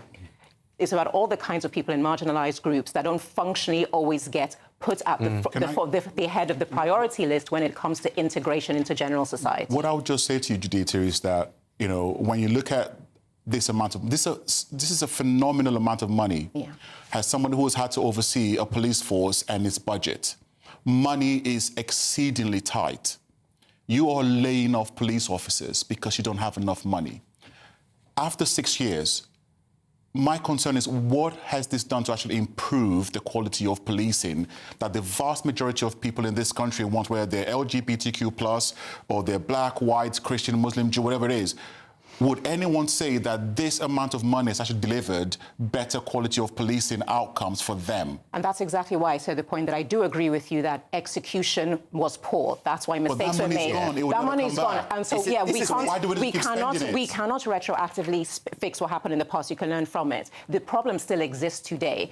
If you have a predominantly Muslim area and you have an all-white police force, the police force finds it hard to get the job done. So if you worked with local councils and less money was spent with people actually advising that in this area, this is the kind of crime we have. You need police officers that specialize in this area. Somebody who's actually been on the front line for a short period of time as a special constable and also overseeing a police force with national responsibilities as well, I can tell you now for a fact, from my opinion anyway, that I do not know any black person or any Muslim person or whatever their identification is that says to you, what do you want from a police officer if you've been stabbed? They've never said, I want someone that looks like me. They just want a police officer who can do their job and get them in a good place. No one asks for this. And I can tell you categorically that if you're in a situation of an assault case against a woman, she wants a female police officer. Yes, no, but that's what I said about DEI applies to everything, not just race, because there are certain situations, particularly if you have a situation where a child has been harmed, they would rather speak to a woman than speak to a man. Mm-hmm. There's a palliative care that comes from a female officer that you don't organically get from a man. I just think we need to be very careful about saying that we want to have someone that looks like us when it comes to policing. Police officers are trained. I've seen male police officers go into this kind of delicate situation that you're talking about, and just a level of empathy that they're able to show, the level of professionalism, whether they were a man dealing with a rape victim, it's just immaterial, but I understand that it does help in some cases, but not in all cases. But overall, £630 million, that is a fortune. No, we agree on that. And what have we got as a result of that? Well, I think, again, it is a huge amount of money, and I agree with the point here that a particular level of empathy in those sorts of situations is required. I do wonder whether you need hugely expensive programs often provided by universities that teach, I think, highly theoretical and highly toxic versions of what should be a good and positive idea. Coming up after the break, we're going to talk about that net zero zealot Miliband and his claim that we really should be making climate change the core of British foreign policy. I think I know where you stand in your living rooms at home. This is Alex Armstrong's Night Late edition on GBNews.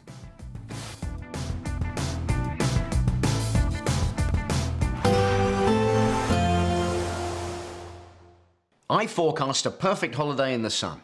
Weather looking good then? For sure, and no worries about our travel insurance. All Clear Travel Insurance sponsors GB News Travel Destinations Forecast. Hello there. Much of Europe still remains very dry with intense sunshine. This heat is enough at times to produce some thunderstorms, but still very dry across the Canary Islands, much of Spain, Portugal, France. No real sign of any significant rain here. We could see some intense downpours and some thunderstorms across northern parts of Italy, the Western Balkans, but otherwise it still remains very dry. And this still is the picture as we head into next week, along with the high temperatures. All Clear Travel Insurance sponsors GB News Travel Destinations Forecast. I'm Stephen Dixon, and thanks for joining us on GB News, Britain's news channel. At GB News, we love to hear from you, our loyal community. So drop us a line at gbnews.com/yoursay. There you can talk to each other and also to the presenters live on air.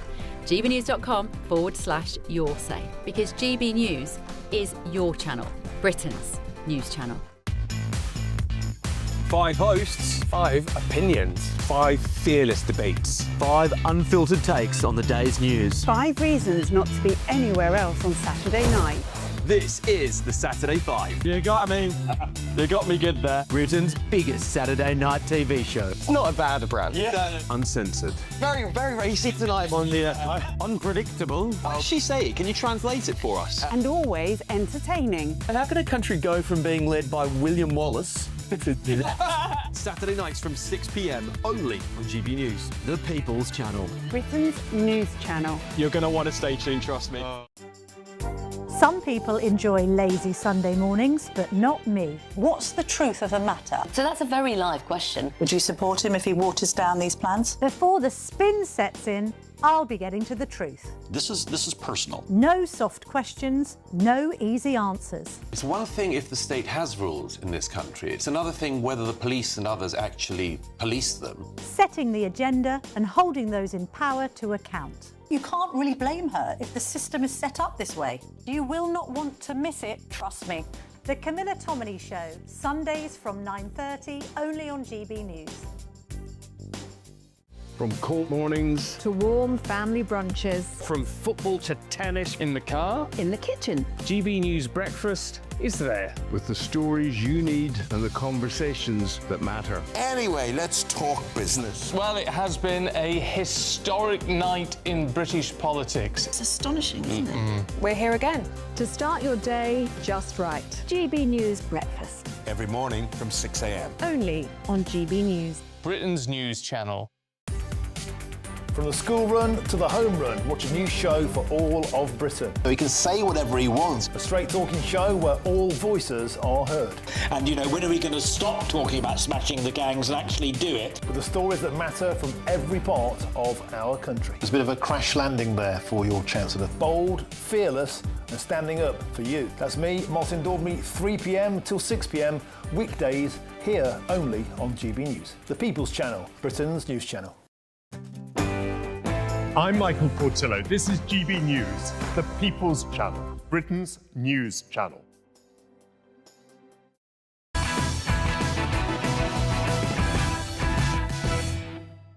Welcome back to Alex Armstrong Tonight Late edition with me, Will Kingston. Rest assured, ladies and gentlemen, whilst it has been traumatic during the break, we have been giving Paul Cox counselling and therapy as the token white man on the panel.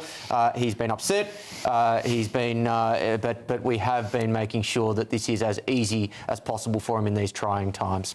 Strength and love, Paul. Thank you. Let's go to The Guardian now, ladies and gentlemen, and this is on fan favourite Ed Miliband, who's vowed to give the UK a global leadership role on the climate crisis.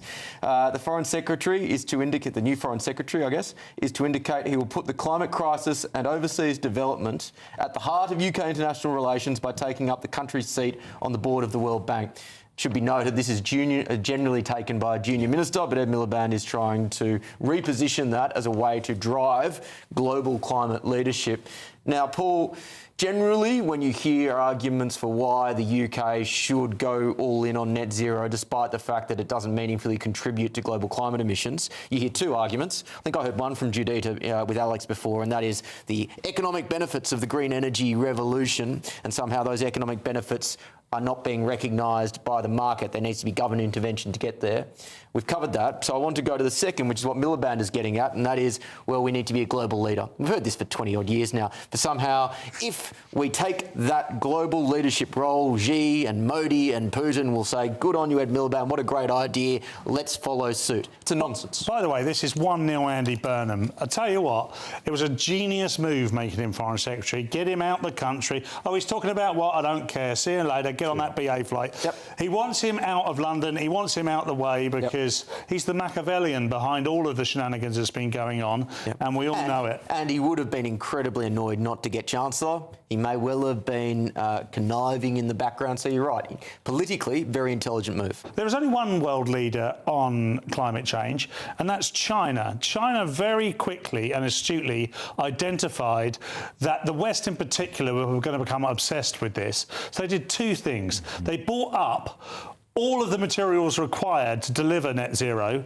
and made out. And then the second thing was made out that they were going to be the net zero leaders. They're not the net zero leaders. At the same time as building and investing in net zero, they're also the biggest builder of coal-fueled energy plants.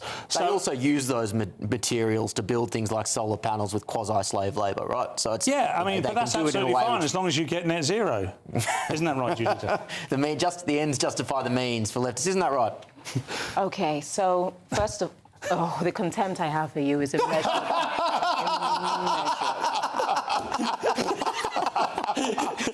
Well, at least one lefty on this show has the guts to say it out loud. I admired that. Go on. So I understand what Ed Miliband is trying to achieve, and it actually goes to that point you made about China. What China did in all those decades prior to where they are now, which was pretty much consume global production, where the whole world is dependent on them. Now they're the greatest polluter out of all the countries in the world, is the same thing as trying to do by getting ahead of the curve when it comes to renewable and green energy. Based on the capacity and position that Britain holds, they already have the esteem and the leverage to forge ahead of everyone else in spite of the size or financial capacity.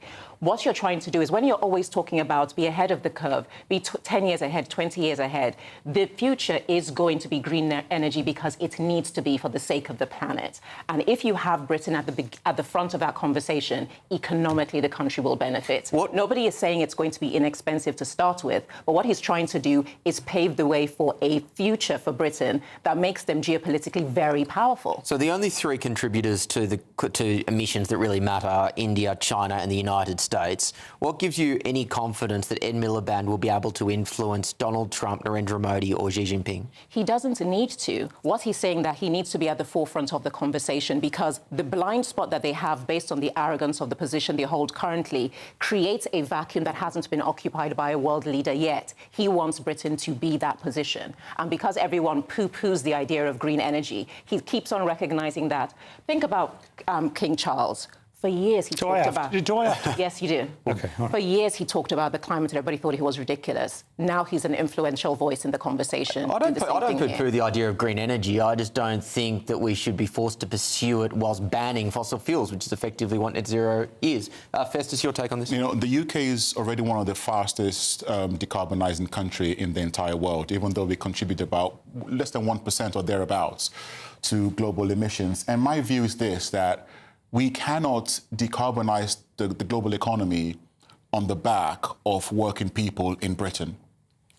We just can't do that. We already have one of the highest costing energy prices in the developed world. And at a time when we are seeing energy prices going up and up and up, we should be taking measures to make it less expensive. And look, I think Ed Miliband should be given a ukulele back and you should start playing that, you know, start fiddling while it's at the World Bank. But look, I don't think this is necessarily something that anyone's going to pay attention to. He can say whatever he likes. China, India and the US, they will do what they're doing. And I'm not sure it's going to make the blind bit of difference whatsoever. But I repeat what I said earlier on. We have already one of the most expensive energy prices in the world. And I don't think we should be trying to decarbonize the global economy on the back of hardworking people in Britain. Britain. Yeah, the most expensive industrial energy prices in the developed world, and if it's not the most expensive consumer electricity prices, it must be incredibly close. Paul, I'll give you the final word on this topic. Look, we have to. The truth of the matter is the ultimate outcome will be that everything that's being said here will be true. Even Judita will have a say in this argument, because ultimately, yes, there will be green energy if it produces cheap energy, not because decarbonising the earth is the most important thing to do, but because humans are driven by having cheap energy, and you need cheap energy to be able to fuel your economy. In order to have growth, you need sovereign fuel and cheap fuel.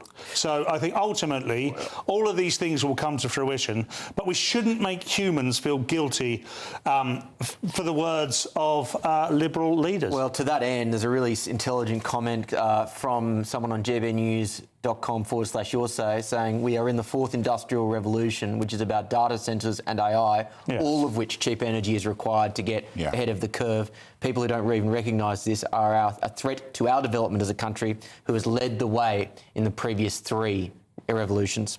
Really well said. Coming up, Prince Harry has been handed or potentially offered a room at the palace. Should he get it? This is Alex Armstrong Tonight, late edition with me, Will Kingston.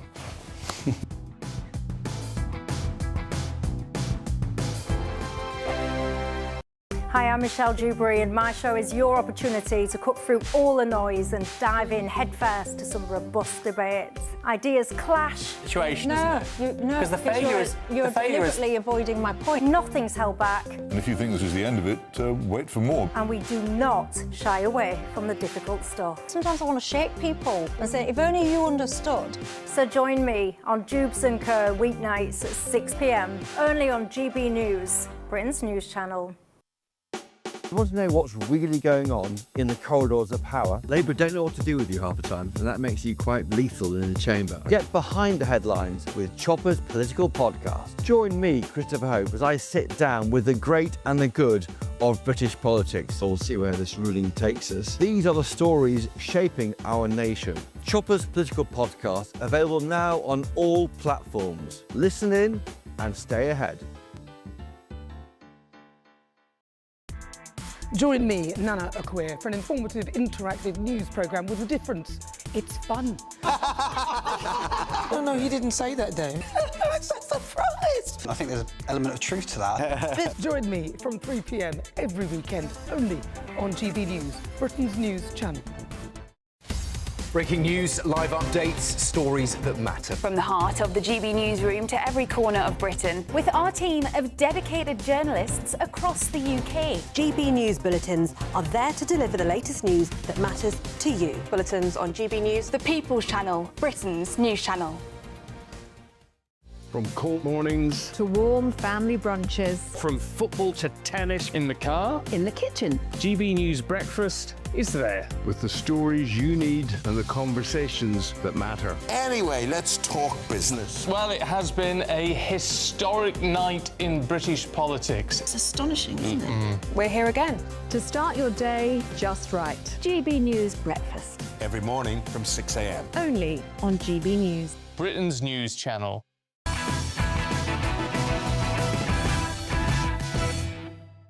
Welcome back to Alex Armstrong Tonight, late edition with me, Will Kingston. Remember to catch Alex on The Breakfast Show tomorrow morning from 6 a.m. Well, Prince Harry is to return to Britain in weeks, and he will again be offered a room by the King at Buckingham Palace. This olive branch comes a few weeks after the now 41-year-old Duke of Sussex did not stay there on his last visit.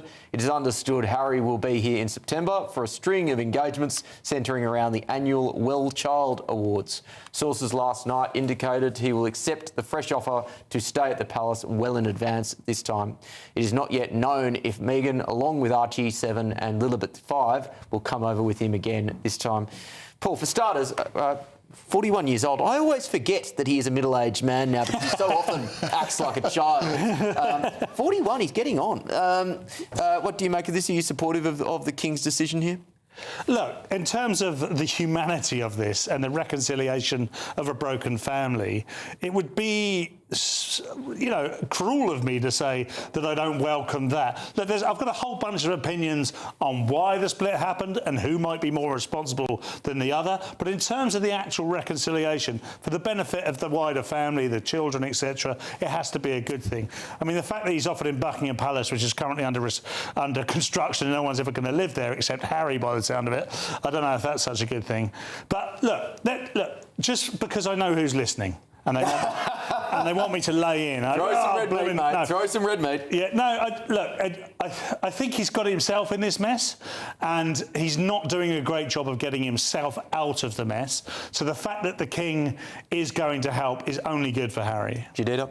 I mean, based on the last trip and having been successful at pulling off a private meeting between Meghan, Harry, the children, and King Charles, that was a great coup for them. And again, I completely sit in the same position that while everyone's got their opinions, these are human beings and they're actually a family. And this is a family that's broken and hurting. People make mistakes. Nobody's family is perfect, but we get to pick it apart because it's the royals. If there's an avenue to reconciliation and within the operational parameters that the King has, he's saying stay at Buckingham Palace, Harry, take it and make the little strides, no matter how small, but progressive they are towards a reconciliation, hopefully. Festus, surely he can't have his cake and eat it too. He said he doesn't want to be a working royal anymore. Why should he therefore get the benefits of royal accommodation?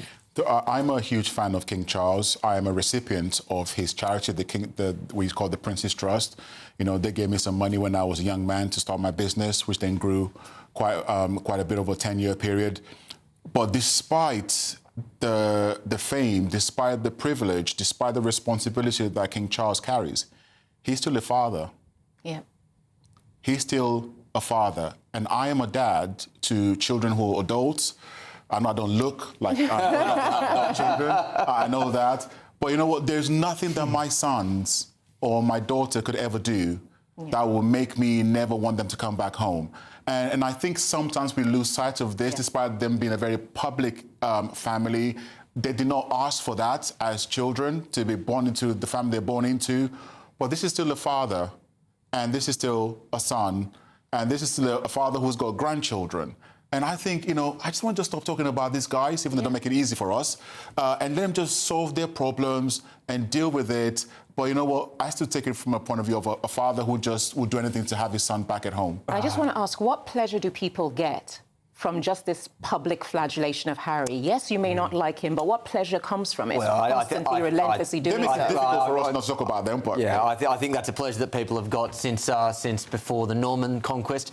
Let's go now to tomorrow's papers. A quick roundup. The Telegraph, PM to crack down on youth benefits. It'll be good if he actually does it. The Times, teen anxiety pays more than a job. Young people who take up part-time work on minimum wage earn £100 less than those claiming sickness benefits. The iPaper, council tax and stamp duty to be, well, it says they're scrapped. I would suggest replaced under Burnham plans. The Mirror, no child should die for a day at the seaside.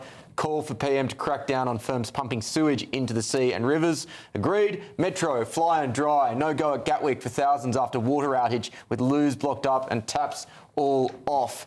The Sun, lights, camera, act. Ronaldo exclusive. Striker to play himself in new TV drama. God, that'll be awful. The Guardian, Miliband vows to give UK global leadership on the climate crisis. Thanks all for us on The Late Edition, ladies and gentlemen. Thank you so much for your time. Thank you to my wonderful panel. Coming up, The Late Show live with a brilliant host. You'll look forward to it.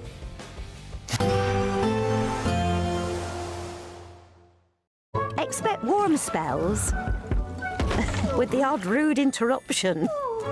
Box Boilers sponsors the weather on GB News. Hello there, good evening. Welcome to your GB News weather update from the Met Office. Showers soon easing away overnight, turning warmer again tomorrow, and through the early part of this week we are going to be seeing that summer heat returning. For the time being though, we've got some slightly fresher air, a northwesterly flow across the country, a slight ridge of high pressure building towards the west. That's going to settle down a lot of the showers through the overnight period, and we'll see a mix of some cloud, also some clearer skies, particularly across Scotland. A fair few clear skies here, so temperatures dipping away, and we could see the mid-single figures around rural spots, though many areas in the mid to low teens. So as we head into Monday, it's actually going to be a much drier start across Scotland, brighter with some sunshine, certainly across eastern areas of Scotland. In the west, perhaps a bit more patchy cloud, some showers just drifting through, fairly similar across Northern Ireland, cloudy with the odd shower or two around coastal areas. Still some spells of rain pushing into northwest England, northwest Wales, but otherwise for many areas it is certainly still going to be very dry, and still quite a dry day ahead on Monday. A few showers filtering through across parts of the west, mostly in the morning before easing their way eastwards in through the afternoon. But for many areas it's going to be dry, a return of the bright if not sunny spells, especially across parts of southern areas of England and also Wales. Temperatures starting to creep back up again, highs between 22 to around 26 degrees Celsius across parts of the south, more towards average elsewhere. A north-south split in the weather on Tuesday, another wet day ahead across much of Scotland, northern England, some showers across Northern Ireland at times. Some of this could be a little bit heavy, and still temperatures remaining around average here, but elsewhere across much of England and Wales, another dry day ahead. The north-south split in the weather continues into next week, and through the early part of next week, the heat is going to rebuild. Expect warm spells with the odd rude interruption. Box Boilers sponsors the weather on GB News. I'm Andrew Pearce. This is GB News, the People's Channel, Britain's news channel.